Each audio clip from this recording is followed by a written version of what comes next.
Chapter 1089. Have you heard? More than 100 beyond grade as have jointly established a new organization in the flickering world.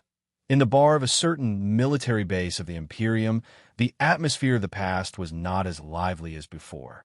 Some people had forgotten to drink with their wine glasses hanging to their lips.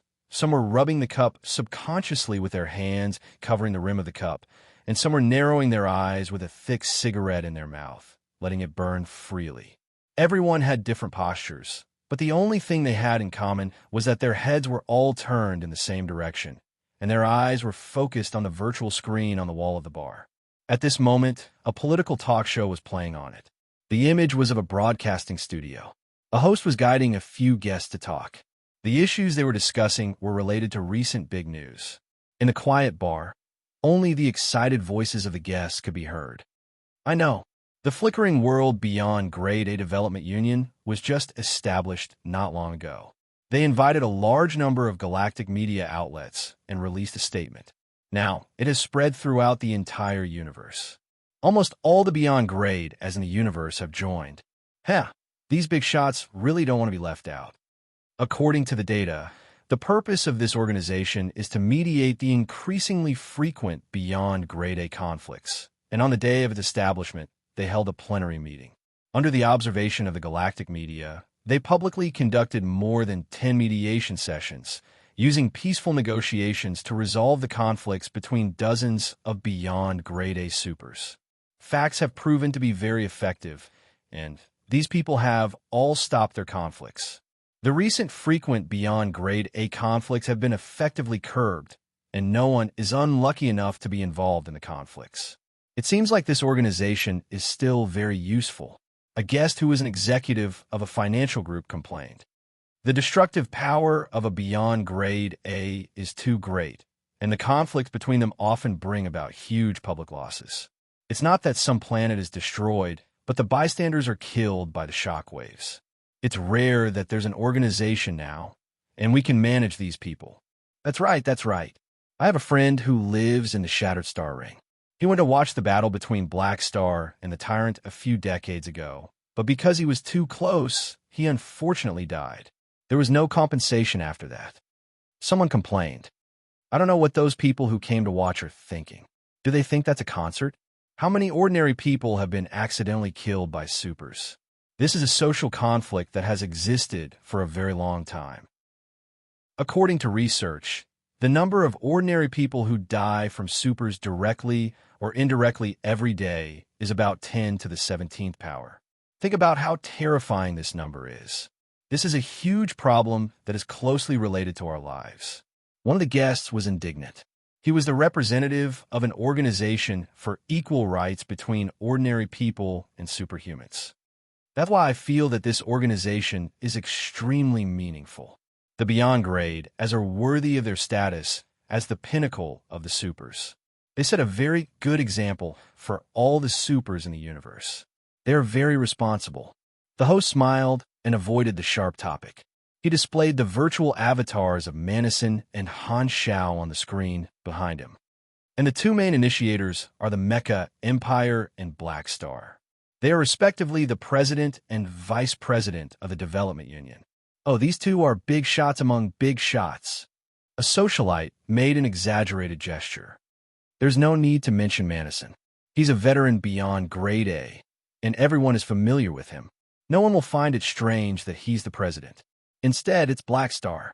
He's someone who only rose in recent decades, but he actually suppressed the other veterans and sat in the second position.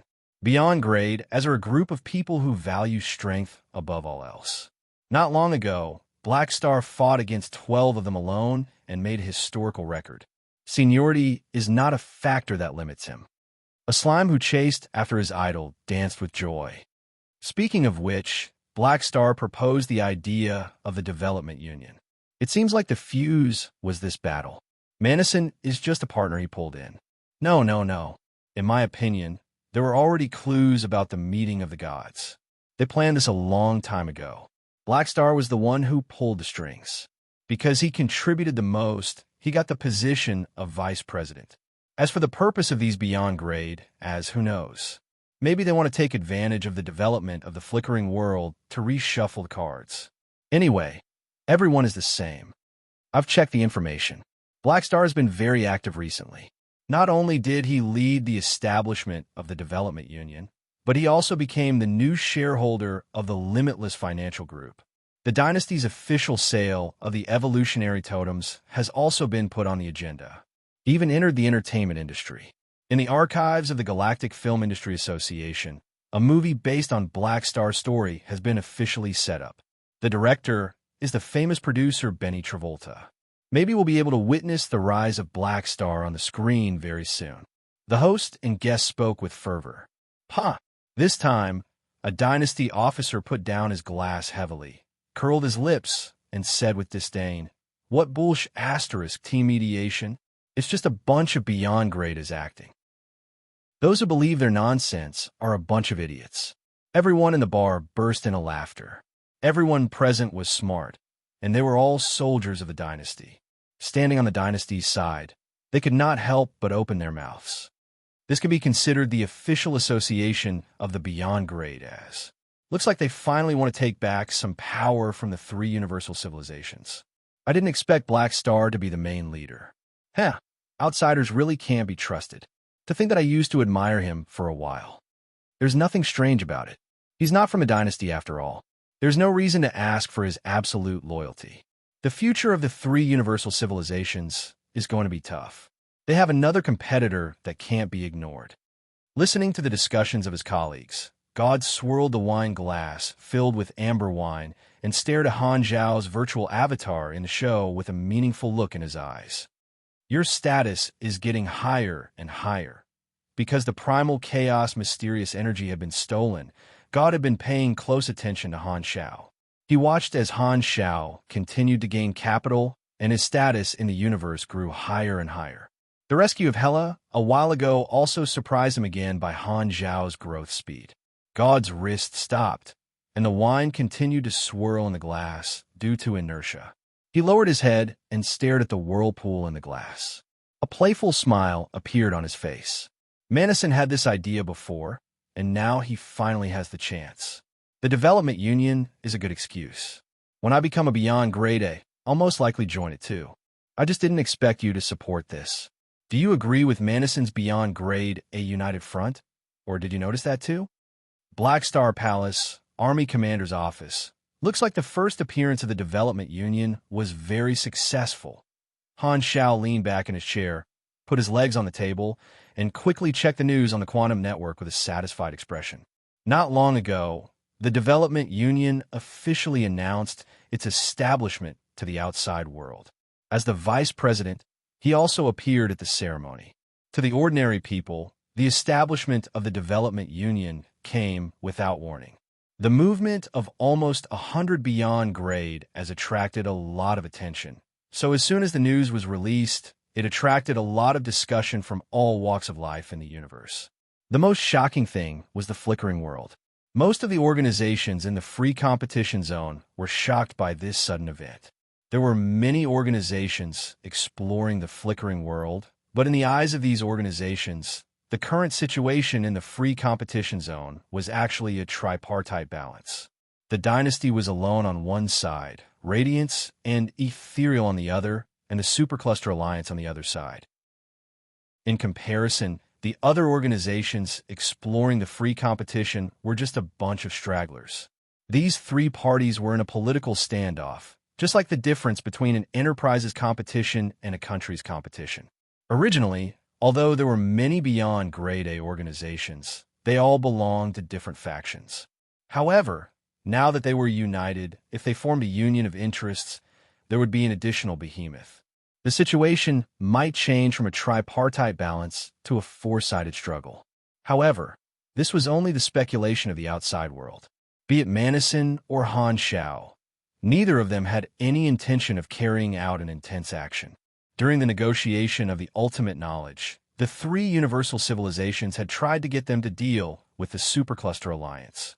Even though Han Zhao wanted to take this opportunity to deal with the Moto civilization, for the sake of the big picture, he could only express his refusal.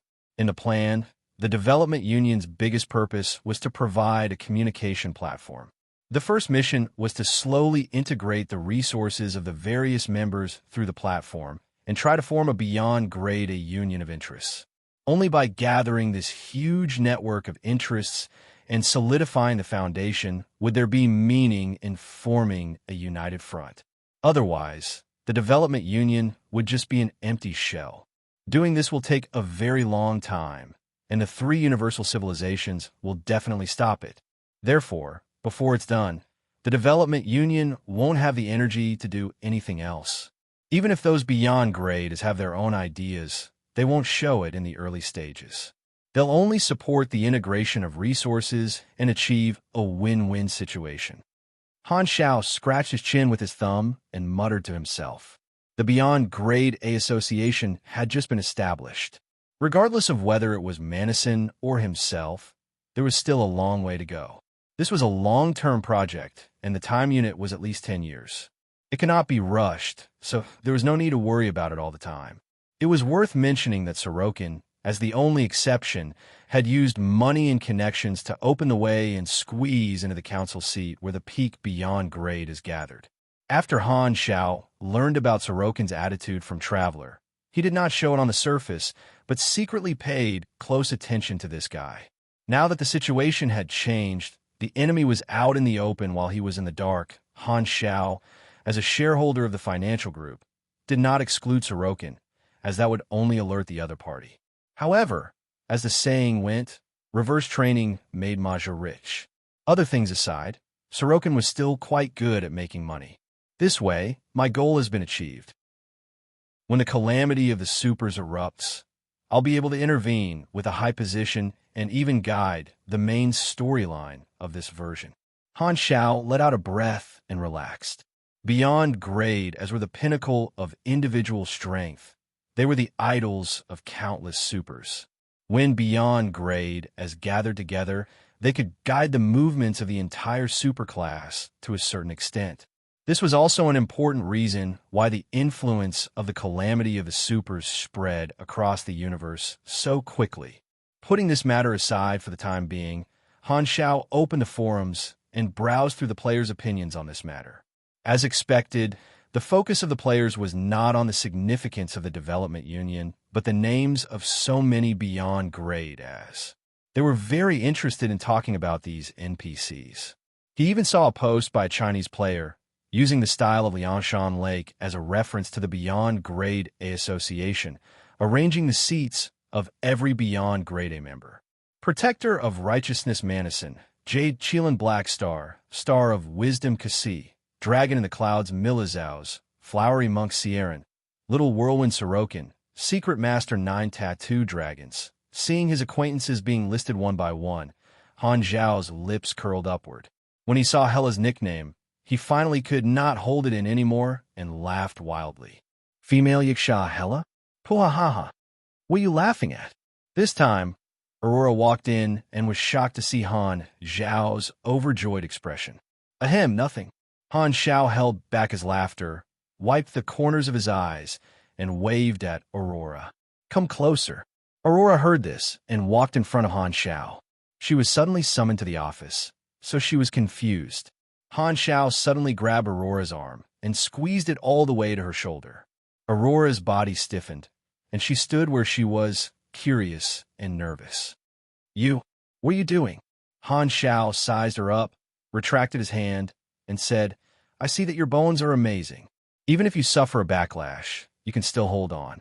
What do you mean? Pa.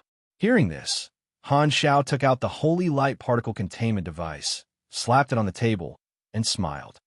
I went to the secondary dimension this time and found a new primal Esper ability entity. I want to inject it into your body. What do you think?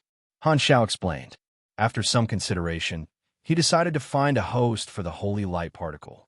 He valued the new power system brought by the Holy Light Seed, and this would consume the origin essence. Therefore, finding a host who could use the life potion to treat kidney deficiency was more useful than making a mysterious energy host. Aurora, who had the Life Esper ability, was naturally the first choice. Letting her be the host would basically prevent kidney deficiency. If not, Han Xiao would consider Evans the host in his previous life. Primal Esper ability? Aurora opened her eyes wide and looked at the golden energy in the containment device curiously. The holy light particle was unhappy. It sent out an angry psychic wave. Hey, this is a host you found for me. She's way too young. Young? She's only about 10 years younger than me. Han Xiao rolled his eyes. What? A beyond grade A like you is at least a few hundred years old. The holy light particle was even more furious. Then, isn't she a few hundred years old too? How shameless, still pretending to be young. Can I kill it? Aurora was speechless. I have a lot of vitality. I'm young to begin with. Pretend my ass. The holy light particle was still unwilling to give up. I want a strong male host. Only then will he be worthy of my power. Han Xiao had already figured out its temperament. He said with an annoyed tone, Why are you talking so much nonsense? If you keep talking, I'll give you to the primal chaos mysterious energy and let it play with you. The holy light particle instantly shut up and cowered very efficiently. Han Xiao pressed the containment device, and the needle popped out. Seeing this, Aurora reluctantly reached out her hand, bit her lip, and let Han Xiao poke the needle into her body. Boom! The next moment, a strong light suddenly exploded before Han Xiao's eyes like a flare. Chapter 1090. The holy light particle was injected into Aurora's body, and it began to fuse with her cells. The life arcana in her body also instantly became restless, producing an intense reaction. Platinum light shone out from every inch of Aurora's skin, and she turned into a dazzling human-shaped light source.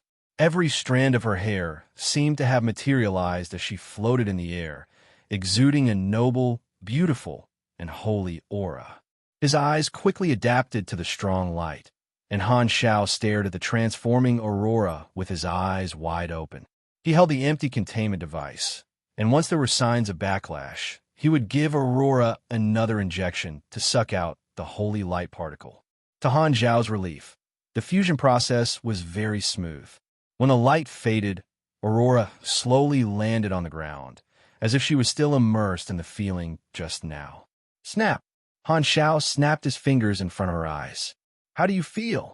It seems quite comfortable. Aurora covered her chest with a look of uncertainty. Since there is no backlash, you're already the host of the holy light particle. Can you feel its power? You mean this? Aurora closed her eyes and felt it for a moment. She then extended her hand, palm facing up, and shook it slightly.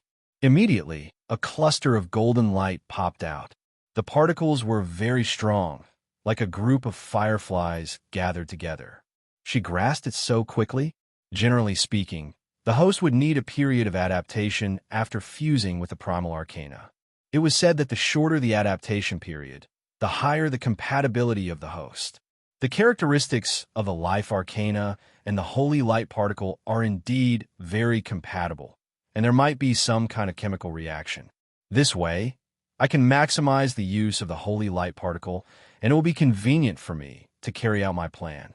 Han Xiao stroked his chin. He raised his hand to touch the cluster of light in Aurora's palm, and this cluster of light actually dodged to the side. Han Xiao was amused. Sheng, I know that you can share the host's senses after the fusion and can hear me. Don't play dead. How is this host? The holy light particle bubbled and let out a comfortable, snoring sound like a cat stretching itself. It no longer despised Aurora and immediately changed its words. It's so comfortable. This is the first time I've felt such surging vitality.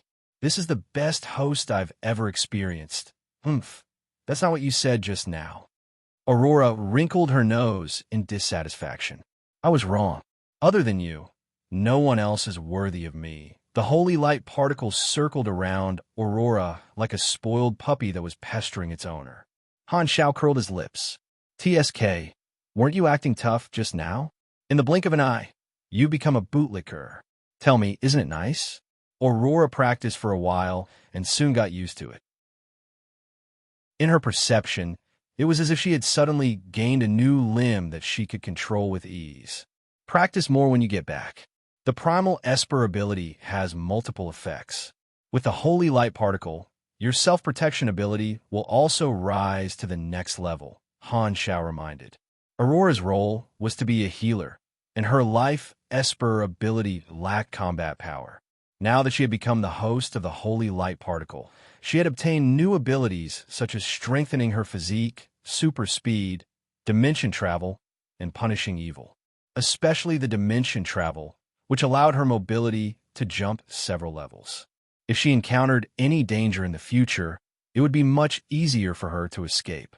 However, what Han Xiao valued the most was the ability to provide holy light seeds. He tested it and was pleasantly surprised to find that his idea was correct. Aurora's life Esper ability could indeed replenish the consumption of the holy light particle's origin core. This meant that the new energy system of providing holy light seeds in batches was feasible.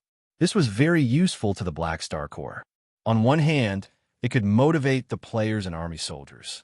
On the other hand, it could attract a large number of ordinary people and let them see the hope of becoming supers. Han Xiao explained his idea to her. Aurora was a little scared, and her tone was a little timid. You want to popularize it on a large scale? More or less, but now that you're the host, I have to get your permission. Hearing this, Aurora wanted to say something but stopped. She had just tested the ability to split the holy light seed. Although her body could withstand it, it would consume a lot of life energy. If she used on a large scale, she did not know if the life energy she naturally accumulated every day would be enough. She might even experience the feeling of being drained dry every day. After hesitating for a while, Aurora suddenly made up her mind, closed her eyes, and said firmly, "All right, I can withstand it. Why do you look like you're going to die honorably?" Han Xiao pinched her nose and joked, "Don't worry, I won't let you bleed for nothing. You can take back the holy light seed. Not only can this replenish your energy, it can also help you grow faster. It's much faster than you accumulating life energy every day. It's not good to take away the fruits of other people's hard work like this." Aurora was a little resistant. This was not in line with her principles. "Ha ha ha!" Han Xiao laughed and said with the tone of a big capitalist, "Isn't that simple? Money can't solve everything, but it can solve most problems. I'll hire a group of people, and their job is to cultivate the holy light seed. After they cultivate it, they'll harvest it for you. Actually, this is no different from working for me. It's just that the content of the job is different. In essence, it's them contributing their time to create value for me. As long as the remuneration is enough, it's a mutually agreeable transaction. There's no need to feel guilty. That makes sense." Although Aurora was more of a lawful kind person, she was not stubborn. She did not have any resistance after hearing this. Taking away the fruits of other people's hard work without saying anything and saying that it was a job from the start were two completely different things. Using meditation and rituals to cultivate the holy light seed could also be used to clock in. In essence, it was no different from the army's clerks. They were all workers. Han Xiao chose Aurora as his host, not only to maximize the potential of the holy light seed, but also to let Aurora enjoy the leak growth rate of the holy light seed and increase her leveling speed. In any case, Aurora did not have any bottlenecks. Harvesting leeks was many times faster than accumulating life force naturally. It was equivalent to a large group of people helping her accumulate experience. In his eyes, it was similar to the shadow clone technique. The sooner Aurora stepped into a new level, the sooner the Germinal organization would have 3 beyond grade A supers. After encountering the underworld dimension, Han Xiao already had such thoughts. His goal was not to improve Aurora's healing ability, but the effect of the underworld. Only when Aurora reached beyond grade A could she complete the Edo Tensei operation. Compared to her healing ability, Han Xiao was more interested in the group of experts sleeping in the underworld. They were a group of super strong combatants. "I'm really a little genius." Han Xiao chuckled. The only hidden danger was the Holy Covenant organization. This group of people had an extraordinary interest in primal Esper abilities. If they knew that the Holy Light Seed was on Aurora, they would most likely find a chance to snatch it. However, this was also a good way to lure the snake out of its hole. If the Holy Covenant organization continued to hide, he would not be able to find them. The Holy Covenant organization might not have the guts to attack him again, but they would definitely dare to attack the supers under him. As for Aurora's safety, Han Shao naturally would not neglect it. He was prepared to give Aurora a king mechanical suit as well. Not only that, he also planned to build a few more sets of spare king and place the teleportation locator throne on different people to ensure that he could descend at any time. The king was purely a teleportation device. The king was expensive to build, so was very extravagant. However, as a shareholder of the Limitless Financial Group and the profitable business of the Evolutionary Totem, he could earn a large amount of anas every year. His money was more than enough to cover this part of the cost. After giving some instructions, Han Shao told Aurora to go back and properly develop the Holy Light Seed. When she was ready, he would start the Holy Light Emissary Plan. Watching Aurora leave the room, Han Shao could not help but think of Evans. The two gold fingers of this old man in his previous life had been taken away by him. How's Evans doing now? Philip popped his head out. He's still figuring out his Esper ability? Han Shao looked at the monitor. Ever since Evans was sent back by him, he had been receiving secret training.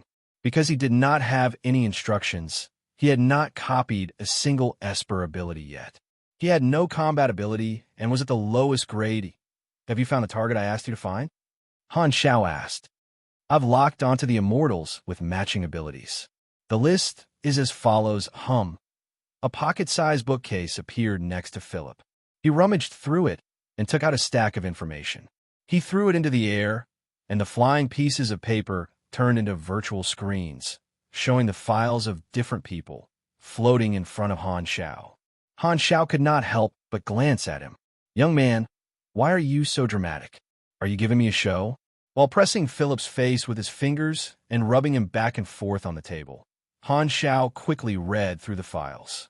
His new ES God cultivation plan followed the path of absorption and planned the growth path for Evans. He had always been looking for the most suitable Esper abilities to possess early on, and the players in these files all belong to two specific types of Esper ability users, the physical strengthening type and a mental strengthening type. The burden of grade E was not high, and copying 2 was the most suitable. Body and mind were the most important basic qualities, so this was the most optimal configuration. Evans had his support and did not need to walk the same path as ES God, so he did not have to worry about his early combat strength. His main goal was to build a foundation. Just these two.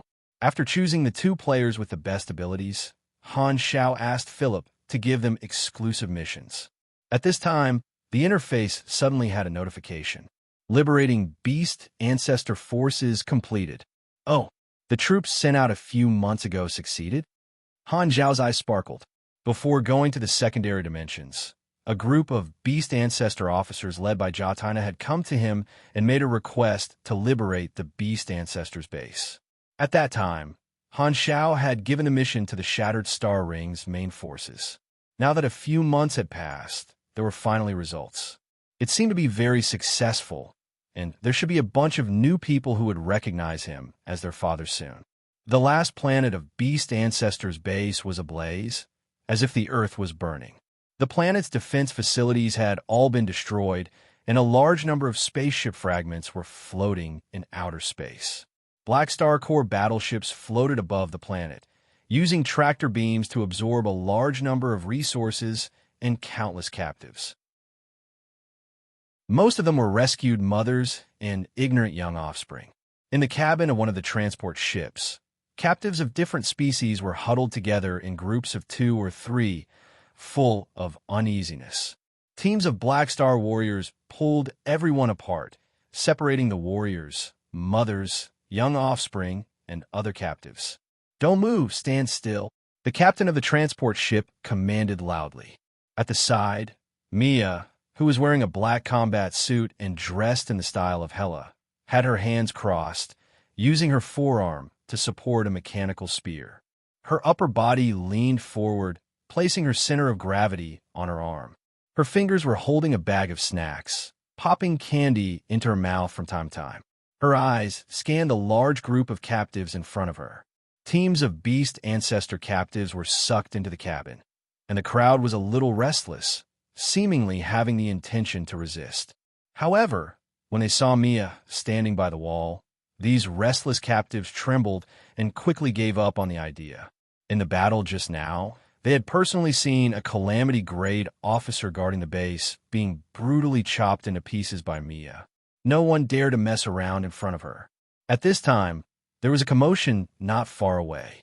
Mia turned around and saw a few rescued mothers arguing with the Black Star warriors. "Who are you people? Do you know who our spouse is? How dare you offend us? Let go, don't pull me. When His Excellency Beast Ancestor returns, he'll crush you to death." These fellows were pushed into the crowd by the Black Star warriors, but they were still cursing and swearing. They could not stop mentioning the name of the Beast Ancestor. Looking at this scene, Mia pursed her lips and shook her head. At this time, the captain of the transport ship sighed. "It's very sad, isn't it? These mothers that are under house arrest by Beast Ancestor are basically isolated from the outside world. To most people, this is a dark and hopeless life, but there are a few people who are distorted and worship Beast Ancestor instead, taking pride in this identity. Although our mission is to save these mothers, there might be many people who do not want to be saved by us and only want to continue with their previous lives." Mia glanced at him and said, "Do your job. I only have the mission in my eyes. I'm not interested in this kind of thing." The captain of the transport ship stopped talking and continued to instruct his subordinates to do their work. At this time, Mia's communicator rang. Jatana's flirtatious and wild face popped up, but this face was now filled with a holy and motherly radiance. "How are the mothers and their offspring? Have they been saved?" Jatana asked impatiently. Mia smiled and said, "Don't worry, they've been saved. They're all very touched." "That's great. I'll report the good news to the army commander now." Jatana was overjoyed. "By the way, when you come back, I'll teach you a few powerful moves." Without waiting for a reply, Jatana hastily hung up the communication. "What an impatient person." Mia laughed. Although Jatana had made a mating request to her boss in public and was shocked for a moment, after interacting with her for a while, the army officers realized that she was actually very easy to get along with. She had a straightforward and decisive personality, and after a few months, she had become quite popular. This was especially so for Mia, who had the best relationship with her. Both of them were muscular and had endless common topics to talk about. Putting away the communicator, Mia looked at the crowd in front of her again. Her gaze swept across the confused and panicked faces, and she heaved a sigh of relief. "Nero, your godfather is really an incredible person. As expected of the man that even Her Excellency Hela is willing to follow." Although Black Star had defeated Garutan out of personal revenge, the result was indeed a great thing for the entire universe. Mia admired him from the bottom of her heart. Chapter 1091. The silver alloy door slowly slid open on both sides. Inside was a room completely made of polymer materials. The walls and floor were a spotless milky white, and the reflective enamel gave it a sense of roundness. 5 large display cabinets were distributed in the middle of the room in a pentagram shape. Each of the cabinets had a beyond grade A frozen by the space-time amber. Their postures were different, and everyone's expression was fixed on their faces. Other than that, there was nothing else in the room. "This is my collection room." A group of people walked into the room. The one who spoke first was Han Shao, followed by Jatana and a group of former Beast Ancestor officers. The troops that went out had just destroyed Beast Ancestor's base, and Jatana had dragged a group of brothers and sisters over to thank him again. Han Shao still remembered that he had promised them to visit Garutan, so he had brought them over. This was the collection room, where he had placed the 5 beyond grade A captives. The names of each captive were written on the display cabinets. They were Ethereal's Red Devil, Tolian, Radiance's Lone Ranger Jackernets, Energy Soul, Woomra, Hades, and Beast Ancestor Garutan. The 5 beyond grade A specimens were displayed here. This was the best proof of his achievements. Just this scene alone was enough to shock everyone. Jatana locked onto Garutan at a glance. Seeing this enemy that she had feared for many years frozen in amber, she only felt extremely happy. You also have a day like this. Jatina clenched her fists in excitement. She only felt that this was the happiest day of her life. The dark days of the past no longer existed, and the world in front of her seemed to have regained its color. It was as if there was a fresh breath rising in her mind, washing away the hatred, despair, and anger that had accumulated like mountains. Only the refreshment and hope of a new life was left. She turned around and looked at Han Xiao. Her eyes were filled with admiration and gentleness. In her eyes, black stars seemed to be exuding a holy light, like a street lamp that led her to a new life. Sensing Jatina's passionate gaze, Han Xiao's face twitched slightly. He hadn't had much contact with Jatina, but her straightforwardness and enthusiasm were still fresh in his mind. The reward of liberating the Beast Ancestors faction had been settled, and he had gained a lot of favorability. He estimated that Jatina's loyalty was almost off the charts. Han Xiao coughed dryly and said, "There are still some people among you who haven't been assigned a specific position. It just so happens that we've rescued a large number of Beast Ancestors' young descendants. I'll leave this group of people to you to teach. Is that okay?" "No problem."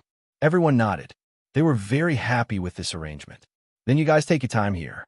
I still have some things to take care of." Han Xiao found an excuse to leave by himself.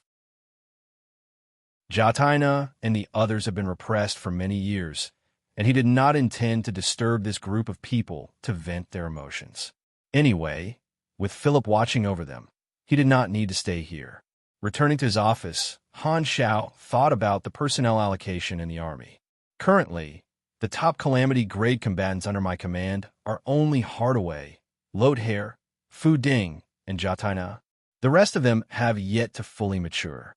These dozen or so Beast Ancestor officers have a lot of weight.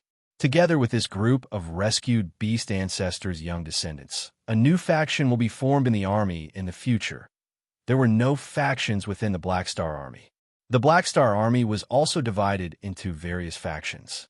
Excluding Han Xiao himself, it could be roughly divided into a few large factions.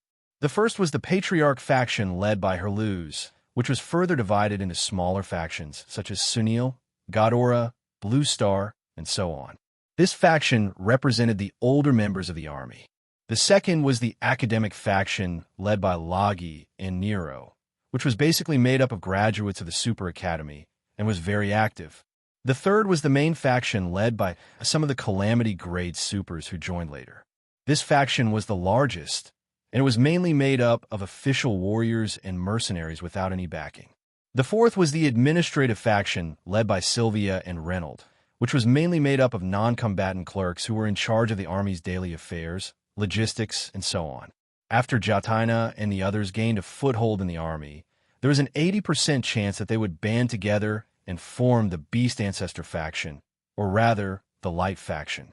As for Hela, she was a lone wolf and did not have a faction. The influence of the Black Star Guards on the various departments of the army was limited, and their functions did not overlap. Thus, they could not form a faction. Lodehair, who was running the assassin society outside, was a secret and could not be considered part of any faction in the army.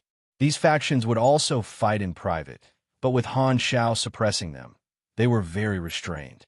Every large organization would have internal conflicts as time passed or expanded.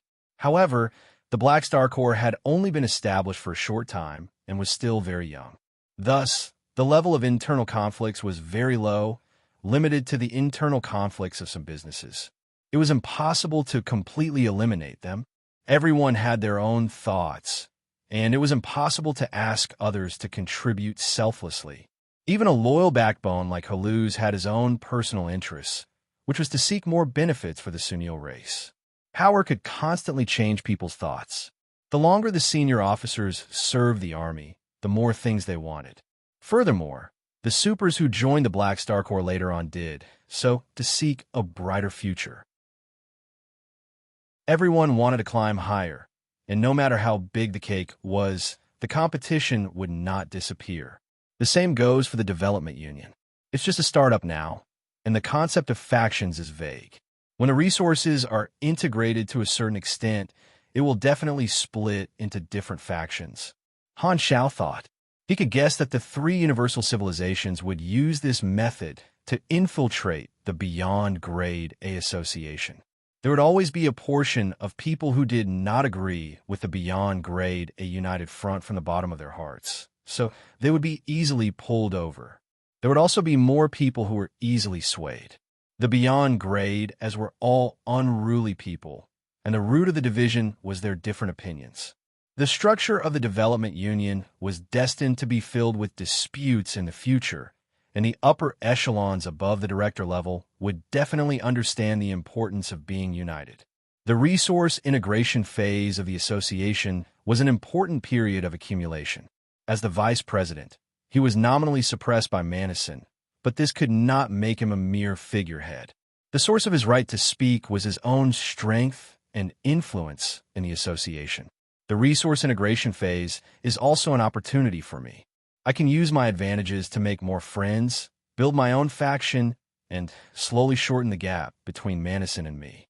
As long as I have more people supporting me, I'll be able to compete with Madison in daily decisions, which will be beneficial for my future re-election. If I don't do something, I might not be able to keep my position as the vice president, Han Xiao pondered. He had chosen to take a step back in order to accumulate. There was a good opportunity right now. Although the three universal civilizations had tacitly acknowledged the legitimacy of the development union, the Dark Emperor's mission had not ended yet.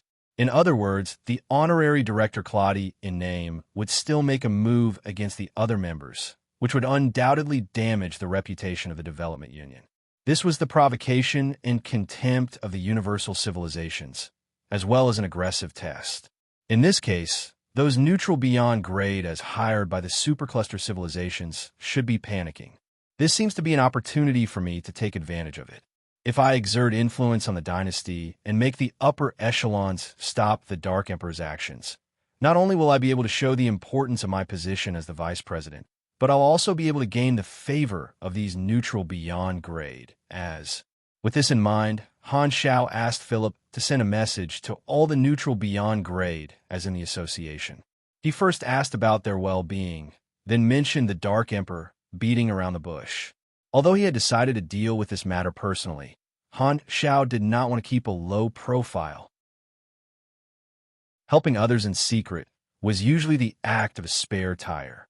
He would either not do it or let everyone know that he was the one who did it. Therefore, Han Technician planned to first contact these neutral Beyond Grade as who were targeted by the Dark Emperor and have them raise this matter in front of everyone in the next plenary meeting. All the Beyond Grade A members would hold a plenary meeting every once in a while. The development union's reason made this behavior justifiable. This was also one of the original intentions of building a communication platform. Speaking of which, the Dark Emperor captured Traveler, and this guy pushed the blame to Sorokin. The dynasty will definitely not let this go. I wonder what methods they will use to punish the Limitless Financial Group. Han Xiao chuckled. Beep, beep. At this time, his communicator suddenly rang. Radiance and Ethereal had sent messages one after another. The content was the 11th revised ransom clause. Han Xiao browsed through it. Compared to the first version, Radiance and Ethereal's compensation terms were much more generous. Because he had not replied with any suggestions, the drafting staff of the two parties were about to go crazy. They deeply felt how terrifying a client who did not give any specific requests was. It's been a few months. The torture is about over. It's time to have a result. Han Xiao smacked his lips and changed some conditions on the basis of the two clauses, such as changing part of the resource compensation to gold-grade blueprints. The two universal civilizations had a lot of gold-grade blueprints in their inventory, and what they took out to exchange were all filtered conventional equipment. However, this was not important. Since this was one of the sources of God's trait transformation points, Han Xiao had a huge need for gold-grade blueprints. As soon as the two offers were sent out, the diplomats of Radiance and Ethereal were immediately excited. They immediately sent a communication request to Han Xiao to start a formal negotiation. Han Shao did not torture the other party this time. After bargaining for a while, he came to an agreement to exchange for 3 universal treasure-grade blueprints. The first batch of captives he planned to return was Tolian and Hades, one each from each party. For the time being, he did not sell the captives of Radiance to Ethereal. Although this kind of provocation was useful, it also had its drawbacks. Anyway, he still had 2 other captives of Radiance in his hands, and they could be sold at a good price. Han Shao now needed influence with the universal civilizations to increase his voice in the development union. The way to maximize his benefits was to bide his time. As long as there were captives in his hands, the Radiant Federation would have to give him face to a certain extent. Ethereal would also have a last hope, so he would not easily let go of all the captives. After confirming the agreement, Han Shao looked at the 2 relaxed diplomats and slowly said, "I'll be waiting for the day you publicly apologize." Radiance and Ethereal had to publicly apologize for attacking the Black Star Core. This was the first condition of the compensation agreement. Okay, please pay attention to the news. The 2 diplomats bowed in different manners before ending the communication. Their remote projections disappeared before Han Shao's eyes. Han Shao leaned back, crossed his legs, and murmured, "Radiance and Ethereal have already given up. The Federation's church has given in for the time being, and the dynasty has also fulfilled the decree of the evolutionary totem to repair their relationship with me. On the surface, they won't use force against the development union. This way, the 3 universal civilizations should be quiet for a while." He was very clear about the nature of the 3 universal civilizations. It would probably be calm for a few months or even a year. However, this was only the calm before the storm because the 3 universal civilizations still had an old enemy to deal with. It was the Supercluster Alliance that had been quietly expanding in the free competition zone. When the 3 universal civilizations were ready, they would definitely give the Supercluster Alliance a head-on blow. This time, they would not be as gentle as they were with the development union. They would definitely use thunderous means to dispel the unrealistic ambitions of these supercluster civilizations. In other words, the reason why the 3 universal civilizations were tolerant of the beyond grade was because the Supercluster Alliance was the #1 enemy that needed to be dealt with urgently. This half a year to a year is perfect for me to keep a low profile and accumulate experience. Han Shao glanced at the interface. There was a huge influx of experience every day. Although the cost of leveling up from level 320 to level 340 was astronomical, with the merciless leak harvesting machine, he would be able to gather it sooner or later. Now that the players were familiar with the gameplay of the Flickering World version, they were gradually getting on the right track. They did not neglect to explore and PK. Han Shao planned to enrich their gaming experience.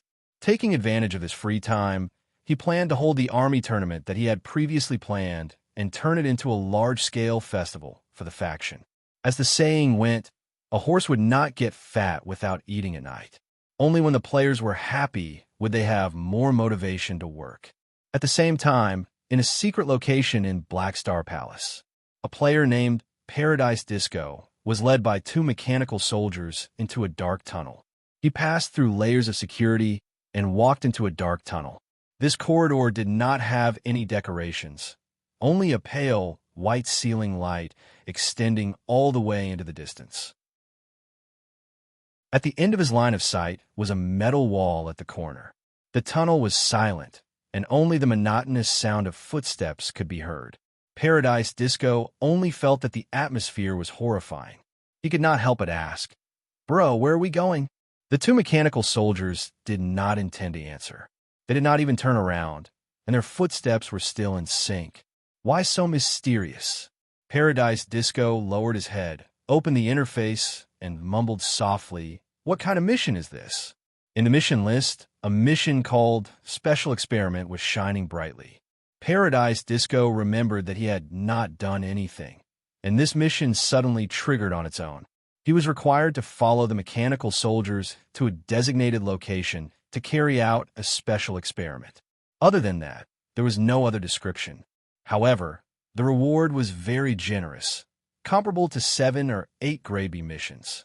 His curiosity drove him to accept this mission, and he kept thinking along the way. Does this involve the secrets of the Black Star Corps? Has the Army been carrying out some kind of forbidden secret experiment? Why am I the one who triggered it? Did I successfully sneak into Europe this time? Just as he was thinking, the 2 mechanical soldiers in front of him stopped.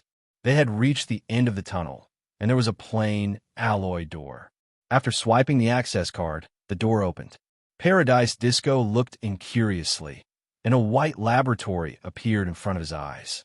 At this time, there was already another player in the room, and he also looked over. The 2 of them looked at each other, and they were both stunned. You accepted the mission too? Special experiment, right? That's right, that's it. Do you know what the mission is about? I don't know. I just got here too. So mysterious. I like it. The 2 of them gathered together and exchanged information. Their curiosity was getting stronger and stronger. Since they had come to such a secret place like the headquarters, it was definitely not a small matter. At this time, a team of mechanical soldiers pushed 2 devices that looked like life support pods into the room. The 2 mechanical soldiers took out a masked device that could block one's senses and handed it to the 2 players. The leader of the mechanical soldiers said with an emotionless voice, "Lie in the pod, put on the mask, and wait for the experiment to start." The 2 players looked at each other and had no choice but to do as they were told. They suppressed their curiosity and went asleep in the pod. Paradise Disco put on the mask, and he instantly fell into darkness. His vision, hearing, and smell were all taken away. This way, he would not know what was happening outside. His hands and feet were locked tightly, and he could not move at all. Under such circumstances, the waiting time was especially unbearable. Every minute and second felt like a year.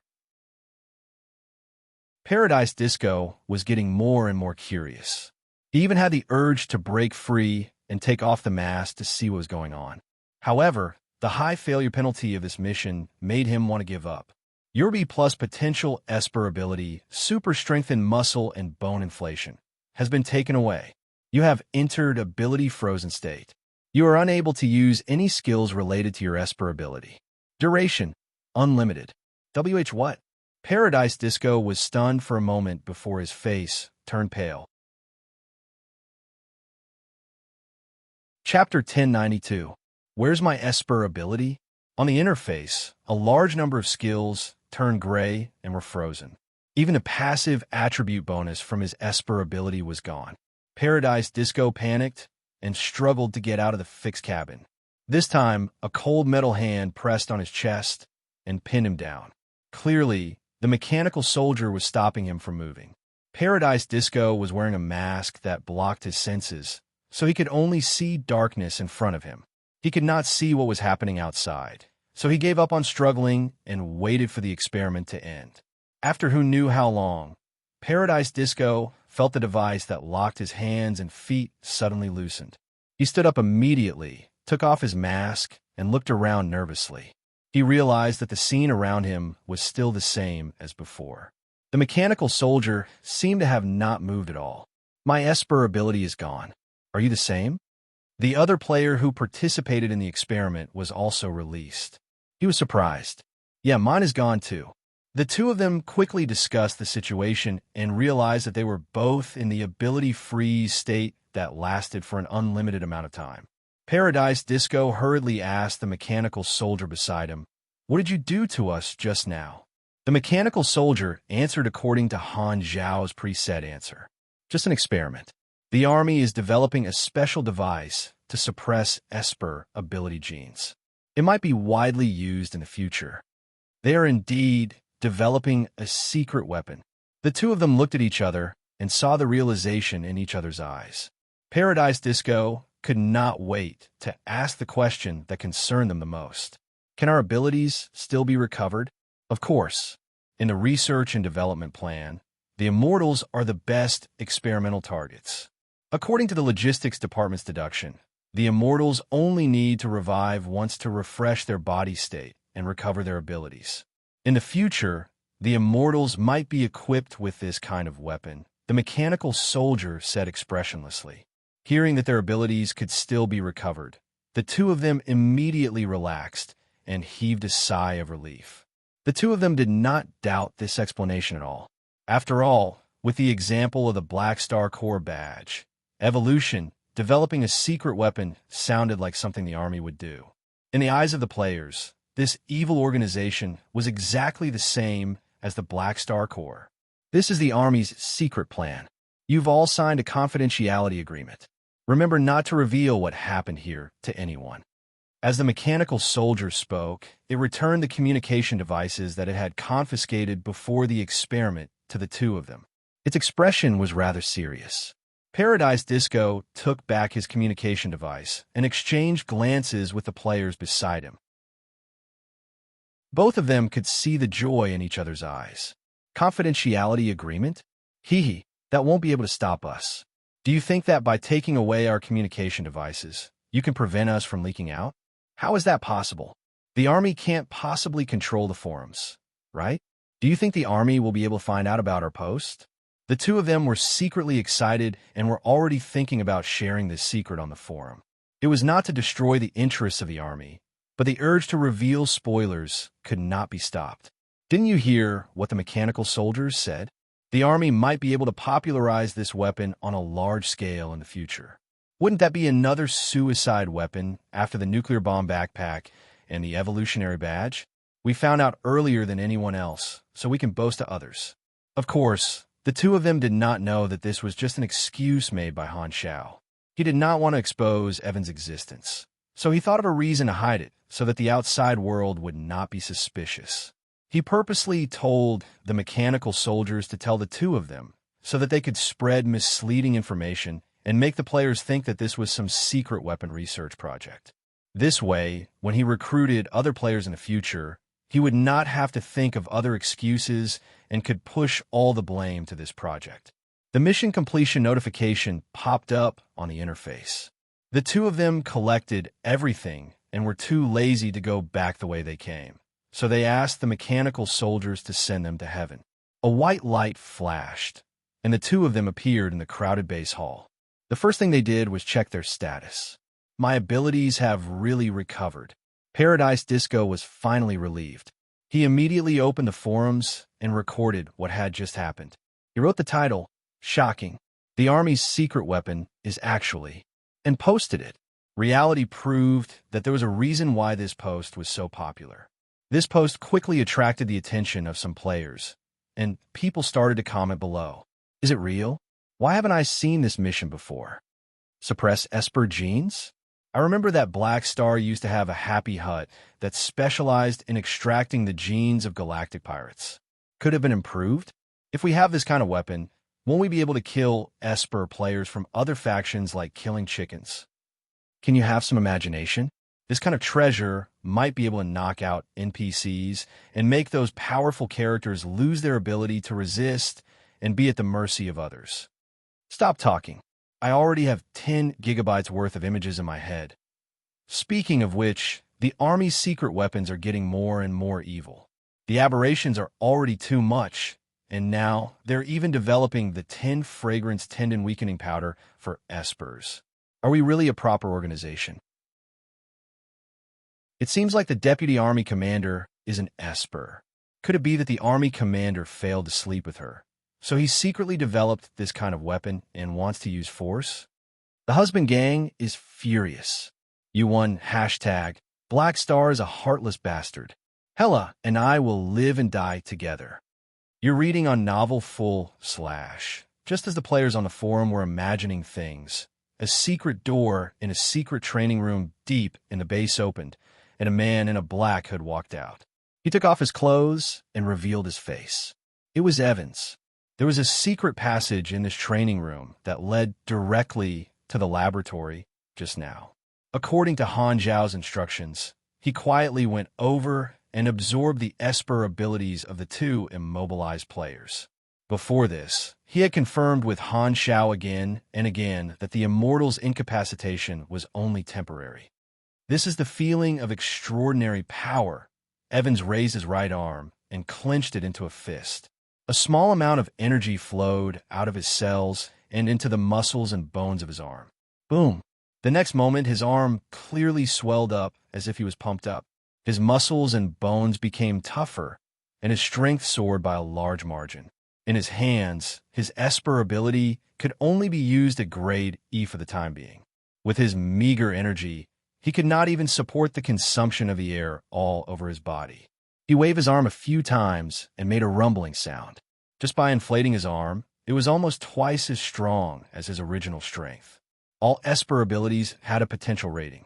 Generally speaking, the rating represented the upper limit of the Esper's grade that the Esper could reach.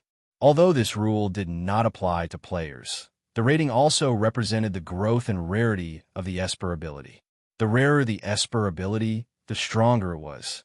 Some players kept opening new accounts and spending money to farm Esper abilities in order to farm rare Esper abilities. Physical enhancement was a large branch of Esper abilities. Even if it was the same type of Esper ability, there were many variations. Some normal physical enhancement abilities might only have a grade D or C rating, but physical enhancement, muscle and bone inflation, had a grade B plus rating, which meant that it was a high-quality ability under this category. This Esper ability was a semi-transformational type. Once activated, even a thin and weak bamboo pole could immediately expand into a muscular man. The other psychic ability that he absorbed also had a grade B potential rating and was of good quality. Among the players, grade A was already a rare, top-notch ability. Although grade B potential was one grade lower, it was still good enough. Han Xiao had made a special plan to choose these two high-quality abilities to give to Evans so that he would not waste his Esper ability slot. The combination of body and mind was beneficial for increasing basic attributes. As long as his grade increased, these two Esper abilities would continue to provide additional strength, agility, endurance, and mental resistance. Evans loved these two new abilities very much. He had a lot of fun playing with them until he ran out of energy. He stopped panting, his eyes shining. After being ordinary for decades, today was the first time he enjoyed the satisfaction brought by power. The shortcut to snatching power from others exuded an unparalleled temptation, as if it could seduce a person's hidden greed. Evans felt a sense of hunger in every cell in his body. He instinctively desired to absorb new abilities, like an uncontrollable desire to overeat. His Excellency Blackstar said that the changes in the body will also bring changes in the mind. This should be the change that the Esper ability brought to me. Evans was deep in thought. The tenacity that he had cultivated through hardship allowed him to suppress the hunger brought by the Esper ability. He was not an insatiable person. Blackstar had changed his life and arranged a path for him to become stronger. All he wanted was to work hard and repay this favor in the future. He only wanted to live up to Blackstar's expectations. The past few months had been eventful. First, Radiance and Ethereal joined forces to attack the Blackstar Corps stronghold, but they were repelled by Blackstar. Then, the Beyond Grade A Association was established. The three universal civilizations stood at the center of the storm and had always been the focus of countless citizens and organizations. Today, the Radiant Federation and the Arcane Church finally made an official response to the rescue battle of Hela a few months ago. The wording of the press release of the two organizations was different, but the content was the same. They claimed that the alliance a few months ago was an impulse caused by a misunderstanding. At the same time, they publicly apologized to the Blackstar Corps, saying that they would bear all the losses and provide additional compensation. In fact, as early as a few months ago, when the incident broke out, the black markets all over the country had started betting on whether the universal civilizations would bow to the Blackstar Corps this time. The odds were very different, and most galactic residents thought that even if the universal civilizations were wrong, they would not admit it. They did not think that the Blackstar Corps would receive an apology from Radiance and Ethereal. At most, they would compensate privately. Therefore, after this statement was released, it caused quite a stir. Most galactic residents were shocked. Throughout the history of the three universal civilizations, they had only bowed to private organizations under very rare circumstances. After all, a public apology would damage the authority of a universal civilization. However, Radiance and Ethereal had chosen to bow to them this time, making the Black Star Corps one of the few private organizations to enjoy this honor. The dynasty was not willing to be left out. After Radiance and Ethereal made their statements, they officially opened the evolutionary totem business, announcing that the product would no longer be subject to restrictions and would officially enter the free market. Countless civilizations had been looking forward to this day for a long time. In an instant, a large number of orders filled the mailbox of the Black Star Corps. The stock that the army had accumulated during this time was continuously shipped out, and a huge amount of cash flowed into the army's account like a surging river. Everyone knew that the Red Empire's move was to get closer to Black Star. The three universal civilizations expressed goodwill to the same person at the same time. In the hearts of others, Black Star's reputation and status rose again. Even the Beyond Grade, A Circle, had the same opinion. Putting everything else aside, at least Han Zhao's position as the vice president of the Development Union was strengthened. The players of today naturally would not miss out on such an event. They discussed it endlessly in the Flickering World section of the forums. Qing Ningzi, the army commander, still has some prestige, huh? Unknown name. Are there any old players who still remember version 1.0? Back then, who would have guessed that Black Star would be such an important NPC? Look at the main characters of those novice planets. None of them became like Black Star. They're all little brothers. Hedgie, why do I suddenly feel a little touched? In the blink of an eye, for versions have passed. It feels like I'm watching my own child grow up. Army Commander's Big PP. My son Black Star has the bearing of a great emperor. Important matters must be repeated. Upstairs, do you want to die? The players had already been shocked once when Han Xiao defeated the 12 Beyond Grade S. Having seen the world, they were much calmer now. At most, they would lament about the changes in Black Star's versions. As Radiance and Ethereal fulfilled their part of the deal, Han Xiao also kept his promise and released Tolian and Hades. Garu Star Cluster Gateway, Planet Blackgate, a sealed spaceport. The officials of Radiance and Ethereal were waiting there. The two teams were clearly separated and did not talk to each other. These people were here to pick up their captives and came to the territory of the Black Star Corps. After waiting for a while, a Black Star fleet came from afar and stopped at this dock. The hatch of the main ship opened, and a team of mechanical soldiers walked out of the spaceship with the amber specimens of Tolian and Hades. They placed these two pieces of art on the ground, and Han Xiao walked out behind them. Seeing this, the welcoming team of Radiance and Ethereal immediately stepped forward and surrounded Han Xiao, greeting him respectfully. Your Excellency, Black Star. Han Xiao casually glanced at everyone and waved his hands. Since you're all here, hurry up and take them away. As he spoke, he gestured for everyone to step back. Nanoparticles blocked their vision, and after a few minutes, the amber bubbles around Tolian and Hades burst. Ha! The two of them regained their freedom and staggered, almost falling to the ground. Seeing this, Han Xiao snorted and said coldly, Radiance and Ethereal have redeemed you. Be careful in the future. If you cause trouble again and fall into my hands, don't blame me for taking some parts from you. Tolian shuddered and could not help but take a few steps back. He looked at Han Xiao with fear in his eyes and could not be stubborn anymore. The past few months had been a hellish experience. He felt that if this continued, he would sooner or later be driven crazy by his life in the amber. He did not want to experience this feeling again. Now, he only wanted to stay as far away from Black Star as possible. Hades was also afraid, but he could barely control his expression and not lose his composure. However, he was extremely disappointed. He thought that this operation would at least earn him some reputation, but he did not expect to fail. Although being defeated by Black Star was not a shameful thing, this label would probably follow him for a very long time.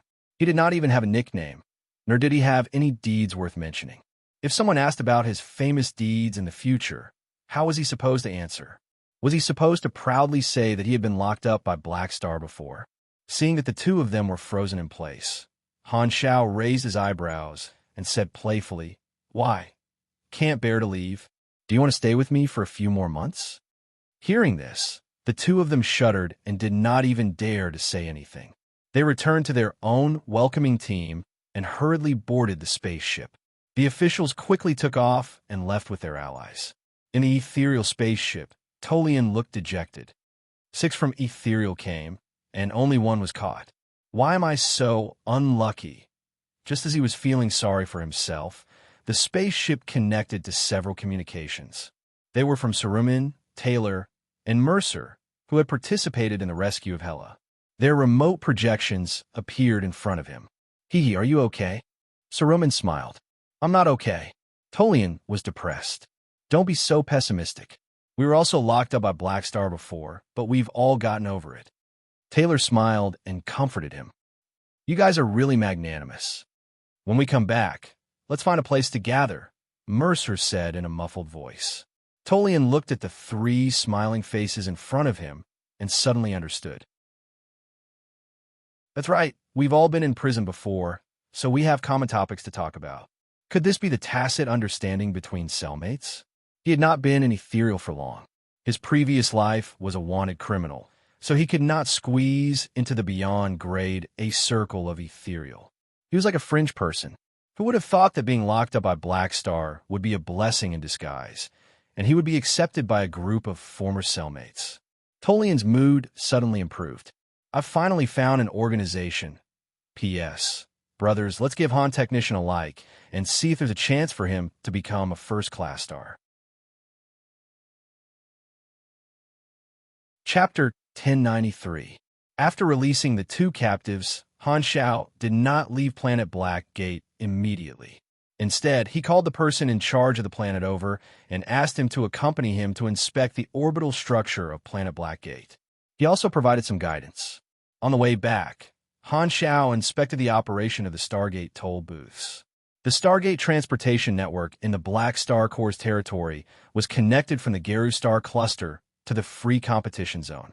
It was convenient, fast, and one of the few complete transportation routes in the flickering world.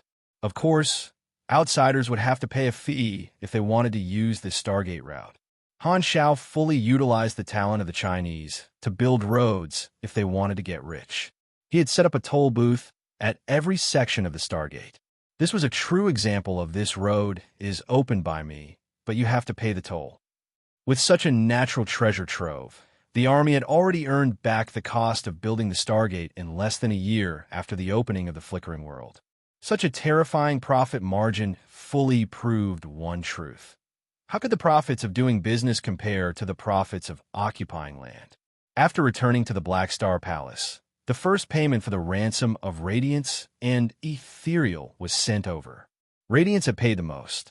The 3 gold-gray blueprints were all provided by him. This time, he handed over the information of the first gold-gray blueprint.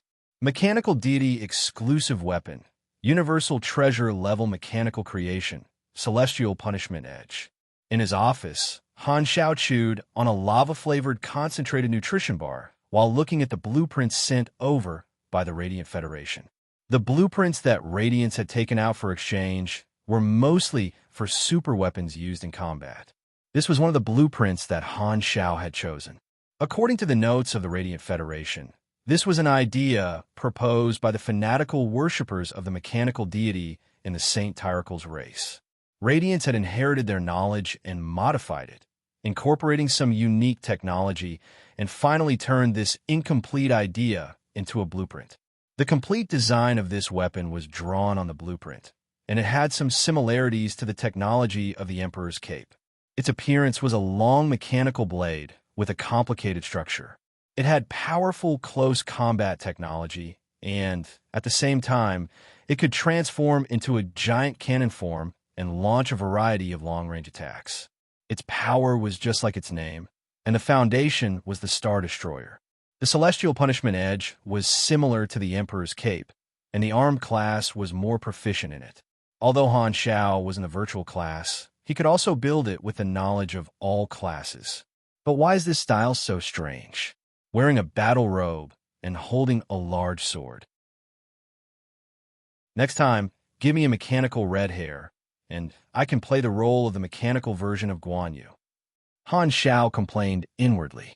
Speaking of which, why are these Saint Tyricals so fond of designing close combat weapons?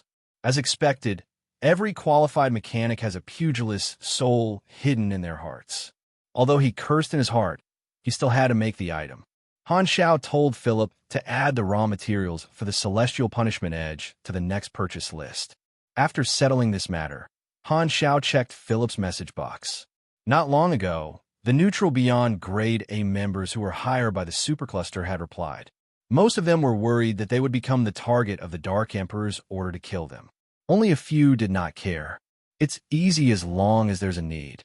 Han Xiao's eyes sparkled. He chatted with these Beyond Grade as for a while, including the head of Golem's Garros, who had been scared away by him before. He hinted slightly, and these people immediately understood.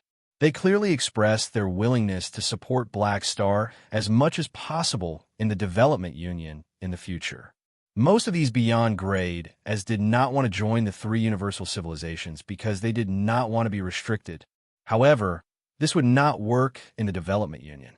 They were only ordinary members in the association, and their right to speak was limited.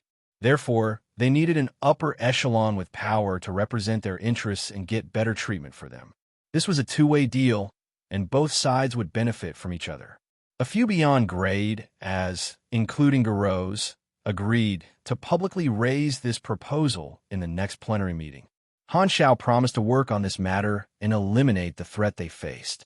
After roping in this group of people, Han Xiao turned around and contacted the dynasty, preparing to inform them first. He expressed his intention, and after waiting for a while, the secretary transferred the communication to Unravel. Han Xiao's remote projection appeared in the dynasty ruler's office, and in front of him was Unravel, who was sitting behind the table. "Your Excellency, ruler." Han Xiao nodded in greeting. "Black Star." Unravel also greeted him. She stared into Han Xiao's eyes and went straight to the point. "You wanted to call Claudia back?" "Yes. The purpose of the development union is to eliminate the conflict between Beyond Grade as. Now that Claudia is an honorary director, if he attacks a member again, it will go against the purpose of the association."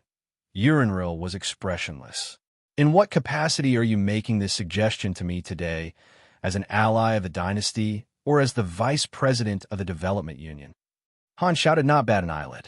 "Both," he said. "Black Star, how do you think the dynasty has treated you over the past few decades?" "Win-win." Han Xiao smiled. Unravel paused for a moment before slowly saying, "I have to remind you that the evolutionary totem business and the territory in the flickering world are all benefits that only allies can enjoy. The dynasty values you very much, and you know this very well." Some things were not easy to say. The dynasty did not object to Black Star becoming the vice president of the development union, but they did not want to see Black Stars but being too crooked. They hoped that between the two identities of being an ally of the dynasty and being the vice president, his position would be more inclined to the former. The Mecha Empire was an example. They had made too many contributions, and the Radiants had no choice but to reward them time and time again. As a result, the Mecha Empire grew stronger and broke away from their control. The dynasty did not want to create a second Mecha Empire. Han Xiao pretended that he did not hear Unravel's words and said, "Claudia captured Traveler and another Beyond Grade A, reawakening the fear of others toward him. In fact, the mission has already been completed. If he continues to deal with others, it will be too much. Plus, when I was in the secondary dimensions, I even helped him. Otherwise, there would have been more accidents." That makes sense," Unravel said. Seeing this, Han Xiao's eyes flashed, and he said, "Claudia should have reported the results of Traveler's interrogation. Sorokin also interfered behind the scenes. I wonder if the dynasty has put him on the Dark Emperor's list of punishments? The authenticity of the testimony still needs to be verified. Sorokin's motives are unclear, and Claudia is not suitable to appear." Unravel waved her hands. "If the evidence is conclusive, the dynasty will deal with him." Hearing this, Han Xiao secretly gloated. Sorokin had been moving between the three universal civilizations, and now that Traveler had pushed the blame to him, there would be a huge problem in the situation he had worked so hard to manage. He did not know if the dynasty would use force like how they dealt with Traveler. If that was the case, Sorokin's hidden strength would be exposed. The two of them talked for a while. Unravel did not give a definite answer, only saying that she would consider terminating the Dark Emperor's mission. Han Shao knew when to stop and politely left.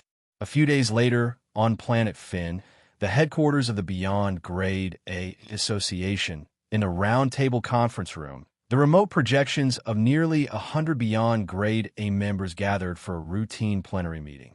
The Development Union was currently consolidating resources, and the focus of the discussion was the cooperation plans of the various Beyond Grade As. The atmosphere was lively. Everyone was a reputable figure, and they each expressed their own opinions. There was no bureaucratic style. Everyone put forward their own interests, then exchanged interests with the members who had different resources, slowly integrating each business and building a huge network of interests. For ordinary Beyond Grade, as this was a great opportunity to cooperate with other large Beyond Grade A organizations. As long as they were supported, they would be able to obtain huge profits. After talking about the daily affairs, Manison changed the topic and said, "I'm not sure what to do." In the next meeting, the Development Union will introduce two new members, Tolian and Hades. Due to some personal reasons, they missed the opportunity to establish the association. Now that the procedures have been completed, they will attend the next meeting. Everyone could not help but look at Han Shao, who was sitting in the deputy seat. Everyone present knew about the personal reasons for Tolian and Hades' absence. The room was suddenly filled with a happy atmosphere. Then, Manison looked around and slowly said, "If there are no other questions, this meeting will end here." This time, Garros raised his hand and said, "I have a question for Honorary Director Claudia." Hearing this, everyone looked over. Claudia, who had been silent, also opened his eyes and glanced around. "I want to confirm one thing. Everyone is now a member of the association and is bound by the rules and regulations. Your Excellency Claudia can't do anything to the members, right? I only listen to the dynasty's orders." Claudia was expressionless, not buying it at all. The atmosphere suddenly became strange. The direct members of the three universal civilizations, who were resting with their eyes closed, opened their eyes one after another, revealing interested expressions. Garros mustered up his courage and said with a deep voice, "I hope the association can handle this matter and ensure our safety. I don't want His Excellency Dark Emperor to suddenly accuse me of a non-existent crime and attack us." As soon as he said that, several neutral Beyond Grade as spoke one after another, expressing their support for this statement. This was obviously premeditated. Manison narrowed his eyes. The current structure of the association was delicate. Although these direct members of the three universal civilizations had joined the association, it was obviously impossible for them to listen to the association's mediation. This proposal brought the conflict to the surface. Although these neutral Beyond Grade as requests were reasonable, they were beyond the current scope of the association's ability. He did not have the right to make Claudia stop. However, the purpose of the Development Union was to mediate conflicts between Beyond Grade as, so it had to be carried out to the end. Manison could not say that he could not do it, or it would shake the foundation of the association and make people worry about the association's ability to enforce its own rules. "I'll try my best." Manison was about to agree first and think of a way later. However, before he could finish his sentence, Han Shao suddenly interrupted and said, "What's wrong? Leave this problem to me. I'll handle it." Garros and the others understood and all thanked Han Shao. "We'll leave it to Your Excellency Black Star. We'll wait for your good news." Claudia gave Han Shao a deep look and did not say anything. Han Shao smiled at Claudia and did not intend to speak either. Both of them knew that the person who could make the decision was not here. Han Shao even pretended to comfort Garros, putting on a good show. At this moment, Manison, who was next to him, realized what was going on and gave him a meaningful look. Manison did not mind Han Shao establishing the right to speak. The way he saw it, Black Star was on the same side as him. As long as he could do something, everything was negotiable. 7 days later, Claudia received an order from the dynasty ruler to stop the mission and leave the flickering world with the captives. This news quickly spread to the ears of all the members, and in their hearts, Han Zhao's reliability increased by a notch. Black Star had taken the initiative to take over this matter and successfully resolved it, proving his ability. Others knew that he had the ability to handle things and would naturally respect him. This principle was applicable everywhere. To Han Zhao, this was just a small episode that did not cost him much effort. As his position rose, his opinion could more and more easily influence the decisions of the dynasty's upper echelons on some unimportant issues. The dynasty ruler still gave him face and increased the authority of the dynasty's ally as the vice president. This was naturally better than him being controlled by Manison of Radiance. On the other hand, Aurora had already mastered the 18 positions of controlling the holy light particle after more than half a month of experimenting. Han Zhao did not delay and immediately announced the existence of the holy light particle to the outside world.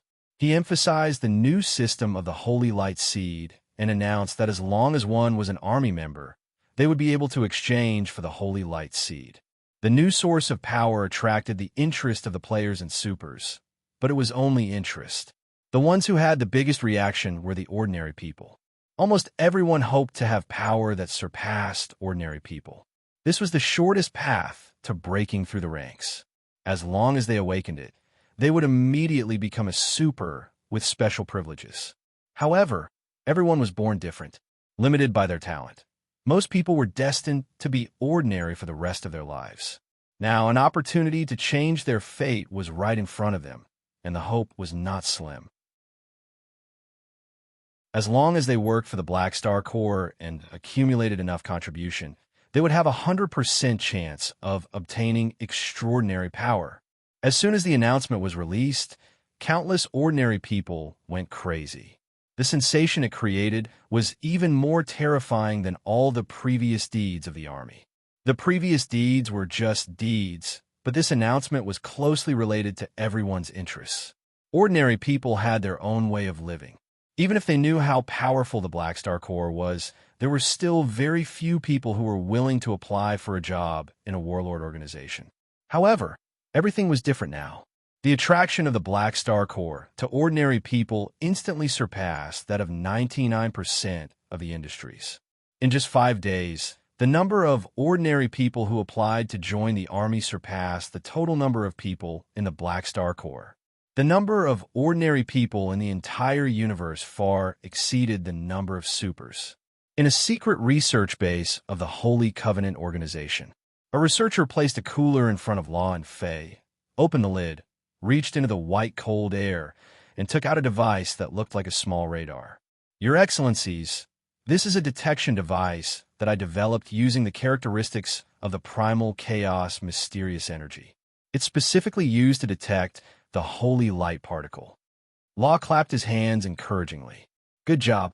This way, we can look for the holy light particle. The holy light particle has not appeared for many years. It's probably sleeping in some secondary dimension and is now ownerless. This is our chance. Is the detection range of this device large enough? The researcher had a confident expression. Don't worry, this device can work with a cross-dimensional detection radar. It's definitely enough. That's good. Fei nodded in satisfaction. Quickly equip it, Law urged. We need to get the holy light particle as soon as possible. Understood. Before he could finish speaking, an adjutant hurriedly ran in with a communicator in his hand and said anxiously, Sir, Your Excellencies, look at this news. Law and Fei leaned over to take a look and were dumbfounded. The image on the communicator was the announcement that Han Zhao had made. We're done for, Law mumbled to himself. Not only the primal chaos mysterious energy, but even the holy light particle was obtained by Black Star? What kind of luck was this? They successfully attacked Black Star last time because the other party was not prepared and did not understand their weapons. The two of them originally thought that they would never have to deal with Black Star again, so they were very relieved. However, they did not expect that Black Star had another primal Esper ability that they needed. The two of them looked at each other and saw the helplessness in each other's eyes.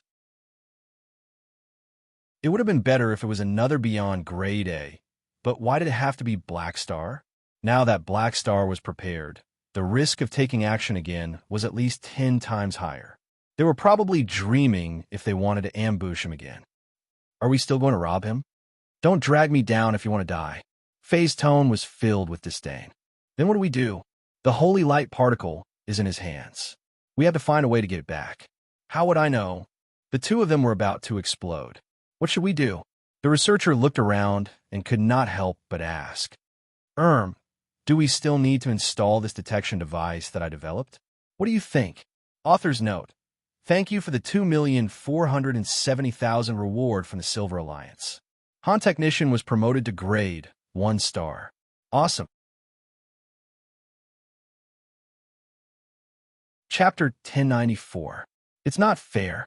It's not fair. Inside the exclusive combat room of Black Star Palace, the mysterious energy host, who was standing by the door, did not want to be left out. He kept nagging at the two people training in the field. Han Shao raised his hand and crushed Aurora's holy light impact. He could not help but dig his ears, feeling as though they were about to form calluses. Ever since he learned that Han Shao had found a host for the holy light particle, the primal chaos mysterious energy had lost his mind. He had originally wanted to drag his old friend down with him so that they could happily be used as tools together, so that he wouldn't feel lonely being trapped in a lifeless vessel. However, he didn't expect that the holy light particle would be treated so much better than him, even though he was the one who had led the way. Why do you get to find a host while I'm trapped in metal? I want a delicious host too. During this period of time, as long as Han Shao called it out, the primal chaos mysterious energy would constantly nag in his ears, harassing him endlessly. Host! Host! Host! Han Shao had a helpless expression. Can you stop nagging me? I'm nagging you. A vein popped up on Han Zhao's forehead. He could not take it anymore.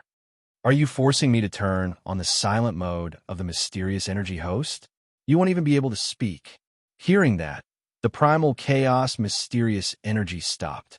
Being trapped in a tool was already miserable enough. It was only because Black Star was kind enough to give him the permission to speak. If he could not even speak, he would not have any entertainment at all. However, the primal chaos mysterious energy was still indignant.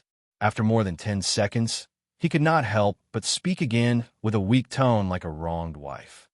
But I want a host too. Han Shao narrowed his eyes and said, How old are you guys? Can you be a little more mature? Are all primal Esper abilities as unrestrained as you guys? The holy light particle, who was watching the show happily, snorted. Nonsense. Most primal Esper abilities are calm. It's all because of the primal chaos mysterious energy that our reputation is ruined. The primal chaos mysterious energy was furious. You can shut up. How are you any better than me? The host body is so comfortable. It's much warmer than the tin can. The holy light particle said in a lazy tone. It coiled comfortably inside Aurora's body, receiving the nourishment of her life force Esper ability. It was as comfortable as soaking in a hot spring. No matter how much the primal chaos mysterious energy scolded it, it would only use this method to provoke it. Listening to the two arcanists quarrel, Han Shao couldn't help but rub his temples. These two fellows must be the lowest of the primal Esper abilities. All right. Let's stop here for today. Han Shao waved his hand. Hearing this, Aurora obediently retracted her ability, and the noisy holy light particle was instantly silenced like a duck that had its neck pinched, as if it was letting out a hissing sound. Uncle, how was my performance? Aurora looked a little nervous. Because she wasn't a combat-type person in the past, she rarely received combat training from Han Shao. The few times she did was as hella support, and that was many years ago. During combat training, Han Shao wasn't as easy to talk to as usual. He was quite strict. Aurora had a lot of people backing her, so she didn't usually have the chance to fight alone. Her combat experience was limited, so she was afraid that she wouldn't perform well. It's okay. You have to choose wisely. Han Shao called Aurora in front of him and guided her step by step. After Aurora mastered the holy light particle, she had direct combat ability. Although she usually wouldn't have the chance to fight, Han Xiao still trained her personally to help her master the combat techniques of the Holy Light Particle. While he was at it, Han Xiao also tested the Holy Light Particle's ability to punish evil. This function was very idealistic. The criterion of evil depended on the heart of the host and the target. The punishment she received was very weak. According to the feedback from the Holy Light Particle, in Aurora's heart, he was a great person. She didn't feel that Han Xiao was evil at all. The weak damage mainly came from Han Xiao's judgment of himself. He never felt that he was a good person. After teaching for a while, Han Xiao sent Aurora away and summoned Philip to check on the changes in the army after the Holy Light Seed system was made public. The announcement of the Holy Light Particle had been released for a few days, and the impact was obvious. The various Starfield's branches welcomed a large number of applicants. The army naturally had to screen them and not recruit just anyone. Furthermore, the salary expenditure was not a small number.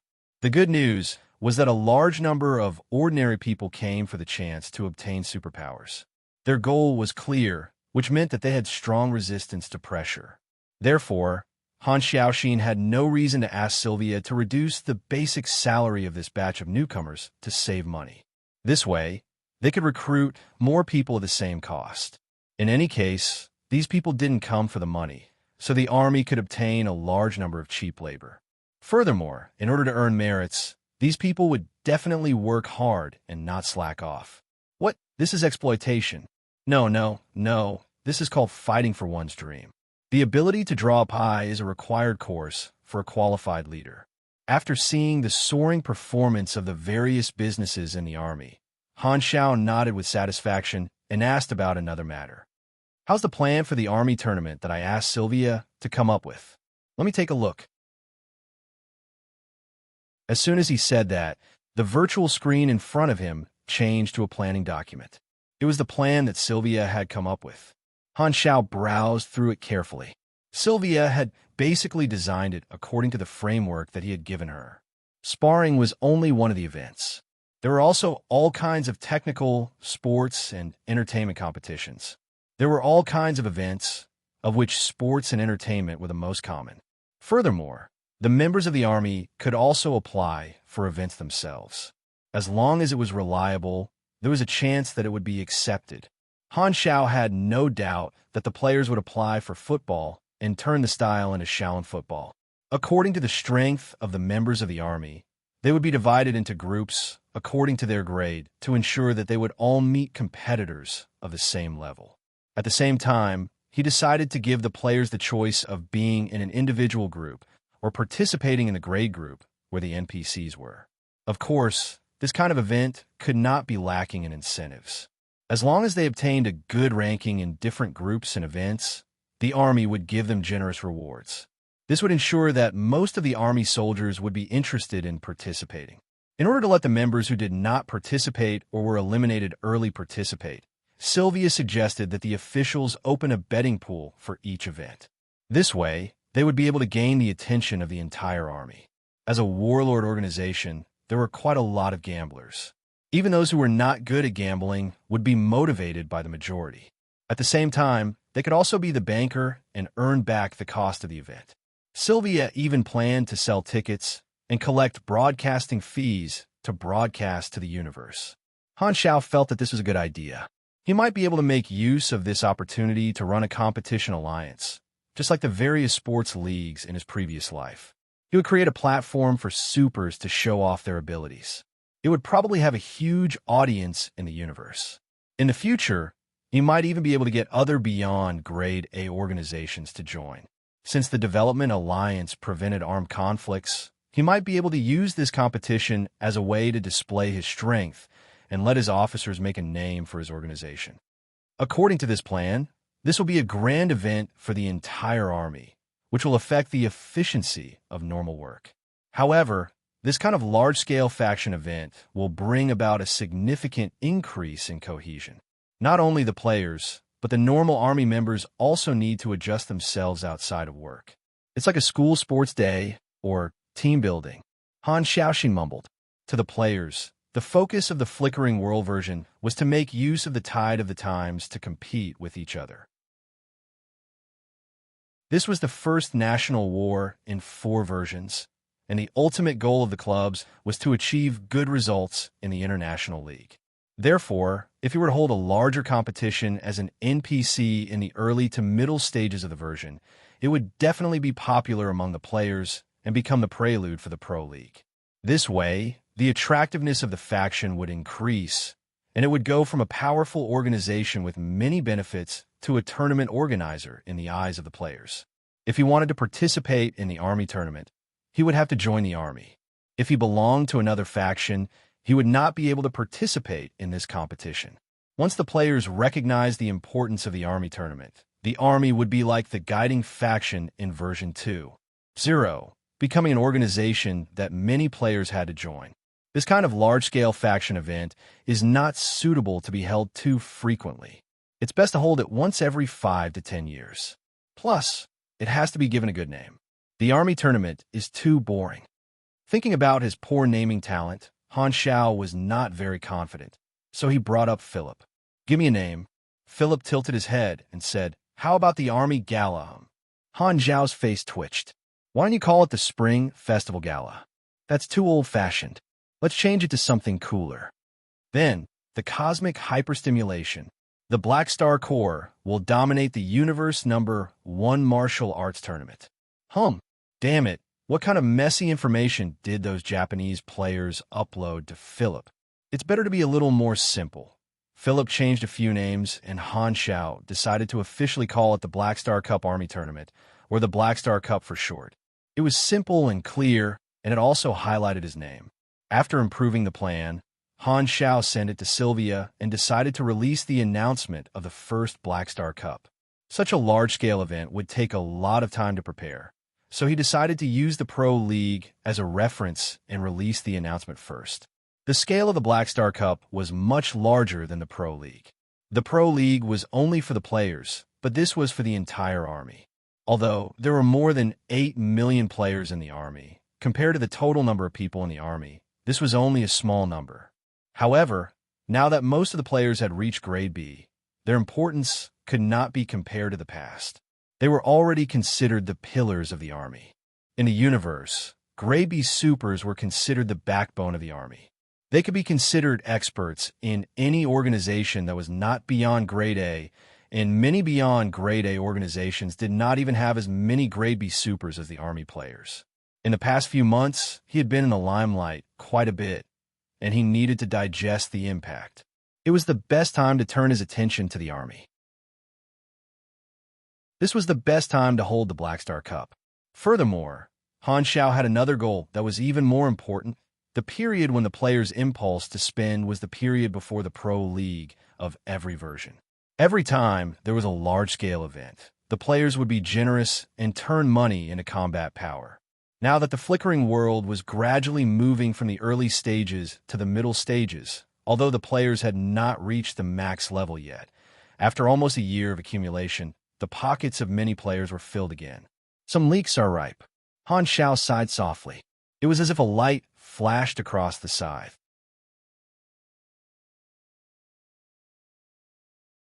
Chapter 1095.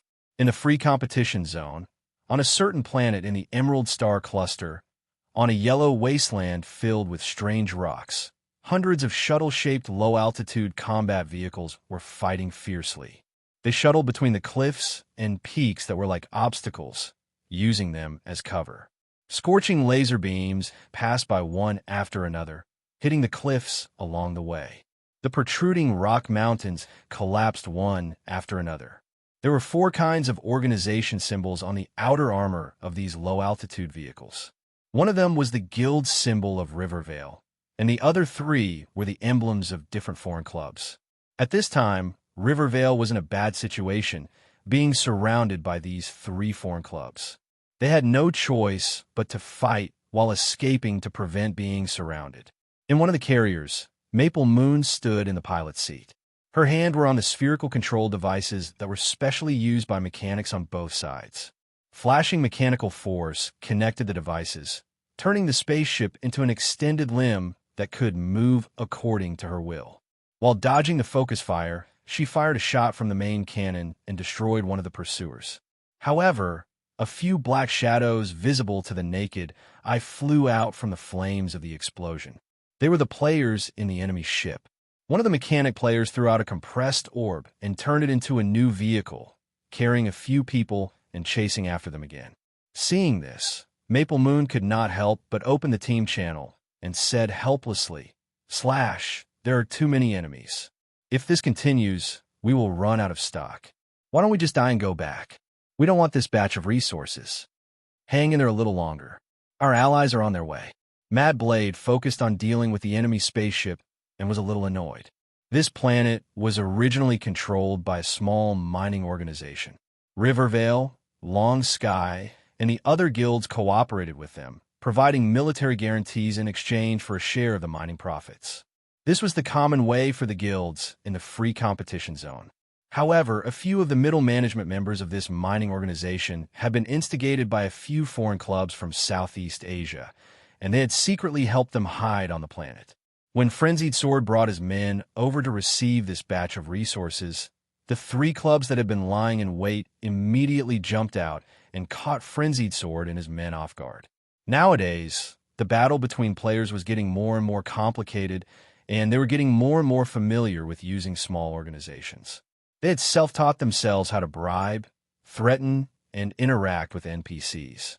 What Mad Blade had encountered this time was only a small skirmish. The larger guilds had already begun to form alliances with each other. All sorts of infiltration, backstabbing, and betrayal had emerged one after another. The transportation vehicles of Rivervale were destroyed one after another, and the players could only land on the plains. Maple Moon led the mechanic-class players to form a fortress and counterattack from the air.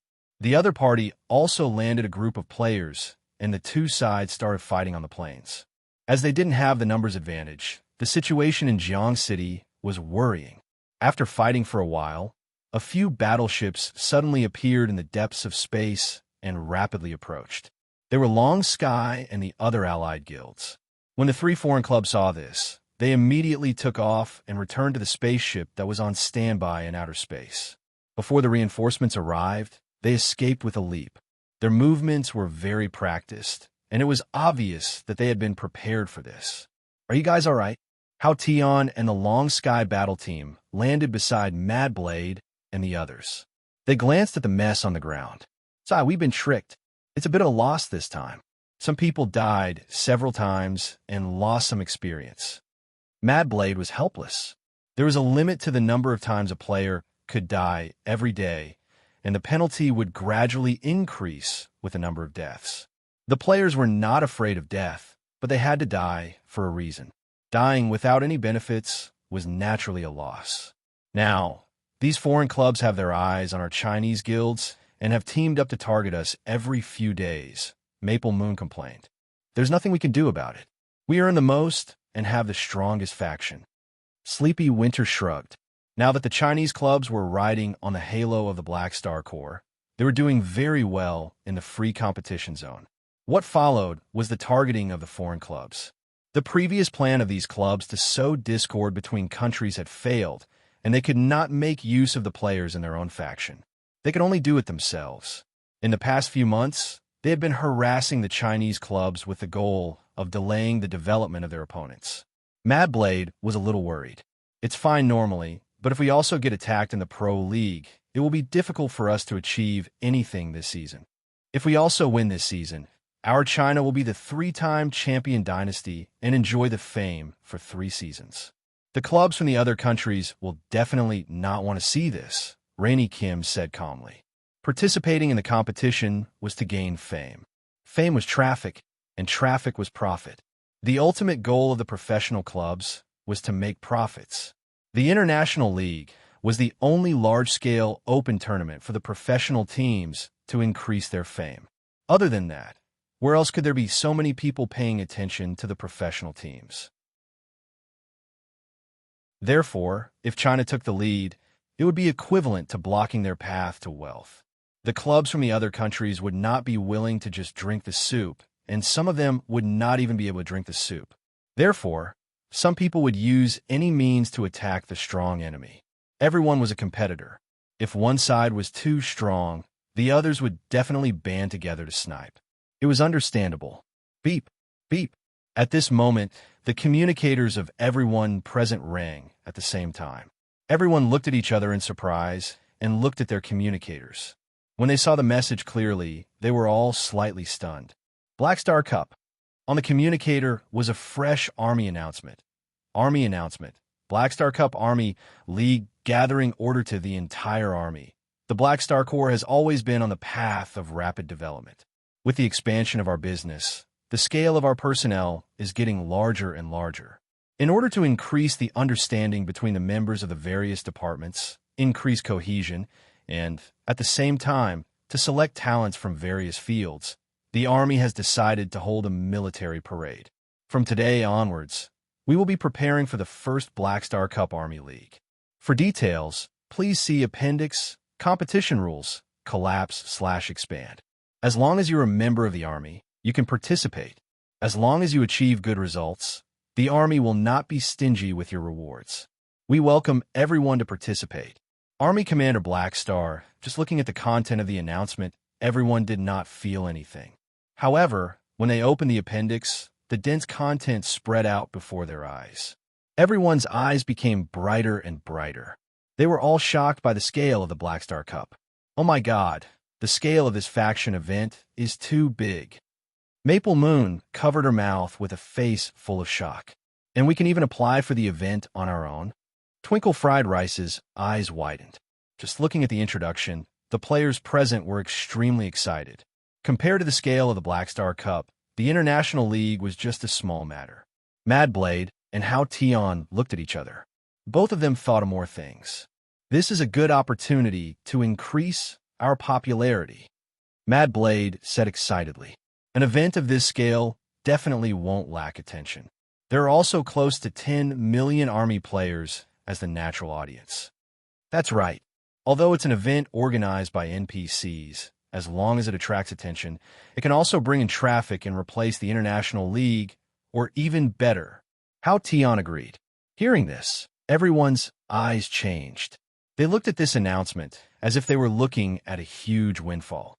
Everyone realized that this was probably a new platform for the pro players to shine on.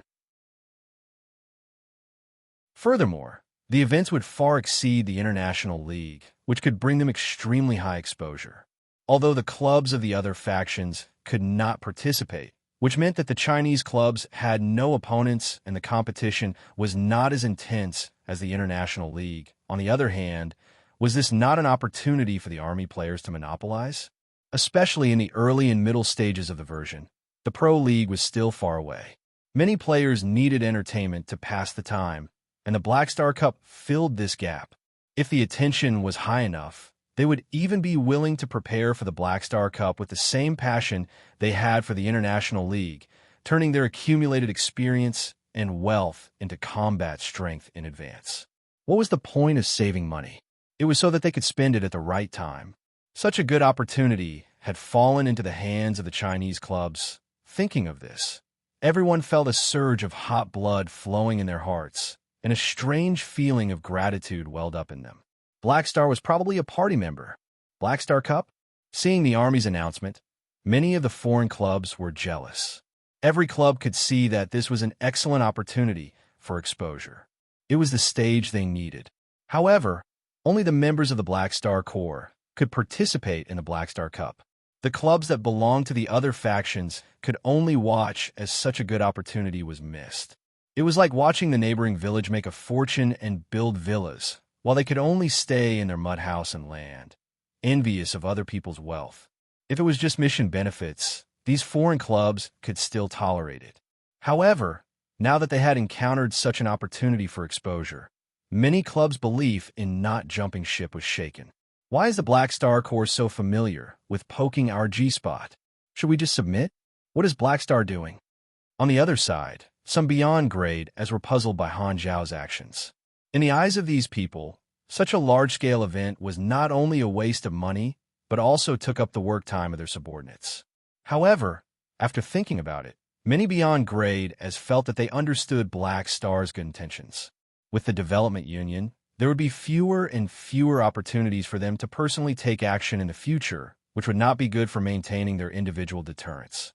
Black Star might be looking for a new way to show off his strength to the outside world. Many beyond grade sighed. The vice president really thought far ahead. This is what it means to work for our benefit. P.S. I've been away for activities these few days, so I've been a little shorter.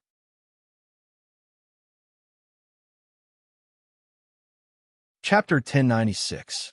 The day after the announcement of the Black Star Cup, countless media outlets and financial group representatives waved their cash at the door, wanting to buy the broadcasting rights. In the large conference room of the Army's headquarters, Sylvia sat at the head of the table. Countless remote projections of the representatives sat below, discussing nonstop. The room was filled with buzzing sounds. Silence. Sylvia knocked on the table, and the entire room indeed quieted down. Everyone stared at her. As the chief administrative officer of the Army, Sylvia was also in charge of external communications. In the eyes of many organizations, she was undoubtedly an important figure. Even if the representatives present were the upper echelons of various media outlets or financial groups, they were still very obedient in front of Sylvia. Sylvia looked around and said with a serious expression, "Everyone has the same intention. Everyone is here for the same reason." Regarding the Black Star Cup Army League, the Army commander wants to create a comprehensive sports event for supers. The scope of the first competition will be limited to the Army for the time being, but people from other organizations may be invited to participate in the competition in the future. The specific details are in the introduction of the competition rules. The Army hopes that the competition will be broadcasted to the entire universe, so the broadcasting rights will be sold according to region. The planet-level broadcasting rights will not be sold separately. The lowest price is the Star Zone broadcasting rights, priced at 15 million ANAs. The Star System broadcasting rights are 120 million ANAs, and the Star Cluster broadcasting rights are 980 million ANAs. These will be paid in 1 to 5 installments. This is only the reference price. If you need the exclusive rights of the same region, it will be done through bidding. Hearing this, the audience was in an uproar. Many people looked at each other and saw the shock on each other's faces. Compared to the status of the Black Star Corps and the popularity of this competition, this price was quite reasonable. It was far lower than what they had expected. Generally speaking, there were two ways to sell the broadcasting rights of such programs. The most common way was to sell the broadcasting rights as a unit, with no restrictions on the region. The other way was to split the broadcasting rights, which was usually used for large-scale broadcasting. Only a few people had the right to activate it, or else the media would not buy it. Of course, the Black Star Corps had the right to do so. The basic unit was the broadcasting range of a star zone, which meant that the broadcasting channels of this media were limited to a single star zone. Although the quantum network was very developed now, connecting the galactic society as one, most media audiences were still regional, equivalent to local channels. The lowest price of 15 million ANAs was indeed not a small amount, but the financial groups and media companies that dared to do business with the Army were all of a certain scale, so it was not a problem for them to fork out such a small amount of money. If the broadcast coverage overlapped, there would be a set of processing system. If the broadcast coverage overlapped with the same coverage, then the two broadcasters would broadcast together. Otherwise, there would be a bidding war. If there were overlaps of different levels, for example, if one company bought the broadcasting rights of a star system and the other company bought the broadcasting rights of a star zone within that star system, they would either not deal with it, apply to the Army for negotiation, withdraw the authorization, or cooperate with each other. However, the media was strictly prohibited from buying the broadcasting rights of a large area and then privately distributing the broadcasting rights. Sylvia summoned Philip's doppelgangers one by one and came to the side of each representative to record their bids. The media representatives thought for a while, wrote down their requests, and eagerly bought the rights. Everyone could see that the Black Star Cup was a business opportunity.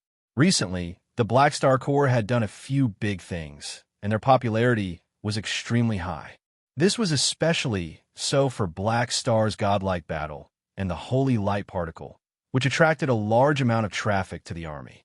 Out of 10 galactic residents, at least 3 to 4 would pay attention to the army's news. Furthermore, the Black Star Cup itself was also very attractive. Although there were many supers in the universe, and battles were not rare, this kind of competition where countless supers of various grades participated together was far too rare. Furthermore, there was also a selection process, which made it easier to mobilize the audience's emotions. Furthermore, there were too many competitions, and it was rare to see so many supers participating in so many interesting sports and entertainment events. According to the blueprint of the Black Star Cup, there was a chance that it would evolve into a league with more organizations participating in the future. With the status of the Black Star Corps, there was no need to be afraid of others following the trend. In the long run, this league had a lot of potential. Not only did the representatives present want to sign the contract for this season, some even wanted to sign a few more seasons as a long-term investment. On this project, it's a win-win situation for us. Sylvia spoke while everyone was thinking about the price. If the Army wants to make the Black Star Cup bigger, we need more media to broadcast it and attract more attention. You guys also need viewership ratings. I don't need to emphasize the scale of the Black Star Cup.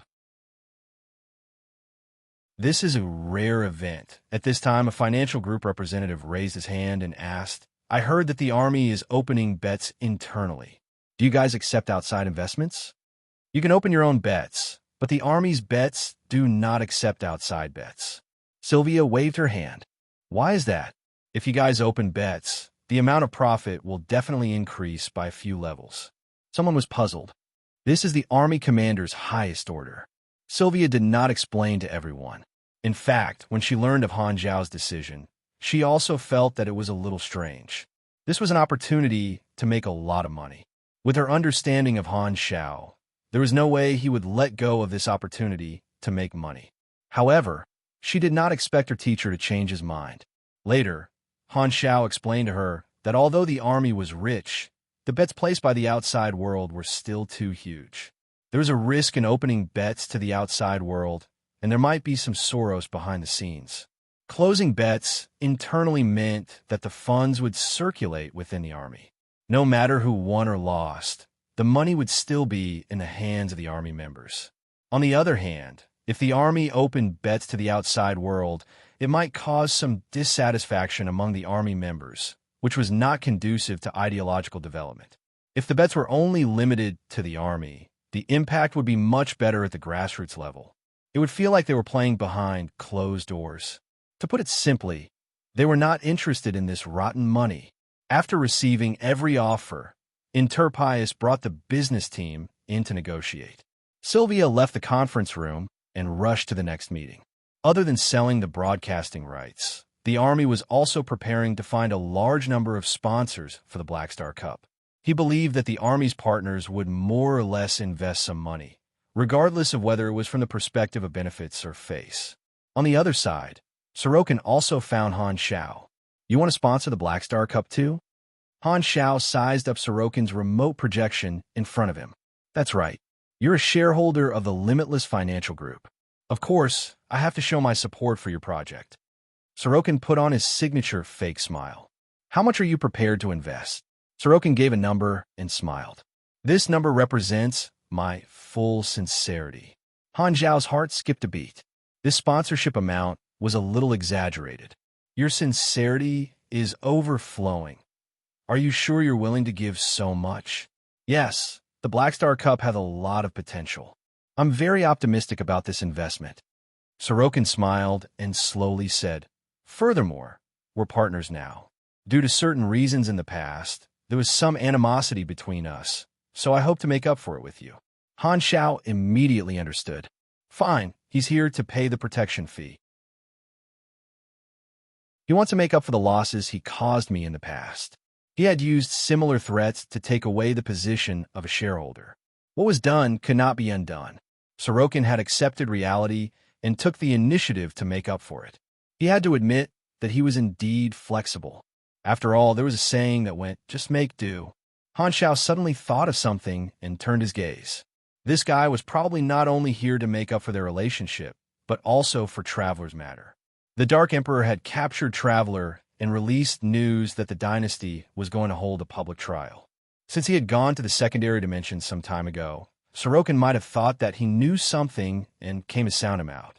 After all, Sorokin had also interfered in the rescue of Hela, and Traveler was one of the few people who knew about it. Of course, he would feel guilty. All right, I'll remember less about what happened in the past. Han Shao smiled at him and dragged his words. About the tyrant, Sorokin's eyelids twitched. This, without waiting for him to answer, Han Shao laughed. Don't worry, I'm just kidding. Why would I let you tear up the agreement with him and use the same methods to deal with me, to suppress all the businesses you helped him expand? My relationship with him is very good.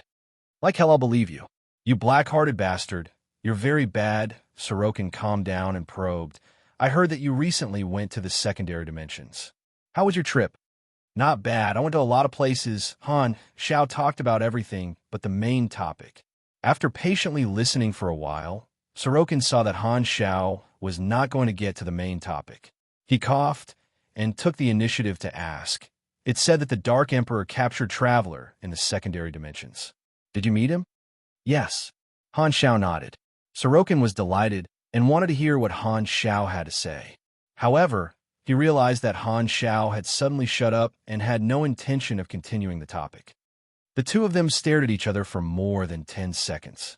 Sorokin could not take it anymore and could only take the initiative to ask, what was the situation at that time? At that time, little Dark Emperor almost let Traveler escape. He happened to bump into me, so I caught him. Han Shao smacked his lips and sighed. Speaking of which, this guy has no backbone. I used some torture on him, and he confessed the identity of the mastermind. Sorokin's heart tightened. Who is it? Han Shao glanced at him and slowly said, he said that he was actually not a neutral mercenary, but a secret member of a supercluster civilization.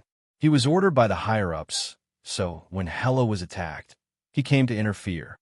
Secret member? Sorokin was curious. Which civilization is he from? Han Zhao's tone was solemn. We did not expect that he was actually from the Modo civilization. So, it's Modo. Sorokin was deep in thought. He suddenly froze and became vigilant. No, Traveler would not help him cover up the truth. He would definitely expose that the reason the supercluster sent him out was because of him.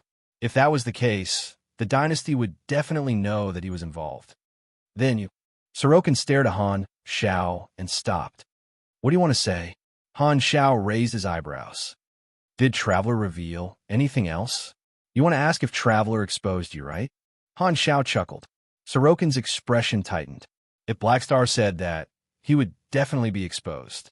This time, Han Shao stopped smiling and said coldly, what you did behind the scenes is not right. Actually, he originally planned to hide it, but when Sorokin came looking for him, he realized that his original plan of hiding while the enemy was in the open was not very realistic. Because the dynasty was going to put Traveler on trial in public, Sorokin definitely would not have any illusions. He knew that the probability of Traveler admitting guilt was very high, so there was no reason for him to keep it a secret. Therefore, the dynasty would most likely know what he was doing behind the scenes. Therefore, Blackstar would definitely be notified and know that he was scheming against the Blackstar Corps behind the scenes. In that case, even if he acted dumb, it would be useless. If he tried to hide it, Sorokin would only be more vigilant. Instead of that, he might as well just say it out loud. According to his understanding of Sorokin, this bastard knew when to back down and when not to back down. He definitely did not want to have a falling out and wanted to find a way to make up for it. After all, even if Sorokin gave him compensation, it did not mean that he would give up on targeting Sorokin. Sorokin paused and showed a helpless expression. All right, you caught me. My motive for doing this is only to maintain the balance, not to target you personally. However, I did wrong you in this matter. Since we're partners now, I'll give you an explanation to express my apology. Han Shao carefully observed his expression and narrowed his eyes. Just as he had guessed, with Sorokin's thick skin, it was unlikely that he would panic after being exposed. Instead, he would openly accept this matter, apologize in person, and find a way to make up for it. Furthermore, Sorokin was very cunning. He had actually prepared a backup plan for this matter, which was that he deliberately revealed his inner thoughts to Traveler and found a reason for his actions to protect collectivism and attack the united front of the Beyond Grade as not involving personal grudges. With such a thought as support, even if he was exposed afterward, he would not be targeted so fiercely. This was because the position he showed in this matter was actually the same as the three universal civilizations. They both wanted to attack the united front of the Beyond Grade as. He only made a mistake in his method, but even so, the degree to which he offended the dynasty was actually very low. After all, his method was to interfere indirectly and not directly, so there was a certain amount of leeway. In the current complicated situation of the universe, the three universal civilizations had a conflict of interest with the Development Union. As a member of the association, Sorokin had the so-called collectivist ideology. So in the eyes of the three universal civilizations, he was very likely to become one of the people they could fight for. Although exposing his position would cause the Mecha Empire, Black Star, and the other Beyond Grade as who supported the United Front to ostracize him, this would also become an opportunity for him to get closer to the three universal civilizations, reducing his losses as much as possible. Han Xiao had to admit that Sorokin was really cunning. This two-faced guy always had room to deal with the negative consequences with the resources he had. The biggest problem was that he had colluded with the Supercluster Alliance on this matter, so the three universal civilizations would definitely be dissatisfied with this. Sorokin would not be able to clear his name, so he would definitely have to bleed a lot to solve this. The second problem was Han Zhao's attitude. Black Star had been offended, and no one could shake his position now. Sorokin could only compromise and be prepared to be asked for more. All kinds of thoughts flashed through his mind. Han Xiao blinked and said coldly, "Let me hear how you're going to apologize to me. P.S. Pushing a book, Han K., newly released in July, a great master of history. Once a good friend?" Introduction. Looking back 1,000 years, the Han Palace is still the same. In the third year of Emperor Zhao of Han's Yuan Feng, the ministers in the court were in power. Outside, the Xiongnu had not been wiped out, and the Silk Road was endless. In the Dunhuang Gobi, in a relay station called Xianquan, an insignificant official, Ren Hong, threw his pen and shouted angrily, "A man without ambition should still follow Zhang Qian and Fu Jie's example and become a marquis."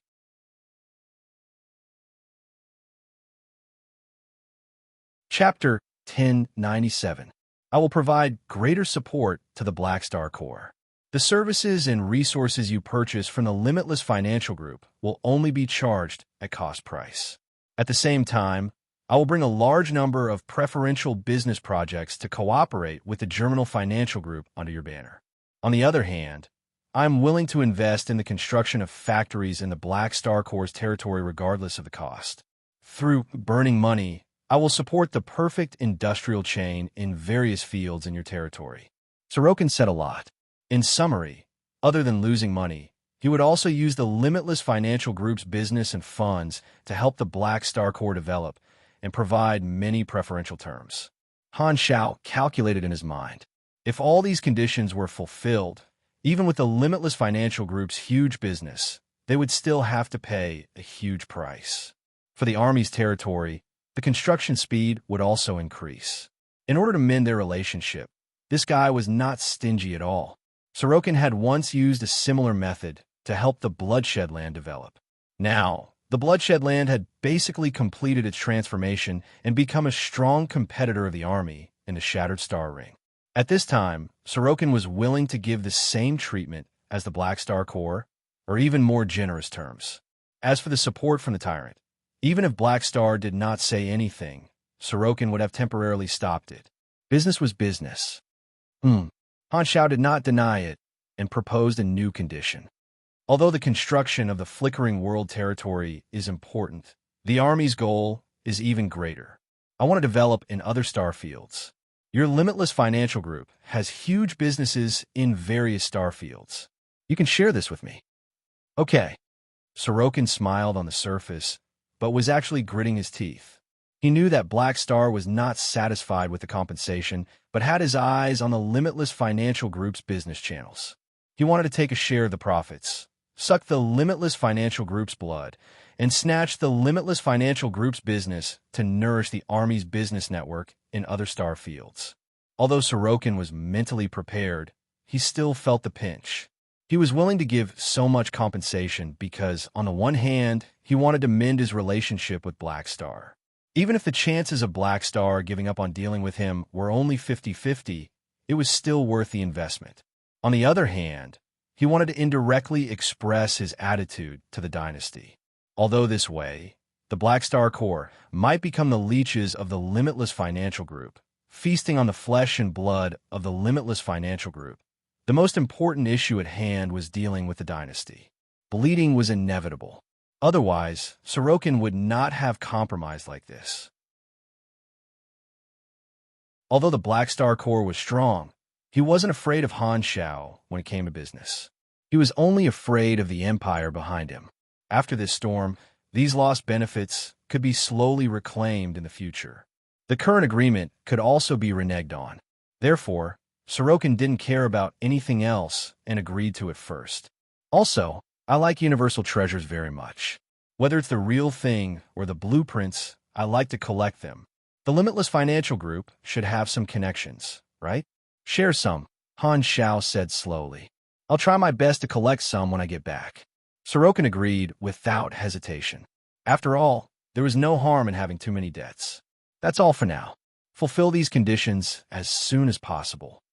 Han Shao waved his hand, indicating that he was sending him off. I still have something to do later, so I won't chat with you anymore. Okay, I won't disturb you anymore. Hearing this, Sorokin stood up, nodded slightly, and ended the communication. The remote projection disappeared instantly. Han Shao leaned back, deep in thought. Traveler is a loyal subject of the Star Ark civilization. Currently, it seems like only I know about this. I wonder if the dynasty will find out the details in his subsequent trial. Anyway, based on Traveler's statement to the dynasty, he insists that Sorokin is the only scapegoat. The dynasty will definitely send someone to question Sorokin's motives. At that time, Sorokin would definitely blame the Superstar Cluster Alliance. If I told him that Moto was the mastermind, he would most likely tell the dynasty as well. If the dynasty continued to ask, he would probably say that I told him. The dynasty knew that I was targeting Moto and understood my motives. Even if they knew that this was a lie, they might be happy to see it happen and admit to it. In the future, they would use this as an excuse to find an opportunity to attack the Moto civilization and the other Superstar Cluster civilizations.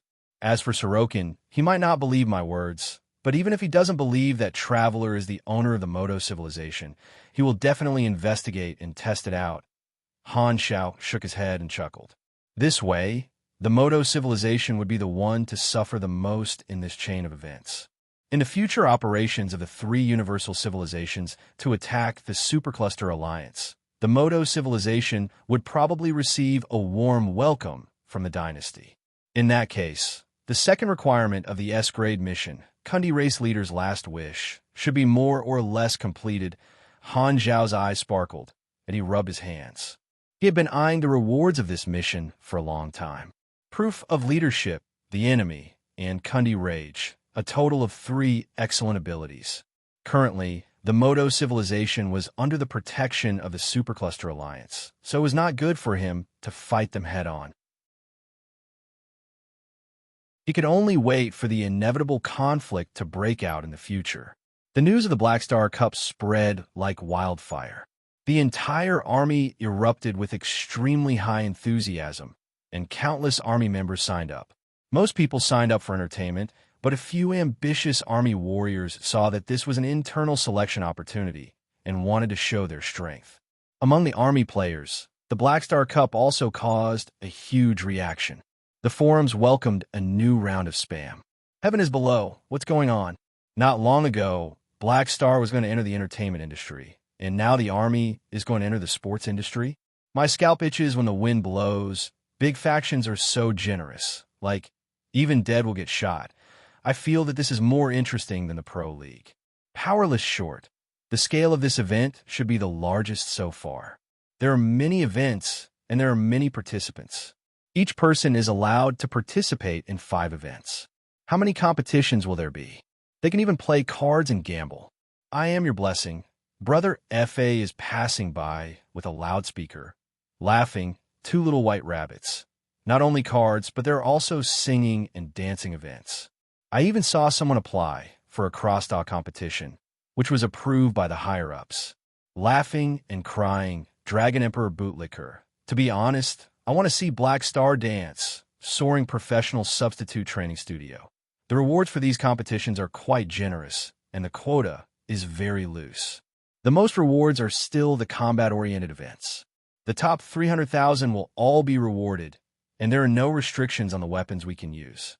Speaking of which, if we participate in a group combat competition and use things like nuclear bomb backpacks and evolution badges, I'm afraid we can take all the top spots. President of Fu Ding's fan club. Let me take a look whose wallet is inflating again. Black Star smile. JPG. Bull likes it. Army Commander, this is my team fee for this year. Bowing 90 degrees. The Black Star Cup was still in preparation, and countless players called their friends and excitedly took out money to prepare for this event. In the following days, the sales of the logistics department skyrocketed, and Han Zhao's daily experience increased by a large amount. A large number of players learned and leveled up, and more than half of the savings they had accumulated since the start of the Flickering World version were invested in this. Looking at the daily increase in experience, Han Zhao felt very comfortable. The players worked so hard to earn this money, so if I don't earn it, am I still human? At this rate, his level 340 promotion was just around the corner. However, in order to obtain one more God's trait transformation point during his promotion, he decided to use this wave of experience to max out some of his blueprints and skills. Sylvia and Philip were very efficient. With the current status of the Black Star Corps, all administrative procedures were given the green light, and the broadcast media and sponsors were quickly in place. Han Zhao specially allocated a few barren planets as the competition venue, and the professional galactic engineering team, called over by the Limitless Financial Group, quickly built the venue. The Army members participating in the Black Star Cup also gathered. The process was similar to the Pro League. Due to the large number of participants, the qualifiers were used to quickly eliminate a large number of people before slowly holding the competition. After more than 2 months of preparation, the preparations for the first Black Star Cup were finally completed. On the 28th of October, year 730 of the Galaxy calendar, the highly anticipated opening ceremony of the Black Star Cup was held as scheduled. With the support of the media, the eyes of the entire universe were focused on this event.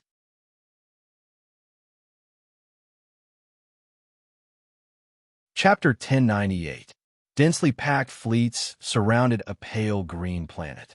Colorful searchlights passed through the planet's artificial atmosphere, making the sky of this planet appear as beautiful as the aurora.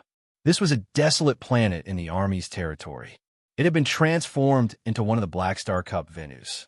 Countless arenas, low-altitude vehicle tracks, large stadiums, and other competition facilities were built on the surface. They were visible to the naked eye from outer space.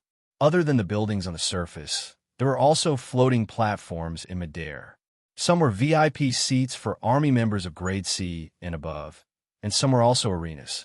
Due to the large number of events and participants, there was a need to increase the competition venue as much as possible to increase the efficiency of the qualifiers. At this time, all the media and Army spaceships in outer space locked their sights on the largest floating platform. There was a podium set up there. Today was the opening ceremony.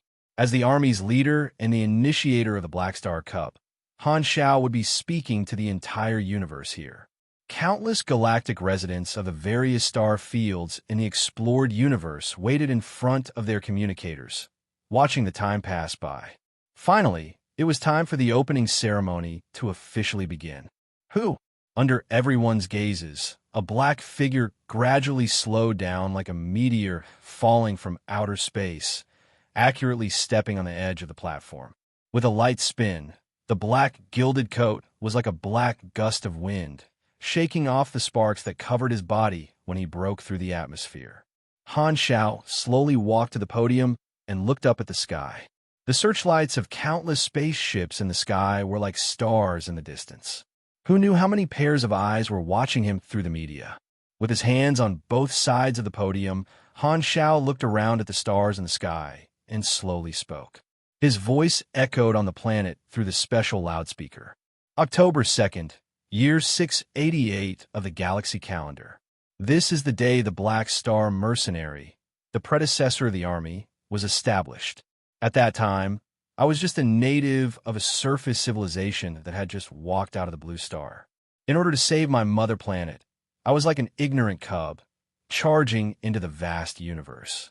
At that time, this was a world full of unknown dangers, but for the survival of the mother planet and the safety of my friends on the mother planet, I did not hesitate. The speech was broadcasted simultaneously on the internet channels of various star fields. When the Blue Star citizens who were waiting in front of the channel heard the speech, the memories of this period of history in their minds faded away and came alive again. A sense of pride involuntarily rose in their hearts. No matter what Black Star status was in the universe, in the eyes of the Blue Star people, he only had one identity, and that was that he was worthy of being called the great man of the planet. The first Blue Star to step into the universe was a small step for Black Star, but it was a big step for Blue Star. In the Aquamarine Federation's government building, Bennett pushed away an administrative meeting and stayed in front of the television to watch the broadcast. Now, his hair was completely white, but it was still neatly combed. There were more wrinkles on his face, and he already looked like an old man. After holding the power of the planet in his hands for many years, he had a dignified temperament. But at this time, the corners of Bennett's mouth were raised high, and his face was full of wrinkles. The corners of his eyes were twinkling. When he first met Han Xiao decades ago, the thin figure that remained in his memory seemed to slowly overlap with the tall and burly Black Star now. Thousands of words were used in his heart, but in the end, they all turned into a sigh of satisfaction. Fortunately, I met you. The speech continued, and Han Xiao's tone gradually became louder and louder. When I was weak, I encountered dangers and also met benefactors. Along the way, there were enemies who were at odds with me, but there were also like-minded friends. The initial period is still vivid in my mind, but now that I think about it, it seems to have been a lifetime ago. I spent more than 40 years building the Black Star Core from nothing, allowing it to grow to what it is today and have a place in the universe. I think I have the right to be proud of it. Many members of the Army nodded with admiration. Basically, all the members of the Army had attended ideological classes and understood the experience of the rise of the Army. Even those who joined the Army for the sake of their future also admired Black Star's achievements in the past 40 years. Looking at the history of the universe, how many people could start from scratch and create such a huge foundation in such a short period of time? The answer was no. Of course, some people had greater achievements than Black Star, but they had spent a much longer time on it. Black Star was the only one who had risen in the universe at an unprecedented speed, leaving behind a thick and colorful stroke of his own. In the frontline stronghold of the exploration stronghold in the free competition zone, Hela looked at Han Xiao on the screen. The scenes of adventures together flashed through her mind, and her eyes gradually became as gentle as water. Manison, Kasi, Sorokin, and the other beyond grade, as were also watching the broadcast. Even the dynasty ruler Urinril took time out of her busy schedule to pay attention. Hearing Han Xiao's words, these people sighed in their hearts. Perhaps Black Star had some conflicts with them in terms of benefits, but from the bottom of their hearts, they also admired Black Star's achievements. If it were them, no one felt that they could have done better than Black Star. What was I doing when I was less than 100 years old? It seems like I was still helping the former leader manage the military logistics. Manison could not help but reminisce. At the scene, Han Xiao listed the achievements of the army so far, and his tone became more and more formal. As mentioned above, the Black Star Corps has achieved many brilliant results, but its contribution to the universe is too insignificant. I feel deeply ashamed, so I feel that I should make a public report to the entire universe. Let everyone see our current glory and strive to give everyone with potential a chance to show it. This is the reason why I organized the Black Star Cup. That's not bad. Unravel nodded approvingly. She liked to see beyond grade as enjoy their privileges while also contributing to the entire universe. Unfortunately, most people did not have such awareness. In her eyes, although Black Star was also a profit seeker, it was already rare for him to have such awareness. As the speech came to an end, Han Zhao's lips curled up as he said with a smile, "I've said enough. Next, this stage will be handed over to the young lads of the Black Star Army. Then, I hereby announce that the first Black Star Cup Army League officially begins." As soon as he said that, the crowd burst into thunderous applause. There was no doubt that this was the sound effect added at the end. He still had to have some prestige. If no one applauded after the speech, how awkward would that be? Furthermore, the members of the army were all in the spaceship, so the applause could not be heard. Amidst the cheers and applause, Han Xiao teleported and disappeared. The organizers of the competition immediately appeared and began to mobilize the players for the opening match. The audience took their seats one after another, and the scene immediately became extraordinarily lively with a boiling cauldron of voices. According to the plans of the group of professional event planners that Sylvia had found, there would be a large-scale performance for the opening ceremony on the first day, and only a few of the more important events would be selected for the competition. There would definitely be combat events. Referring to the style of the Pro League in his previous life, Han Xiao also set up individual competition, team competition, champion mode, capture the flag, and so on. He even took out the playstyle of the Pro League in his previous life in advance and used it for the Black Star Cup. From ordinary people to calamity grades, there was also an exclusive group for immortals. Each group would pick a representative to fight in the opening ceremony. As for sports, entertainment, and so on, they would choose to fight in the more important events. Quite a number of sports entertainment events were not divided into groups, and Wayne Card was one of them. Because it was not divided into groups, it had the largest number of participants. Thus, it was chosen to perform in the opening ceremony. The two Wayne Cards players that were going to fight in the opening ceremony were Herluz, who was highly respected in the Army's circle of card players, and Hardaway, who was a deadbeat in the Army's gambling circle. A Wayne Card chessboard was set up in an indoor arena. As soon as the two players entered the arena, they received completely different treatment. As soon as Herluz entered the arena, the teasing and cheering of countless card players could be heard. He was extremely popular. On the other hand, Hadavi had only taken 2 steps on the stage before the crowd booed loudly, showing the most sincere respect to this old fogey with terrible gambling skills. A bunch of idiots. Hardaway rolled his eyes.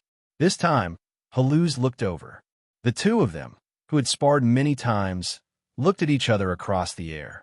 It was as though sparks were flying between them. They could see the same thoughts in each other's eyes. Fu Ding and Nero are not participating. I'm definitely going to be the king of cards in the army. At the same time, the other arena had already reached the Grade D group, and the figures of the players had already appeared. A graduate of the Super Academy was facing a newbie player who had only entered in version 4.0. The two of them looked at each other from afar. Remember the rules. When the opponent loses the ability to fight, you are not allowed to continue attacking. You're not allowed to intentionally injure the opponent, and you're not allowed to intentionally kill the opponent. The moment one of you falls out of the arena or surrenders, the match will be decided. The mechanical referee explained the rules at the side. Other than not being allowed to intentionally injure the opponent, there were basically no restrictions. As long as one did not injure the other party, they could do whatever they wanted. However, there was a special rule for the players. If one did not admit defeat, the other party could beat the player to death. In any case, the player would not die. If there are no problems, let the match begin. Following the referee's order, the graduate did not hesitate. He stomped on the ground and charged toward his opponent's face like an arrow released from a bow. This newbie player was obviously lacking in combat experience. Facing such an aggressive opponent, he immediately panicked. He raised his hands and summoned his pistols. The high-quality mechanical suit he had bought from the logistics department instantly covered his body. He turned into a ghost-like phantom and moved around his opponent.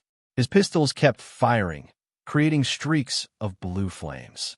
He was a cannon master. Shield up. The graduate also activated his mechanical suit. A foldable alloy shield unfolded on his arm. A thin layer of energy on the shield deflected all the blue lasers fired by the newbie player. At the same time, his other hand pulled out an intricate mechanical spear. The tip of the spear split open, revealing the muzzle of the cannon. Explosive bullets shot out one after another, chasing after his opponent's high-speed figure, creating a trail of fire and smoke on the arena. This person's class was a mechanical pugilist. Because the Black Star Corps Logistics Department provided a large number of high-quality faction-exclusive mechanical weapons, many mechanic supers under the Army, regardless of whether they were players or normal members, were willing to change their class to mechanic. This was because they could directly purchase the best weapons that matched their level.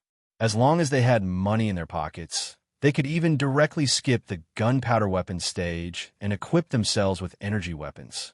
Facing the legendary immortals, this graduate was actually even more nervous. In the Army, the players were a group of special existences that were almost deified.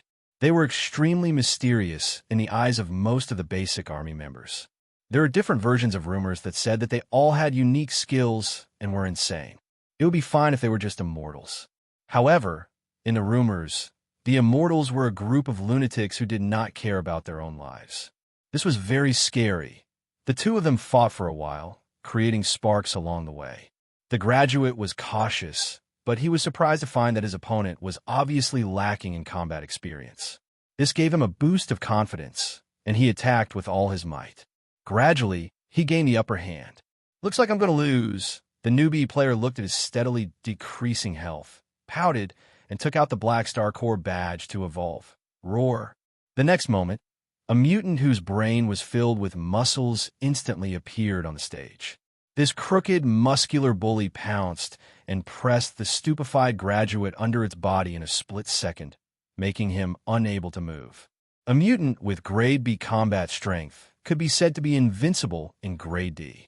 At this time, the mutant opened its bloody mouth, revealing a mouthful of sharp teeth, as if it was going to bite down. "I admit defeat. Help, help." The graduate was scared out of his wits. Seeing the big mouth that was spewing out smelly gas getting closer and closer, he subconsciously closed his eyes in fear. However, the expected bite did not come. Instead, he felt a thick, soft, and wet tongue lick him from head to toe. The duel is over. Blue side wins. The referee came online at the right time. "I won." The newbie player jumped up excitedly, shaking his but seductively twice. Then he ran to the edge of the floating arena and jumped down, using the fastest speed to get rid of this ugly image. The dance steps of the mutant were too beautiful. The audience who saw this scene only wanted to poke their eyes out. However, at the same time, countless audience members felt a chill run down their spines. The rumors were indeed true. These immortals were really a bunch of lunatics. On the arena, the graduate covered in saliva lay on the ground, his eyes lifeless. He began to doubt his life. The situation that was supposed to be a sure win was instantly turned around by the opponent's suicidal transformation. "It's too difficult for me. As long as no additional damage was caused, items could be used at will in the Black Star Cup." The players were extremely satisfied with this rule. In the Pro League, the Army's various powerful weapons were tightly restricted. Now that they could finally use them without reservation, it was quite comfortable. Although it was a little unfair to the Army members in the low-level division, this was the effect that Han Shao wanted to achieve. He had several intentions. First, it was to let the outside world see how terrifying the players were. Even low-level players could erupt with exaggerated combat strength. Second, it was to stimulate the sales of the evolution badges. When the players in the low-level division saw that the evolution badges could be used to kill anything in their path, would they not be eager to buy them? Furthermore, the evolution badge was not designed to be a one-time use item. It had to be recharged after one use. The third reason was that Han Xiao actually wanted the players to get the rewards of the low-level regions. After all, normal members did not have much to gain from them. Only by giving the rewards to the players would he be able to maximize the benefits. It was like fertilizing the fields. What? The normal members were not convinced? It was not like they were not allowed to use powerful items.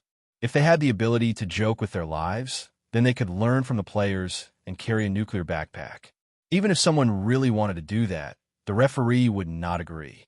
Friendship first, competition second. Suicide on stage was not allowed. Oh, except for those who could not die. You say it's unfair? There was no choice. Not dying was their talent, just like those self-healing ability users. You could not prohibit them from using their own abilities, right? That would be unfair to them. If you wanted to blame someone, then blame yourself for not being an immortal. In any case, the final interpretation of the rules belonged to the army commander. If you had any objections, go to him. With this set of rules, even if the low-level members had objections, they would not be able to do anything. They might even feel that it made sense.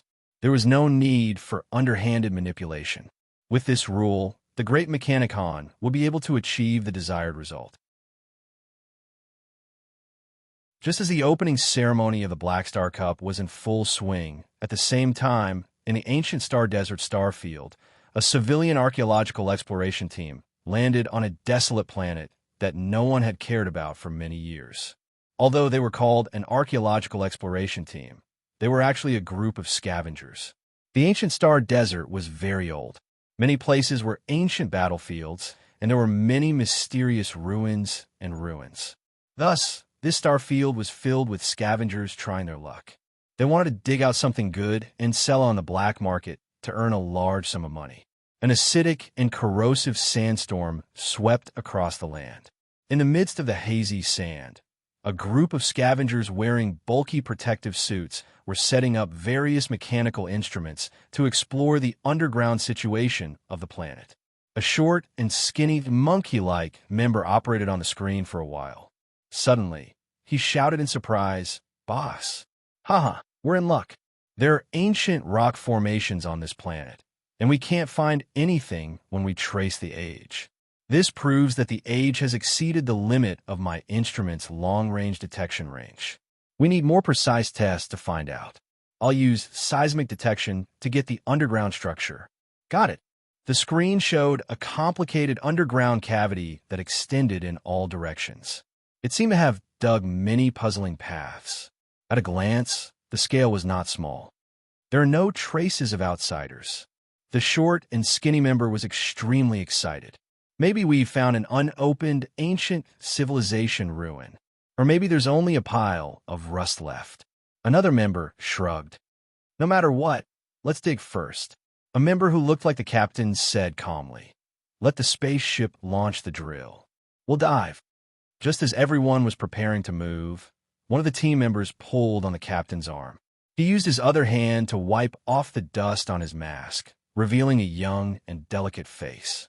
His brows were tightly furrowed, and he was deeply worried. "Don't go down yet." This person's tone was hesitant. "I'm a little uneasy. I feel like I'm going to dig up something bad." If Han Xiao was here, he would definitely recognize this face. This was a famous explorer during the World Tree version. The first person to discover the true body of the World Tree. P.S. I've been out for the past 2 days, so I'm free today. I'll be back to normal tomorrow after a day of rest. PS2. You can also use the WX public account and search for Chi Pagia. Occasionally, they'll sort out plot guesses and post character pictures. If you're interested, please follow.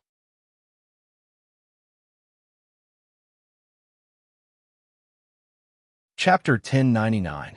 Harrison Moore, a famous interstellar freelance explorer, was keen on excavating relics and pursuing the unknown. Although his strength was low, he could always miraculously turn danger into safety. Over the years, he had discovered countless historical relics and left behind dozens of books. his spirit of not fearing difficulties and daring to explore. As long as he could not seek death, he would seek death, attracted a large group of followers in the universe, who regarded him as a spiritual leader and a lifelight. During the World Tree War, Harrison was already old and weak in a semi-retired state. The three universal civilizations were the ones who were discovered and were attacked by the World Tree civilization. They were caught off guard from the start and suffered heavy losses. Because they did not know the origin of the enemy, all the civilizations in the explored universe could only take a beating in the early stages. They were completely on the defensive and could only passively resist the endless invaders. Planets were occupied by the World Tree one after another and used as nourishment. The three universal civilizations tried their best to find clues about the World Tree civilization, the most important of which was the location of the World Tree's main body. The World Tree itself was a universal treasure, and the World Tree civilization had already obtained it during the Fire Seed era, so it formed a twisted civilization. All the development of the civilization revolved around the World Tree, and countless people tried to nourish and strengthen this universal treasure. Due to the uniqueness of the World Tree, only by finding its main body could the problem be solved from the root. Otherwise, no matter how many invaders were killed, the World Tree could use the nutrients of countless planets to transform and nurture more troops. The main body of the World Tree was rooted in the secondary dimension world, hidden very deeply, and like the underworld dimension, it was invisible and sealed. In that era, almost everyone in the explored universe was a soldier, and many volunteer explorers spontaneously organized to search the secondary dimensions. Harrison also returned and joined them. Due to a series of coincidences, he was the first to discover the secondary dimension where the main body of the World Tree was. Before he sacrificed himself, he recorded the coordinates of the dimension and threw them into the space storm of the secondary dimension world. This set of coordinates was like a bottle drifting in a vast ocean, floating and sinking. In the end, it luckily fell into the hands of the three universal civilizations, and Harrison's deeds were passed down. Only then did the world learn of his achievements. These were the later versions of Harrison's image in his previous life. In this day and age, Harrison was still a young and newbie explorer.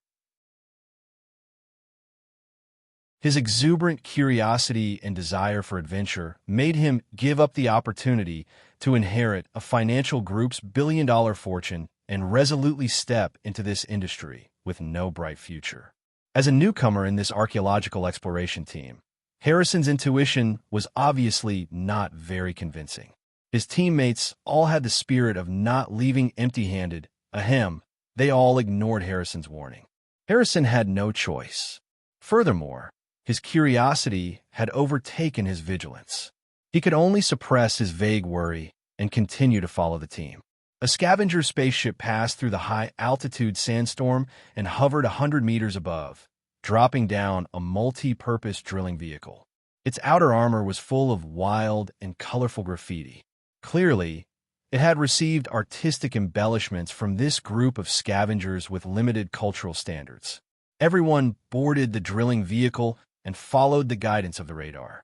They broke through the ground and dived all the way down, quickly approaching the underground cavity on the map. Because these kinds of underground ruins had existed for too long, the crustal changes had caused the structure to be extremely unstable. Generally, there was a risk of collapse, so scavengers would not directly drill into the passage from the side. Their first choice was to go through the front door. Whoosh! Very soon, the tip of the drilling vehicle finally penetrated the rock layer and entered cavity. All the team members walked down, turned on the searchlights, and observed the surroundings. This was an underground cave with traces of man-made excavation. It was about 7 to 8 meters tall, and at the end of the cave was a tightly shut metal door. It was suspected to be the entrance to this underground ruin. The short detector jogged over, took out an instrument to scan the metal door, and muttered, "Well preserved, not much sign of rust. This is a high-strength alloy material." According to the rough detection results, The synthesis technology of this material is at least at the star system level, but there is no record of a matching material in the database. Hearing this, everyone became more and more excited. The higher the level of the lost civilization, the more things that qualified to be sold on the black market in the ruins. However, this also meant that there were more unknown risks. Is there any energy reaction inside? The captain asked. Let me see. There's nothing at all. The energy here is probably exhausted. Even if there are traps or defensive measures, they are all disabled. Then let's go in and take a look, the captain instructed. The captain instructed, everyone be careful later. Without my order, no one is allowed to remove the shield. The group used a laser to cut open the door, tiptoed in, and groped their way forward. The routes inside were intricate, and the environment looked like a large underground military base. Harrison walked to a sign, wiped off the dust on it, and let the translator read the text on it. The result was that it could not be recognized. There is no record of this text in the database. We can confirm that this is the ruin of a civilization that has not been discovered so far, Harrison said in the channel. Today is really a lucky day. No wonder Ah Xiang finally responded to my daily greetings for several months this morning. The short detector was in high spirits. What did she say? Harrison was curious. She said yes. Harrison, good luck. Everyone chatted as they explored. They were careful along the way, but did not find any danger. Only then did they dare to search the rooms one by one. However, they only found living facilities. There was no special equipment, no text documents left behind. Even the energy source and network host were gone. There was not even a single defense mechanism. It looked like this base had long been abandoned, and everything had been taken away. The flames of excitement in everyone's hearts seemed to have been extinguished by a basin of cold water. It can't be. We found an unknown ruin, but we didn't get anything valuable. Did we come here for nothing? The short explorer wailed. It's not a wasted trip. At least we found a new language, an unknown civilization that once existed. Harrison waved the translator in his hand. He had already recorded all the words on the signs on the way. What's the use of this kind of archaeological results? Do they really think we are historians? Someone could not help but complain. If it weren't for the valuable things, who would want to come to this damn place? The scavengers did not have much integrity. Their patience was quickly running out, and they searched faster and faster. Soon, there was only one room left at the core of the base. Everyone cut open the door and walked in. Their breathing stopped in unison. They saw a triangular object about 3 to 4 meters high embedded in the groove in the ground in the center of the room. It was completely black and as smooth as a mirror. It looked a little like obsidian, but the detector showed that it was a metal material. There was a bump on one side, and on top of it was a screen. There was only this thing in the room and nothing else. It was like an exclusive warehouse. We finally found something. What is this thing? Everyone surrounded it in surprise and touched it here and there. Although they did not know what this thing was, looking at its appearance, they did not have to worry about not being able to sell it on the black market as long as it was packaged. The short detector came to the triangular screen and pressed a few times, but there was no response. He felt around for a while and suddenly found a movable board next to the screen. After opening it, there was a socket. It seemed to be used for charging. This is the first time I've seen a socket like this, but it should be fine. The short detector pondered for a moment, took out his instrument, and got busy. Soon, he modified an energy transmission line that fit the socket. He was about to charge the triangular device when Harrison, who had been frowning, subconsciously spoke up. Wait! Everyone turned to look at him. What's wrong with you? I think it's better to be careful. No one knows what this device is for. What if it's a weapon that has run out of energy? Harrison looked hesitant. When he saw this triangular device, he felt an inexplicable palpitation, as if there was a voice in his heart warning him that this thing was dangerous. His innate intuition had never been so strong before. Don't worry, I just probed it. This is actually a precision, one-time safe device. It'll be destroyed once it's opened. It's just that the innermost layer is made of material that blocks detection, so we don't know what's inside, the short detector said without looking back. As he spoke, he directly inserted the plug into the socket and inputted a small amount of energy. The triangular device's display lit up, and a password input interface popped up. The captain came over to take a look. Can the password be cracked? The short detector took out another piece of equipment and fiddled with it for a while before saying with certainty, the password of this safety device changes in real time. We have to connect to the quantum network and then use virtual technology to decipher it. The tools I have now are not enough, but as long as we use a deciphering device with higher computing power, we can definitely open it. I see. The captain hesitated for a while before saying, then why don't we not open it? You said it yourself. This thing is one-time use. If the things stored in it are not valuable, we'll lose out.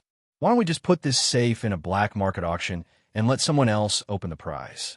This kind of method is very common in the black market anyway. Can we discuss this kind of thing later? Harrison was inexplicably restless. Let's get out of here quickly. I have a bad feeling. When has your intuition ever been good? The captain glared at him, but he did not refute his suggestion. He ordered everyone to move the device onto the rig. This was the only valuable thing in this ruin. The group did not linger and left with the triangular device, all the way back to the spaceship. Suddenly, one of the team members said thoughtfully, "This is very strange. This is really strange. Logically speaking, since there's a ruin left behind by an unknown civilization on this planet, there should be other traces. However, there is only one result. This doesn't make sense. Could it be that the civilization came to this planet and only dug up an underground facility? That's right. I felt a little strange just now." Another person agreed. At this time, the short detector glanced at the radar image and exclaimed in surprise, "Captain, that ruin just now actually collapsed." Everyone hurried over to take a look. The underground cavity in the image had been filled and disappeared without a trace. They could not go back even if they wanted to. "How strange," the captain mumbled, shook his head, and ordered, "Forget it. Let's not care about that for now. Mark this planet. We'll go to the nearest black market planet and estimate the value of our harvest today." Hearing this, the group did not think too much. They moved and piloted the spaceship away from this planet. Only Harrison stood in front of the porthole alone, looking at the planet that was getting smaller and smaller in his sight. Suddenly, a chill ran down his spine. All these signs gave him a feeling that the mission of this strange ruin was to store this triangular device. And the ruin collapsed immediately after they left, as if it had been silently waiting for outsiders to take it away. Harrison could not help but look back. In his sight, the triangular device lay quietly in the back cabin, like a Pandora's box waiting to be opened. The opening ceremony of the Black Star Cup was held perfectly, and the qualifiers were in full swing the next day. The army became extremely lively, and hundreds of millions of members were active on the field, driving the enthusiasm of the entire universe's audience. Because there were many events, every media outlet provided live broadcast and video replay functions all day long. The audience could freely adjust the lens and choose to watch any event, field, or player. Countless viewers held their communicators and watched happily all day long. The viewership of the Black Star Cup in the entire universe was maintained at a very high level. Currently, the average viewership of the various regions was only second to the news broadcast of the three universal civilizations or the local civilizations. The Black Star Cup Competition Organization Department, which had only been set up 2 months ago, had made some calculations. The events with the highest viewership ratings, other than the various battle competitions of Grade B, Grade A, and Immortals, were the entertainment competitions, especially the talent shows, singing, dancing, and talk shows. Countless galactic residents were happy to see the supers, who were rarely seen on normal days, show their talents on the screen. Many talented contestants even attracted a large number of admirers, and the audience on the internet was debating the pros and cons of the various contestants. This proved that no matter what era it was, talent shows were never lacking in topics of discussion. As for the events with the lowest viewership, as Han Xiao expected, they were the technical competitions, such as the mechanical maintenance, mechanical modification, and blueprint drawing competitions that Reynolds had applied for. There were indeed very few people who were willing to watch the technical competitions. However, Han Xiao did not mind. Those technical competitions were purely for selection, to help the army find potential stocks in various fields and replenish new blood. The promotion channels in the army had always been clear. One's rank was linked to one's position, and it could be done by making contributions or gaining experience. The Black Star Cup provided another shortcut to promotion, allowing those of the same rank to rise. The reason why the army members were so enthusiastic was because this model allowed many people to see more opportunities, injecting new vitality into the army. Although the players had their own groups, most of them were more interested in participating in the normal rank groups and playing happily with the NPCs.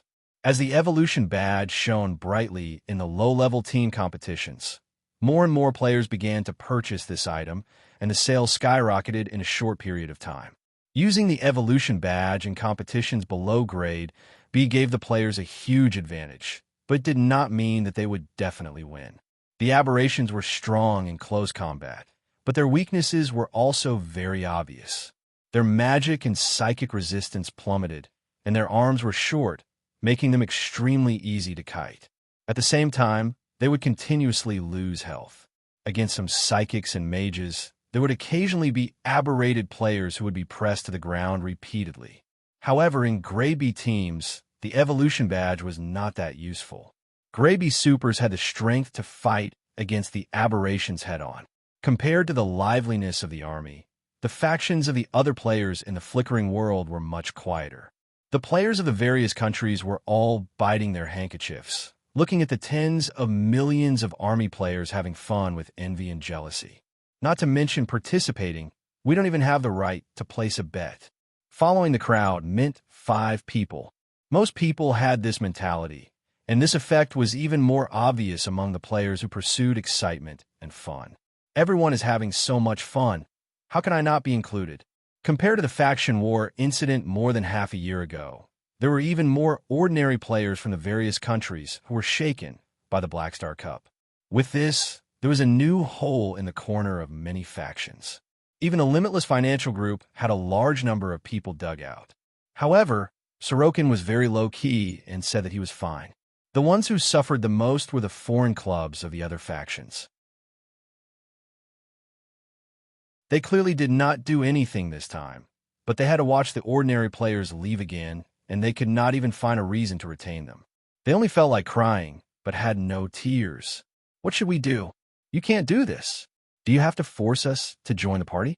Black Star Corps. You're going too far. Even a clay figurine has a temper. Force me again if you dare. If you force me again, I'll really join you.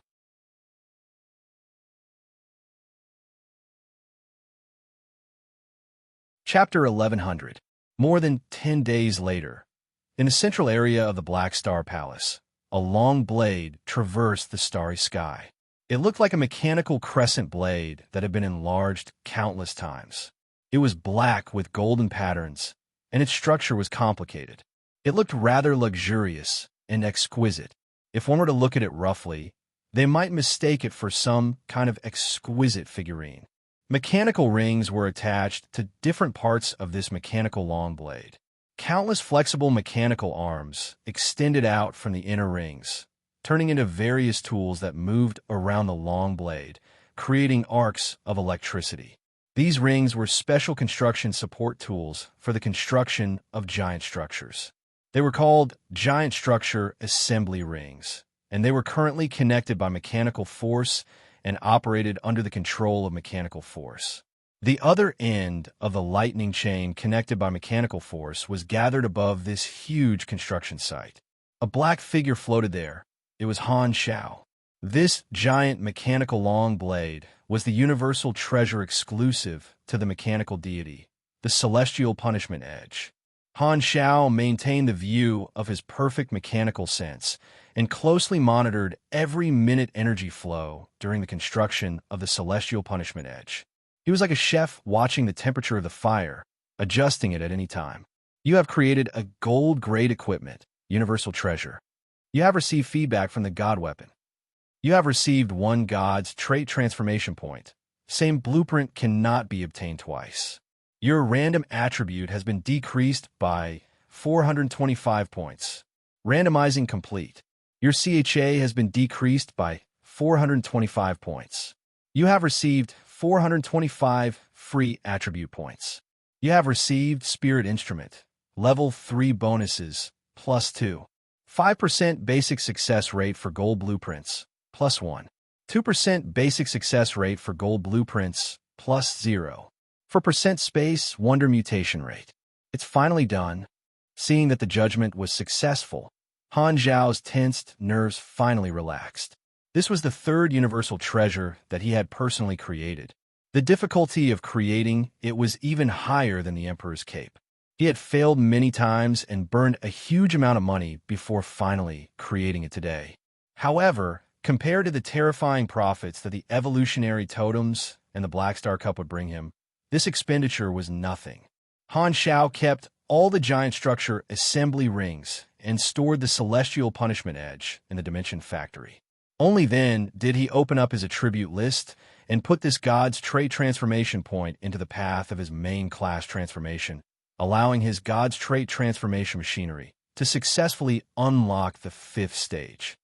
Yo, this wave of buffs is awesome. Han Zhao was pleasantly surprised. In the first few stages, he mainly focused on improving his production and research abilities.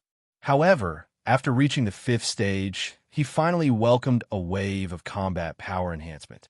The 1x total affinity coefficient increased his machinery affinity by at least 2,000%. Not to mention, there was also the most powerful ability enhancement. The other effects were also more combat-oriented. The abilities of Lord Mechanic and Divine Throne Mechanic were his current main combat abilities.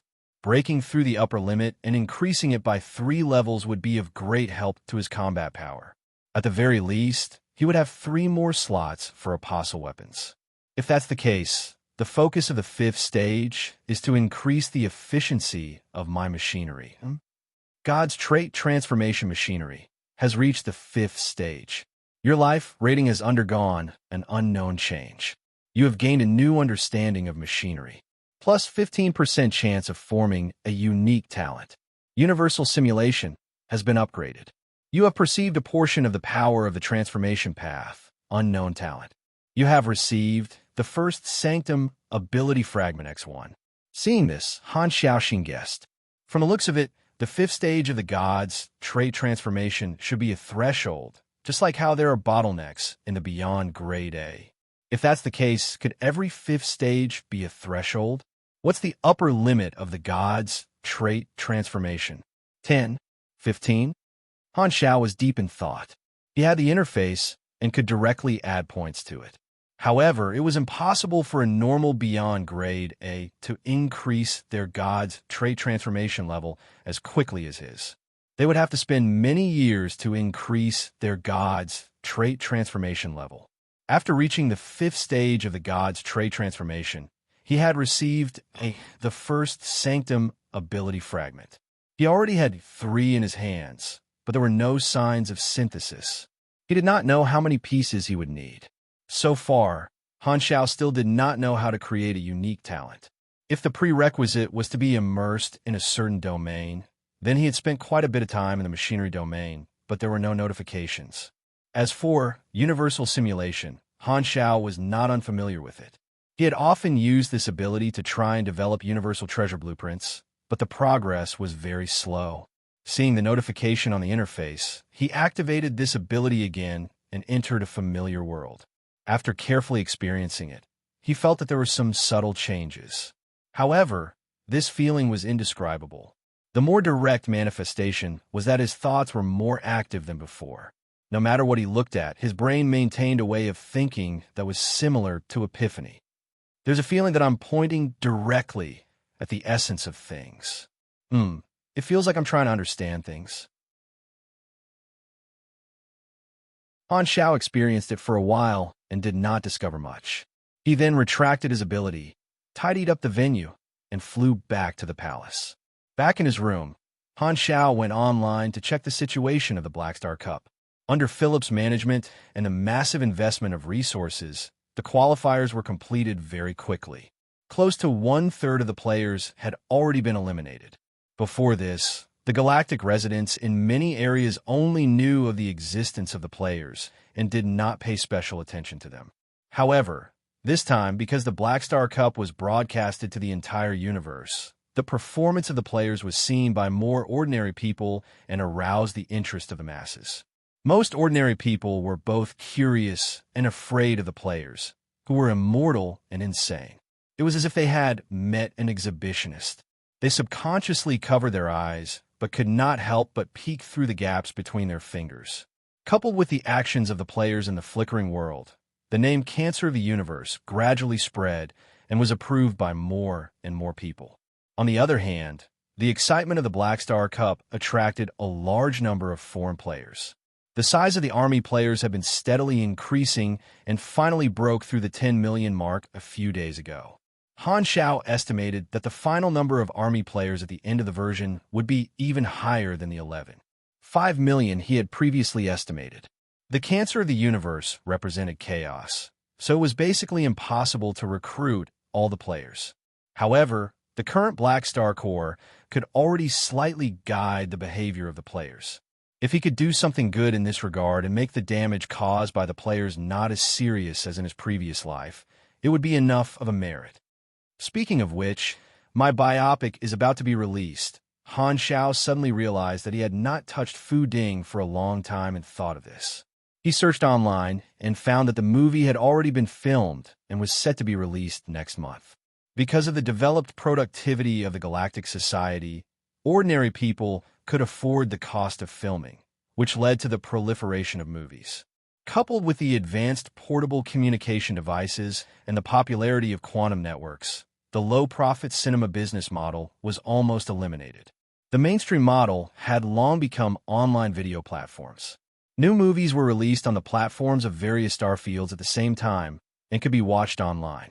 The name of the movie was simple and unpretentious. It was called Black Star Origins. This movie was about his story on the Blue Star, from escaping the germinal organization to stepping into the galaxy. Because of the limited time, director Bennett Laver had cut out many stories and only kept the main story to control the rhythm of the movie. Han Xiao had seen the rough cut of the movie before. This famous director was indeed capable, filming his experience with twists and turns.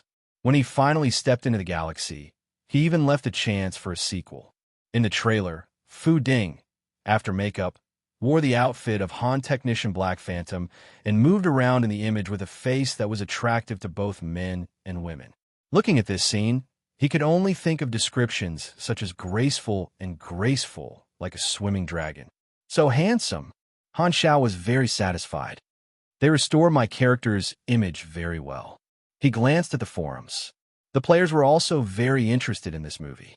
On one hand, they wanted to see Black Star's story being filmed, and on the other hand, they wanted to see them appear in the movie. There were also scenes of the immortals in the movie. Seeing their own stories being filmed by NPCs made the players feel very novel. After this movie is released, it might be able to increase the cohesion of the army players like Pork Bun's video. If it's useful, I can find that director to film a few more sequels. After making a mental note of this, Han Xiao continued to surf the internet for a while and found another piece of news that caught his attention.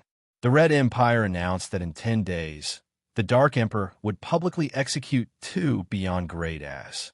One was Traveler, and the other was an innocent person hired by the Supercluster Alliance. Are they finally going to show their might? Han Xiao pursed his lips. This way, the conflict between the Beyond Grade as and the Universal Civilizations would become even more intense. Although there was still a long way to go before it exploded, the seeds of dissatisfaction would only grow. However, the 3 Universal Civilizations target this time was not the Beyond Grade as but the Supercluster Alliance.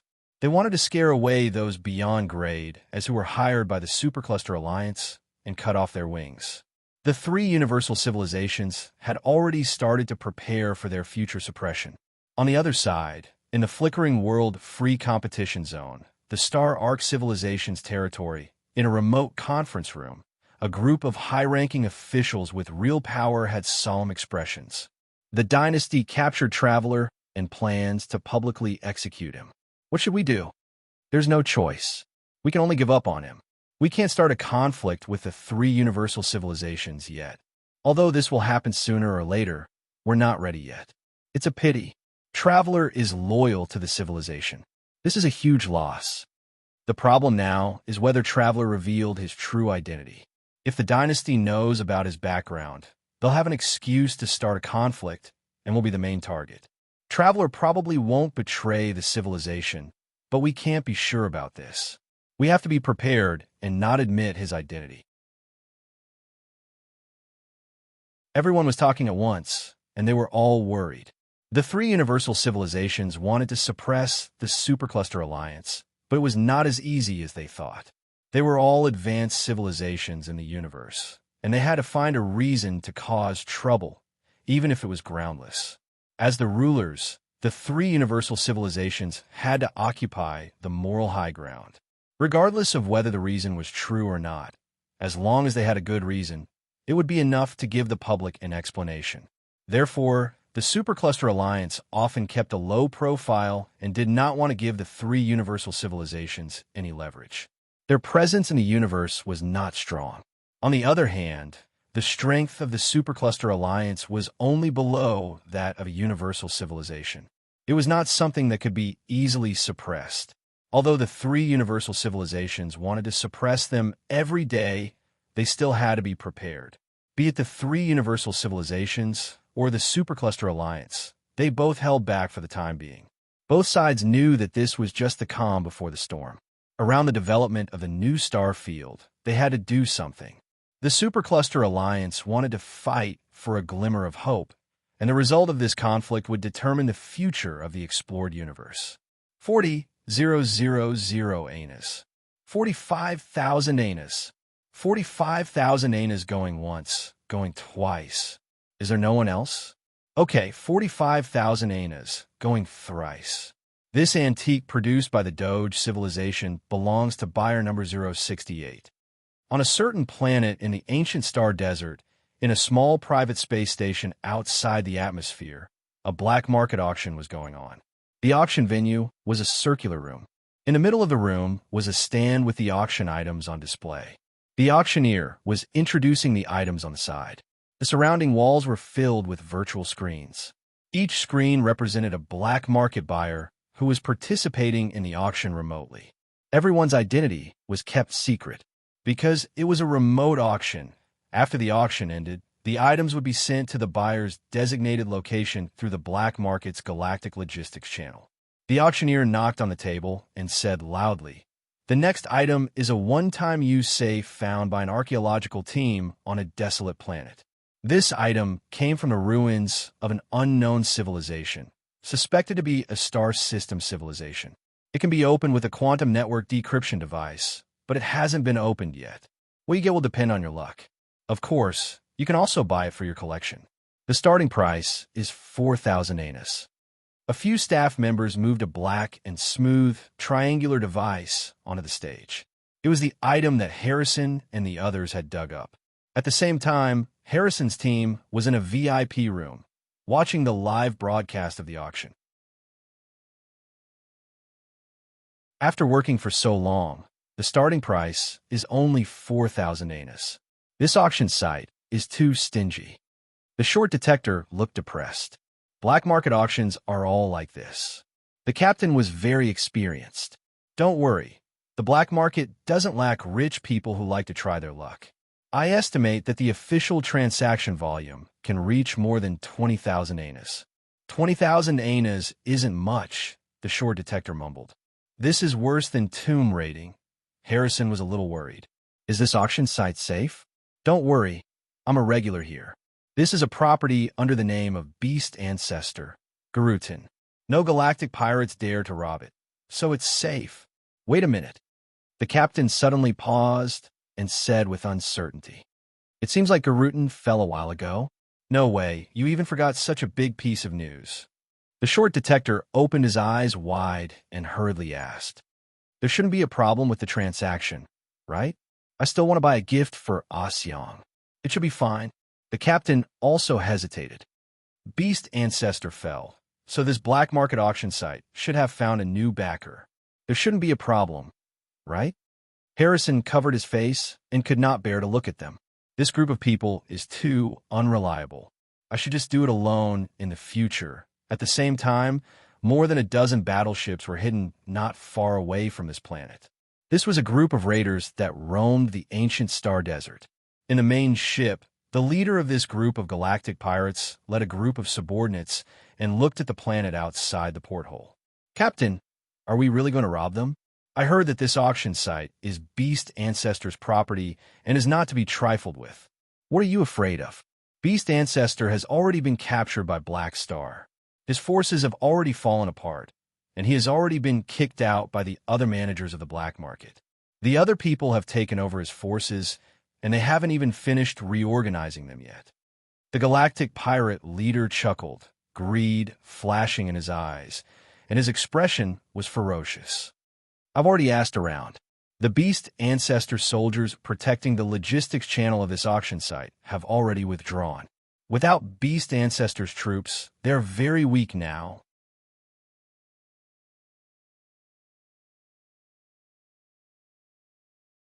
Chapter 1101. A few days later, the transport ship has been stolen. Harrison's team, who was waiting for the final payment in the hotel, suddenly stood up and stared at the remote projection of the auctioneer who had come to inform them. "Yes, a group of galactic pirates discovered our secret transport route and attacked all the disguised spaceships we used to transport the auction items." The auctioneer's face was also very ugly. "Where are your guards?" Harrison could not help but ask. "I heard that you and the Beast Ancestor." The auctioneer interrupted him and said with a dark face, "The Beast Ancestor has fallen, and he is no longer our backer. We can only hire new armed forces. This group of galactic pirates has been targeting us for a long time. They bribed our insiders and stole this batch of goods and spaceships. The newly hired guards all died in battle." Speaking of this, the auctioneer of this black market could not help but sigh. If Garutin was still around, they would have the protection of the Beast Ancestor, which would be enough to deter the various raiders in the ancient Star Desert. No one in the black market would dare to attack them. But now their old backer had fallen, and the new one was still slowly consolidating the black market forces left behind by the Beast Ancestor. They were at their weakest and immediately became fat sheep surrounded by wolves. They even dared to attack a group of cats and dogs that came out of nowhere. Then what about our items? The captain was vigilant. This black market auction used to have a good reputation, which was why he chose to come here to sell his items. However, after this huge change, he was not sure if the other party would do the same. The order in the black market was very fragile, and the law of the jungle was even worse. "We will organize people to search for the whereabouts of this group of galactic pirates and get the items back. If we can't get them back, then the auction house will compensate according to the starting price." After saying this, the auctioneer did not give them a chance to speak and immediately ended the communication. Everyone looked at each other. The starting price is only 4,000 anas, and the final price is 13,800. Be content. It's good enough that they are willing to compensate. The captain said helplessly. The probability of the black market compensating is less than 10%. They probably saw that our items were not valuable, so they were so straightforward. They will definitely find a way to deny the payment for those items that have a starting price of hundreds of thousands. Hearing this, everyone sighed. The things they dug up this time weren't worth much, and they didn't expect to lose it. It was a wasted trip. Harrison, on the other hand, was a little restless. His intuition made him feel uneasy. He had a feeling that this stolen item would bring him a lot of trouble. Somewhere in the ancient Star Desert, a fleet of galactic pirates that had just gone through a battle was slowly moving through the universe, dragging their spoils of war transport ships. What a bountiful harvest! Inside the cabin, the leader of the space pirates patted the captives and the trophies that had been piled up into a hill with his hands on his belt. Boss, this batch of firearms is in perfect condition. One of his subordinates was in high spirits. Among the spoils of war, there were all kinds of auction items. Not only were there all kinds of ancient drawings, technological creations, and antiques, but there were also all kinds of advanced weapons of civilizations. The black market auctions could afford antiques, but these space pirates preferred practical firearms. The leader of the space pirates paced around and observed the result of the battle. Suddenly, he stopped in front of the dark triangular device. What's this?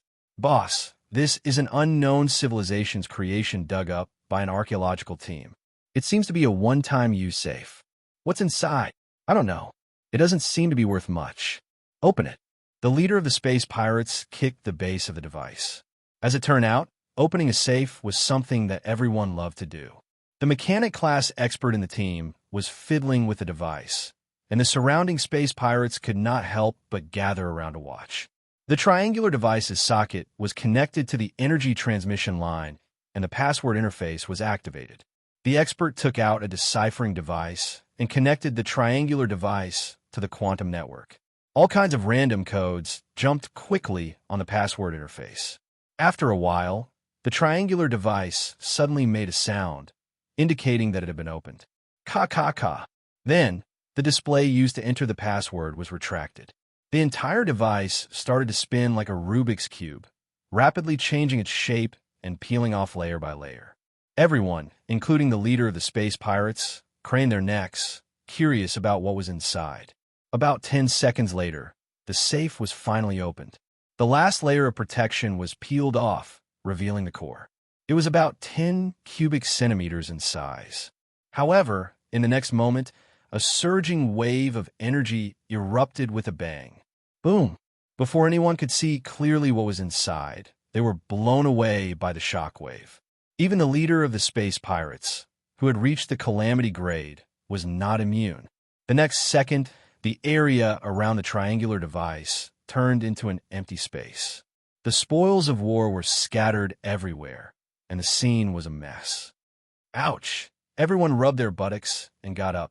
They realized that they only felt a little pain from the fall and did not have any other injuries. The leader of the space pirates and the others hurriedly looked at the safe, but they realized that it was empty. Where's the thing inside? Why is there nothing inside? The leader of the space pirates was furious, feeling that he had been tricked. Could it be that this was just a prank? Who put a fart inside? At this moment, the door opened, and the technician operating the spaceship rushed over with a panicked expression. Boss, what happened here? The location we were at just now became the origin of a cosmic energy surge. The energy reaction broke through the peak in an instant and burned the detection radar. There is no matching energy explosion model in the database. Hearing this, all the space pirates present were stunned. Cosmic energy explosion? What kind of joke was this? It only made them fall on their buttocks. How could this be a cosmic energy? Just as they were puzzled, in a world that they could not see, a unique information packet was crazily replicating itself. With the space pirates as the center, it rapidly spread out through the quantum network. In front of this information signal, the intelligent firewalls of countless devices were useless. At the same time, in a certain base of the Holy Covenant organization, this was a dark palace. Pillars that stretched as far as the eye could see supported the dome. Under each pillar was a brazier with pale, white flames dancing on it. This was the only source of light. A hooded man in a black robe floated in midair. The edges of his robe seemed to be burning, and wisps of black mist were constantly escaping. Below, Law and Faye bowed and reported something. They were both beyond grade, but they did not dare look up at the figure in the sky. Are you saying that there's no way to get the holy light particle? The voice sounded directly in their hearts. The tone was neither light nor heavy. Luo and Faye trembled slightly. Law clenched his teeth and said, "Yes, we've already ambushed Black Star once. He'll definitely be prepared.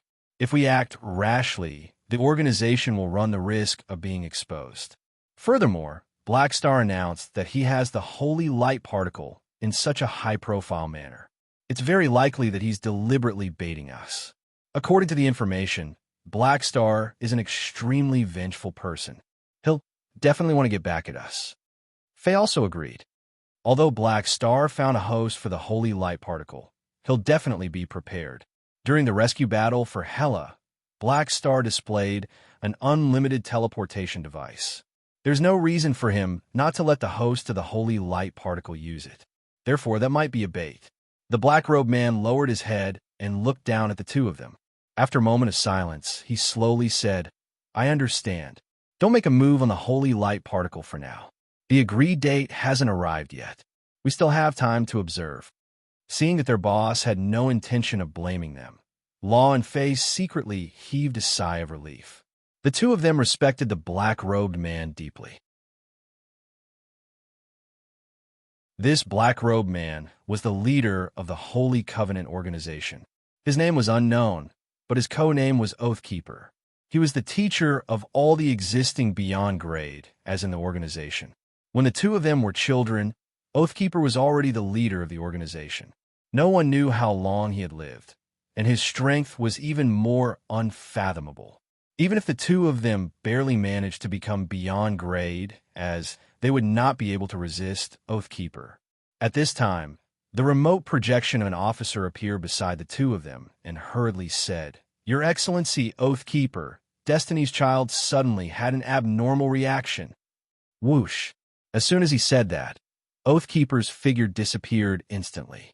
When he reappeared, he was already in a sealed room. Countless researchers in lab coats surrounded a cylindrical, transparent container. The container was filled with dark blue liquid, and a white primal Esper ability entity was inside. The energy entity maintained a humanoid structure and did not have any facial features. It quietly floated in the liquid. Oathkeeper turned to look at the research team leader beside him and asked with a deep voice, "What happened?" The sleeping Destiny's Child Esper ability entity suddenly had an information state disturbance and broke through the seal of the container. We're currently calculating how many entities this information state disturbance will create in the entire universe. The research team leader nervously wiped his sweat. Sudden disturbance? Oathkeeper paused.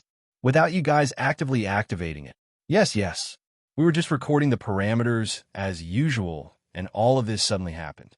Wake it up, Oathkeeper said firmly. It was stimulated. It must have passively sensed something. The researchers had no choice but to do as they were told and began to drain the special liquid in the container. The figure of Destiny's Child Esper ability entity immediately became blurry, as if it would disappear at any time. Increase the binding force field and reality anchor. Don't let it completely enter the high-dimensional information state and break through the containment. The researchers beside him were sweating profusely. Oathkeeper did not care about what was happening beside him. He reached out and placed his hand on the outer wall of the container. A flame ignited in his palm. This flame had a strange color, like a pulsating starry sky. Furthermore, it had no temperature and burned quietly, not affecting the outside world at all. The attention of Destiny's Child Esper ability entity in the container was attracted, and its body stabilized again. It curiously reached out and placed its hand on Oathkeeper's palm through the transparent container wall. At this moment, Oathkeeper spoke in a low voice. "Tell me, what did you find?" Destiny's Child Esper ability entity tilted its head, and a wave of mind rippled. In the hearts of everyone present, a childlike pure voice sounded intermittently. Information state projection. New destiny line. Resonance of the first sanctum. Oathkeeper listened quietly and asked, "Is the agreed date still the same?" Brought forward. 10 years. 20 years. Oathkeeper took a deep breath, and without turning his head, he ordered, "Inject the solution and let it continue to sleep." Everyone immediately went to work, and the dark blue solution filled the container again. Destiny's Child Esper ability entity trembled as if it wanted to struggle, but it finally quieted down and fell asleep again. The research team leader looked at the instrument and could not help but sigh. In a short time, when Destiny's Child Esper ability entity woke up, the amplitude of the information state disturbance had increased by 6%, which meant that another batch of unknown subbodies was about to be born in the universe. Although the Holy Covenant organization had already mastered Destiny's Child Esper ability entity when it was founded, the Holy Covenant had always been extremely cautious in its use because of its uniqueness. Among the primal Esper ability entities, Destiny's Child Esper ability entity had a special form of existence. When it woke up and activated its ability, it would produce a phenomenon called information state disturbance. Some random creatures in the universe would inexplicably awaken a weakened version of its ability, mainly foresight. These targets were called subbodies by the Holy Covenant organization. The appearance of subbodies was irregular, and there were no restrictions on space or time. In other words, where, when, and how the subbodies appeared were all unknown. At this moment, Law and Faye also rushed over and looked around. "How's the situation?" Hearing this, Oathkeeper turned around and slowly said, "There's a change in the plan. The agreed date has been brought forward. I'll go get the holy light particle myself." "You're going to do it yourself?" The two of them were shocked. Law hurriedly said, "It's too risky. Black Star is sinister and cunning, and he's very good at fighting. If anything happens to you, then we—" Oathkeeper interrupted him. His gaze was distant as he whispered, "We don't have to do it. Maybe we can talk to him. We only want a part of the holy light particle. Similarly, we can take out parts of other Esper ability entities to exchange with him." With that, he patted the two of them on the shoulder and said softly, "We've already collected the other key fragments to open the third sanctum, and only the primal Esper ability entity fragment is left. Although we can still perform the synthesis ritual without one holy light particle, it will bring unknown risks. We've been preparing for so many years, so it's best to eliminate any unstable factors as much as possible."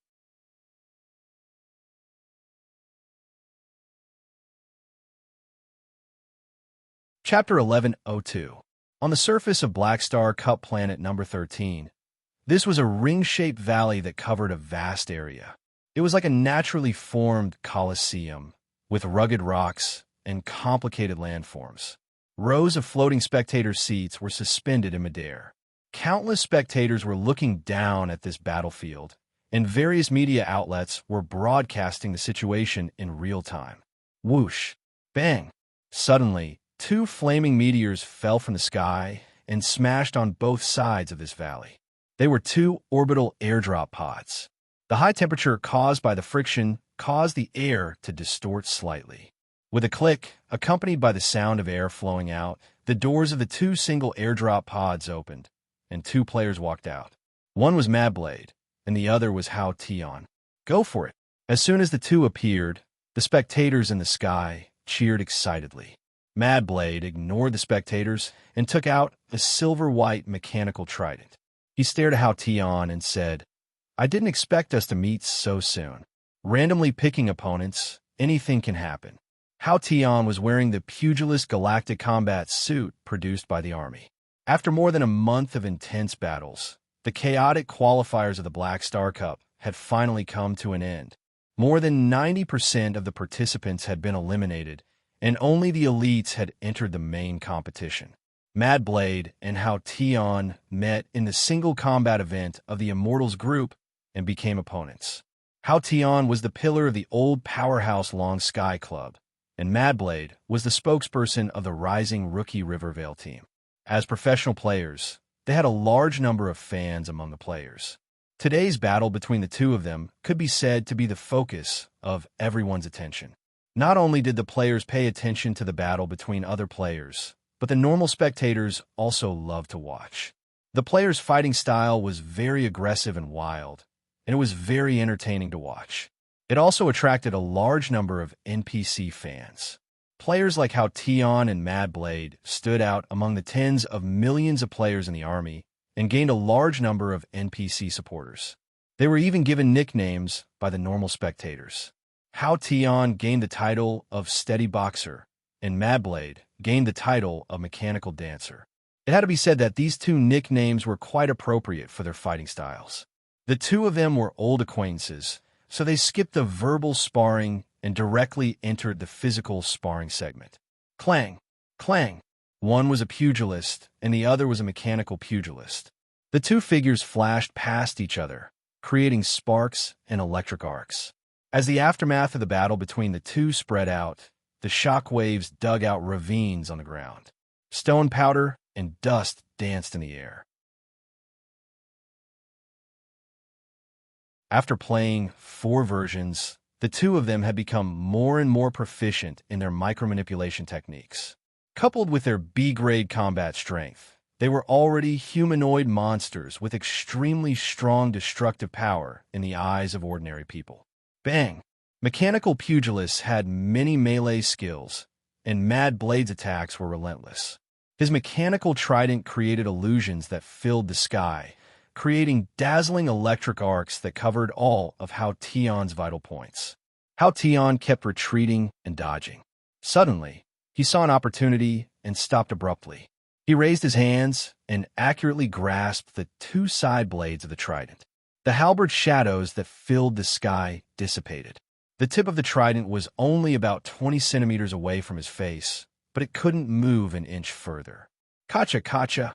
The muscles on their arms swelled as they entered a wrestling mode. The ground beneath their feet exploded with a bang as spiderweb-like cracks spread out. Snake core cannon.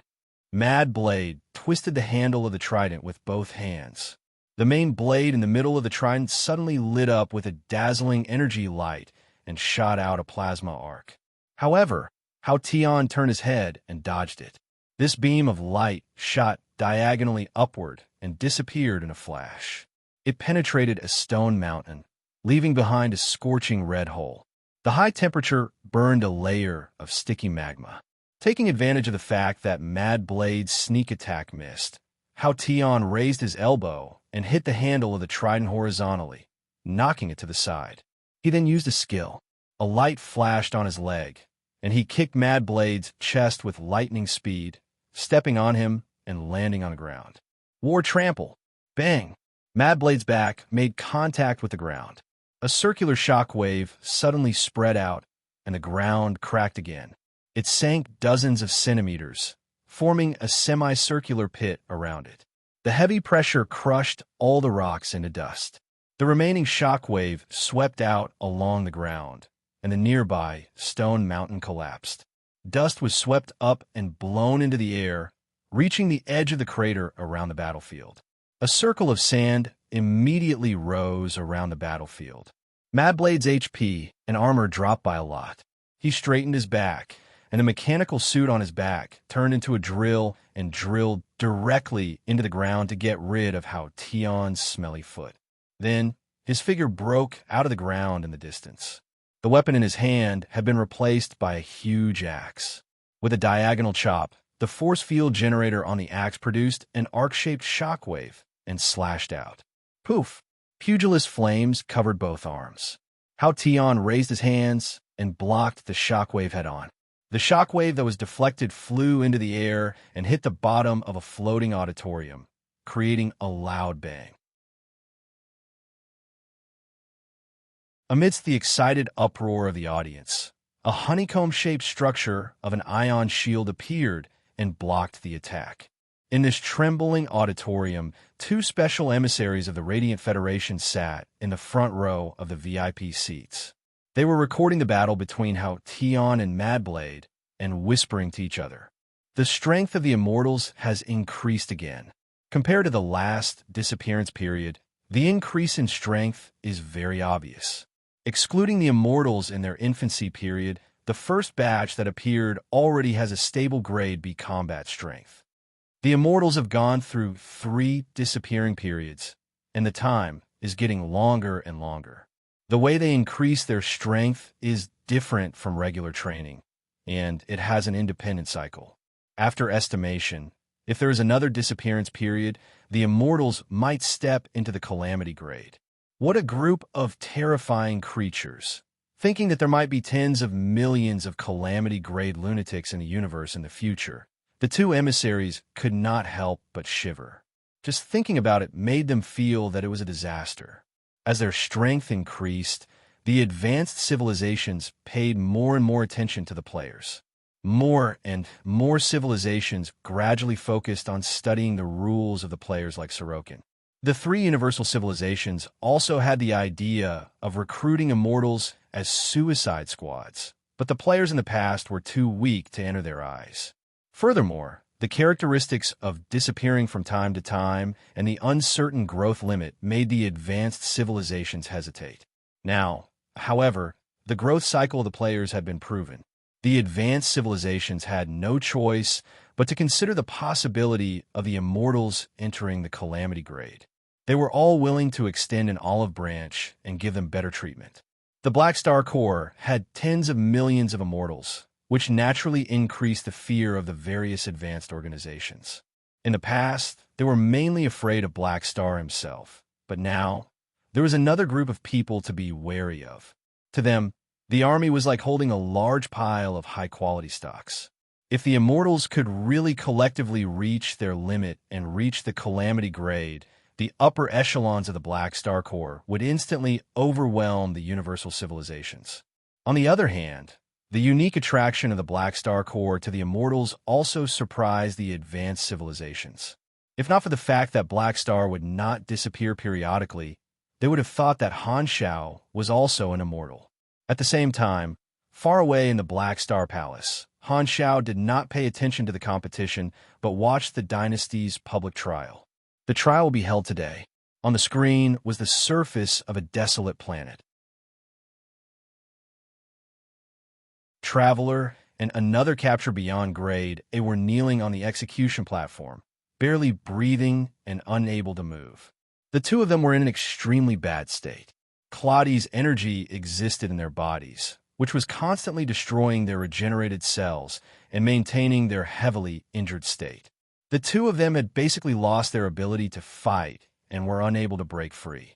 Beside the two of them, the remote projection of a dynasty official stood in front of the camera and read the speech aloud. The content of the speech was to read out the crimes of the two travelers. Crimes against public order, war crimes, mass murder, all sorts of crimes were thrown onto the heads of the two travelers, making it seem like the two of them were unpardonable and that their lives were a waste of air. What Han Shao cared about was the dynasty's verdict on Traveler. As expected, the dynasty mentioned what he wanted to hear. Traveler has always been active as a neutral mercenary. After investigation, his real identity is a direct beyond grade A that the Modo civilization secretly cultivated. He tried to provoke the Red Empire, the Radiant Federation, and the Arcane Church, shaking the order of the explored universe. His crimes are unpardonable. Currently, we do not know if this was done by the Modo civilization, but the dynasty will hold him accountable. Hearing this, Han Zhao's lips curled up. Holding him accountable. That's the usual style of the three hooligans. Looks like the dynasty has already talked to Sorokin. He guessed that the Modo civilization, which had been watching the show from the sidelines, was now completely dumbfounded, as if they had been hit with a black pot from the sky. As for the Star Arc civilization, the real owner of Traveler, they would most likely be surprised and relieved. However, Han Shao did not plan to let the Star Arc civilization stay out of this. He immediately summoned Philip. Hide your path and anonymously send a document to the upper echelons of the Modo civilization. Send what? Reveal that the Star Arc civilization is the real backer of Traveler. Han Shao smirked. This way, the dumbfounded Modo civilization might think that the Star Arc civilization was trying to frame them, or that Traveler was trying to bite them when he had no other choice. As for whether the Modo civilization believed it or not, he did not care. Since there were clues, the Modo civilization would definitely find a way to verify it. The Star Arc civilization had a guilty conscience, so whether they found out or not, there would be a grudge between them. Not only would he sow discord between the Supercluster Alliance, but he would also have a chance to make a new enemy for Modo. All he needed to do was send a message. The cost of causing trouble was so low, so why not? TSK, I'm such a bad boy. Han Xiaoxin was in a good mood and continued looking at the screen. At this time, the sentencing of the crimes was coming to an end. The dynasty official said with a solemn expression, "Due to their crimes, the Crimson Dynasty has decided to execute the two of them immediately." Then, the remote projection disappeared. An opening suddenly appeared on the execution platform under their feet, and a fist-sized device rose up. It looked like some kind of beacon locator. Han Shao looked very familiar. His eyes flashed, and he whispered, "The dynasty's mass-produced universal treasure, the key of destruction." This time, a matrix-like energy circuit lit up on the surface of the key of destruction, and a space tunnel suddenly opened in front of them. On the other side of the tunnel was the long-range artillery of the dynasty's army, filled with dazzling light. Rumble. The next moment, destructive energy surged out and filled every inch of their vision. The image quickly zoomed out and became a wide-area view, looking down at this planet from the distant galaxy.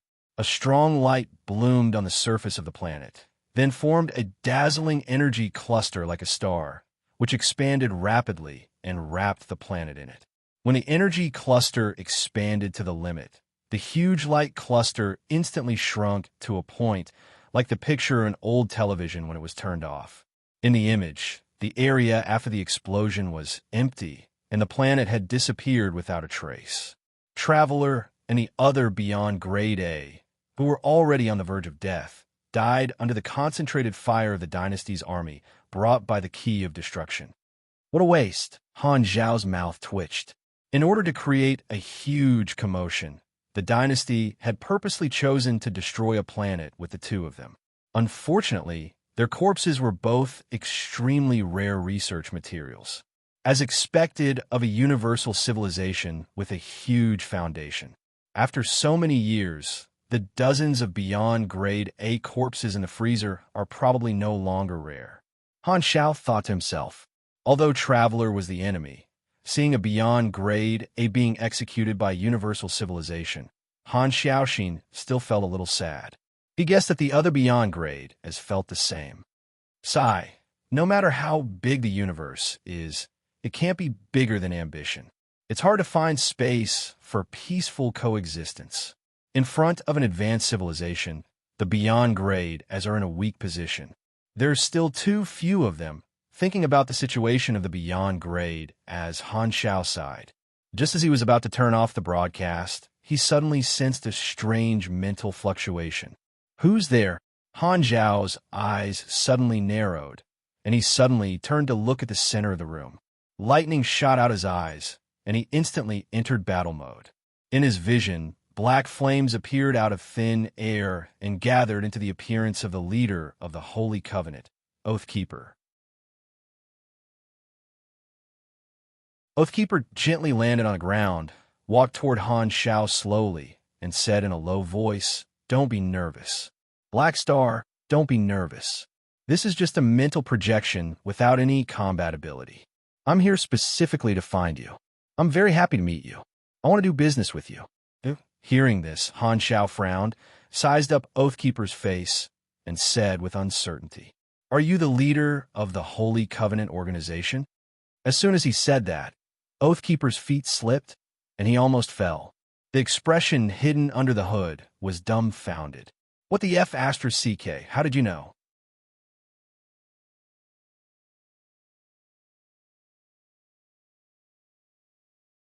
Chapter 1103. How did Black Star know my identity?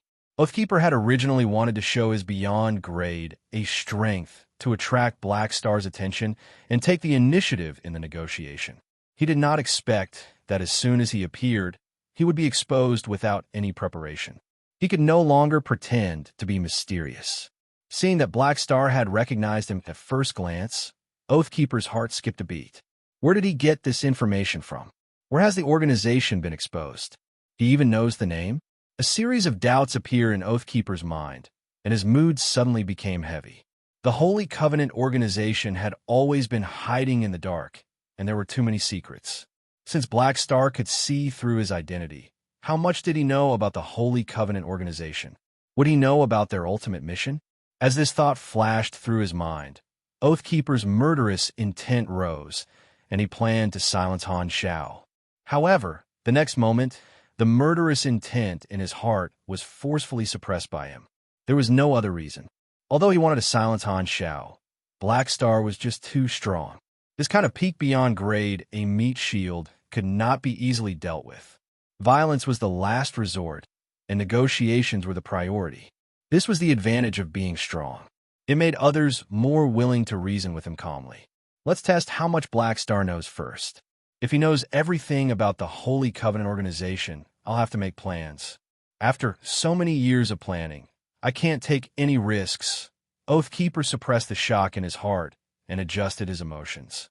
Negotiating the deal was no longer his priority. In his eyes, the most important thing now was to test Black Star's background. With this thought in mind, Oathkeeper slowly sat down opposite Han Shao and whispered, "You know a lot about the Holy Covenant organization?" "Not much, just a little." Han Shao gestured the universe with his fingertips, and his smile was full of meaning. He had an expression that said, "My eyes can see through everything," as if he was being sarcastic. In fact, Han Technician only knew a little about the Holy Covenant. He only knew that they had resurrected a large number of primordial ones in the later versions, but he did not know the inside story.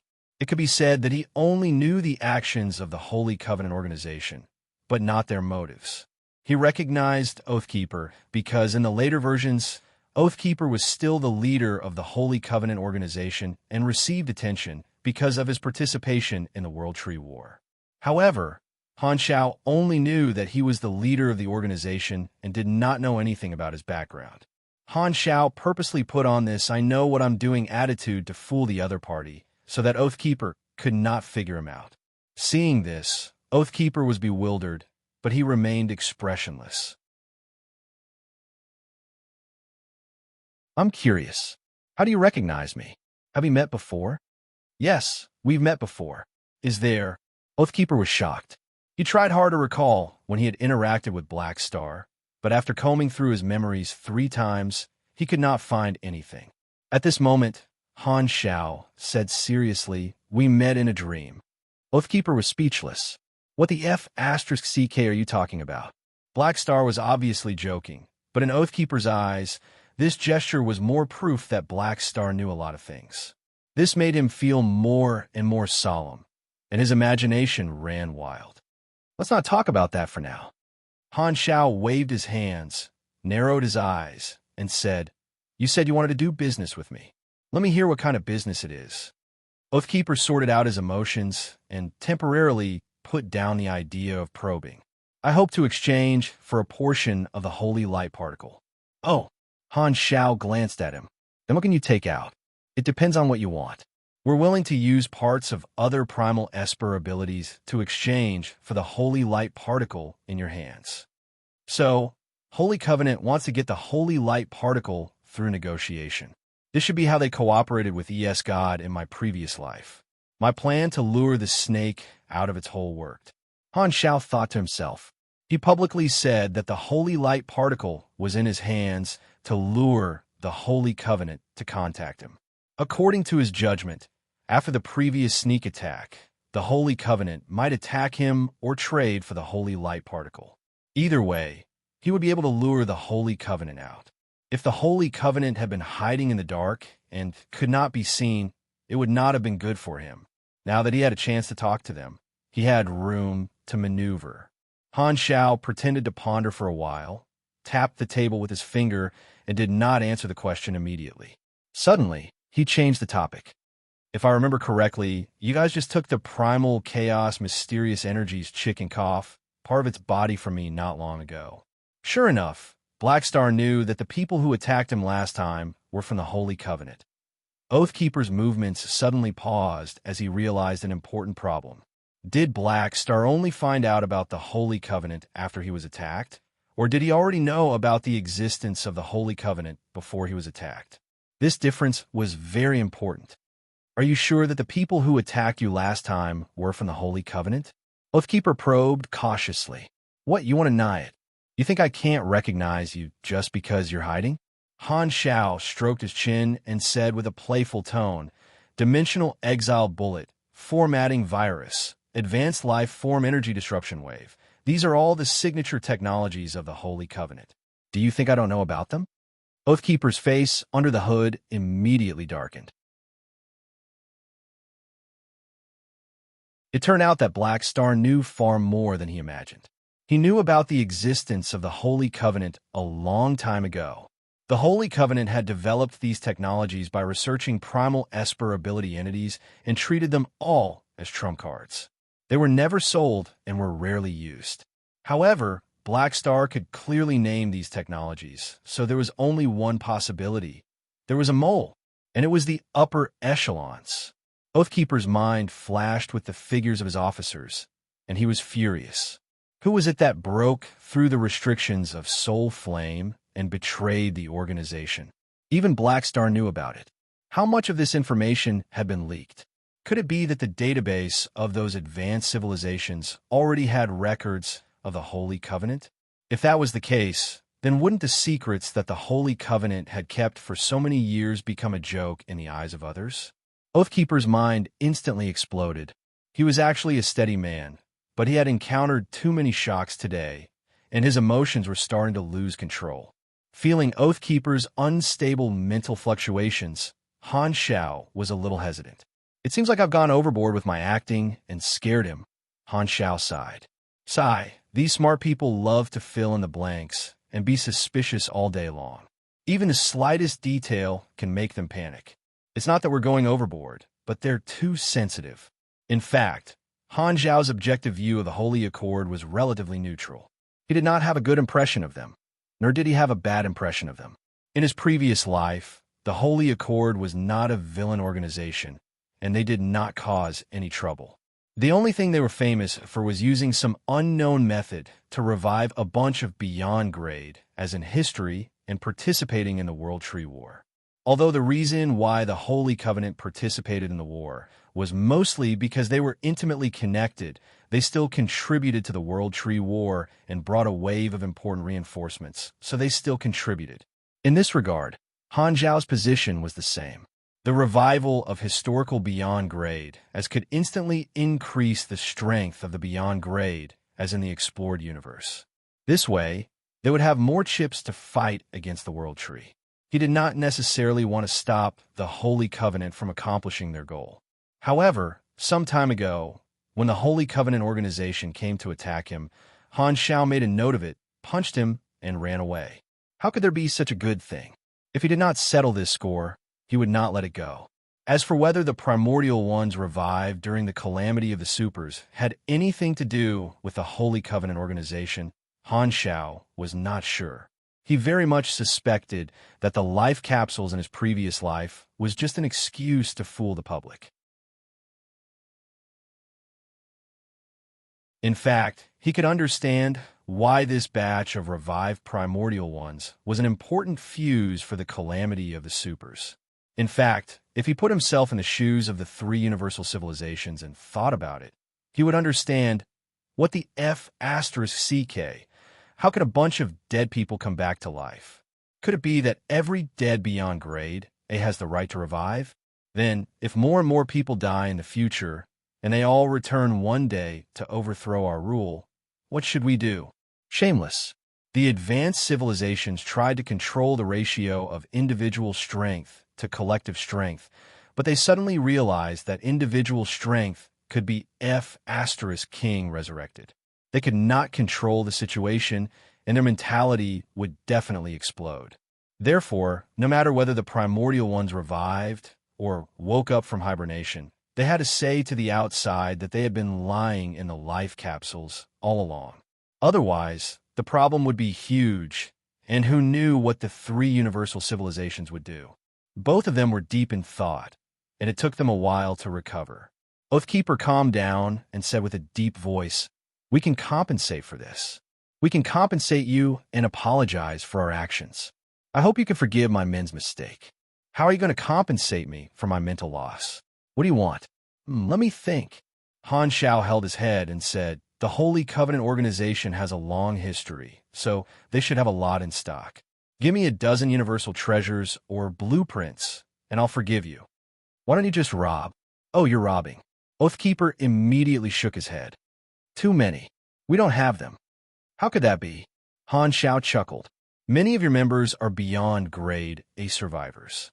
Didn't your ancestors leave behind any stock? You even know this. Just how much information have you leaked? Oathkeeper clenched his teeth, only wanting to find out who the traitor was. Anyway, we really don't have that many universal treasures, but we do have 2 blueprints in stock. We can compensate you. Han Xiao secretly curled his lips. That seems a bit too little. Why don't you make a copy of those Esper ability technologies for me? Impossible, Oathkeeper said without hesitation, indicating that there was no room for negotiation.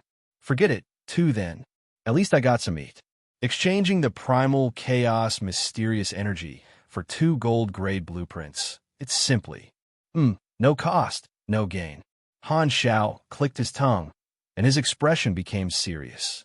He crossed his hands on the table and slowly said, "The deal can be done. We can proceed with the trade, but the primal chaos mysterious energy parts that you stole will also be counted as part of the trade. You'll have to give me 2 primal Esper ability parts in exchange for a part of the holy light particle."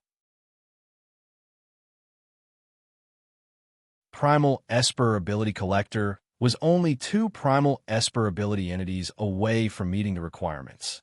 He could use the Holy Covenant to complete the mission and be rewarded with a milestone halo for Espers and the 3rd Sanctum ability fragment.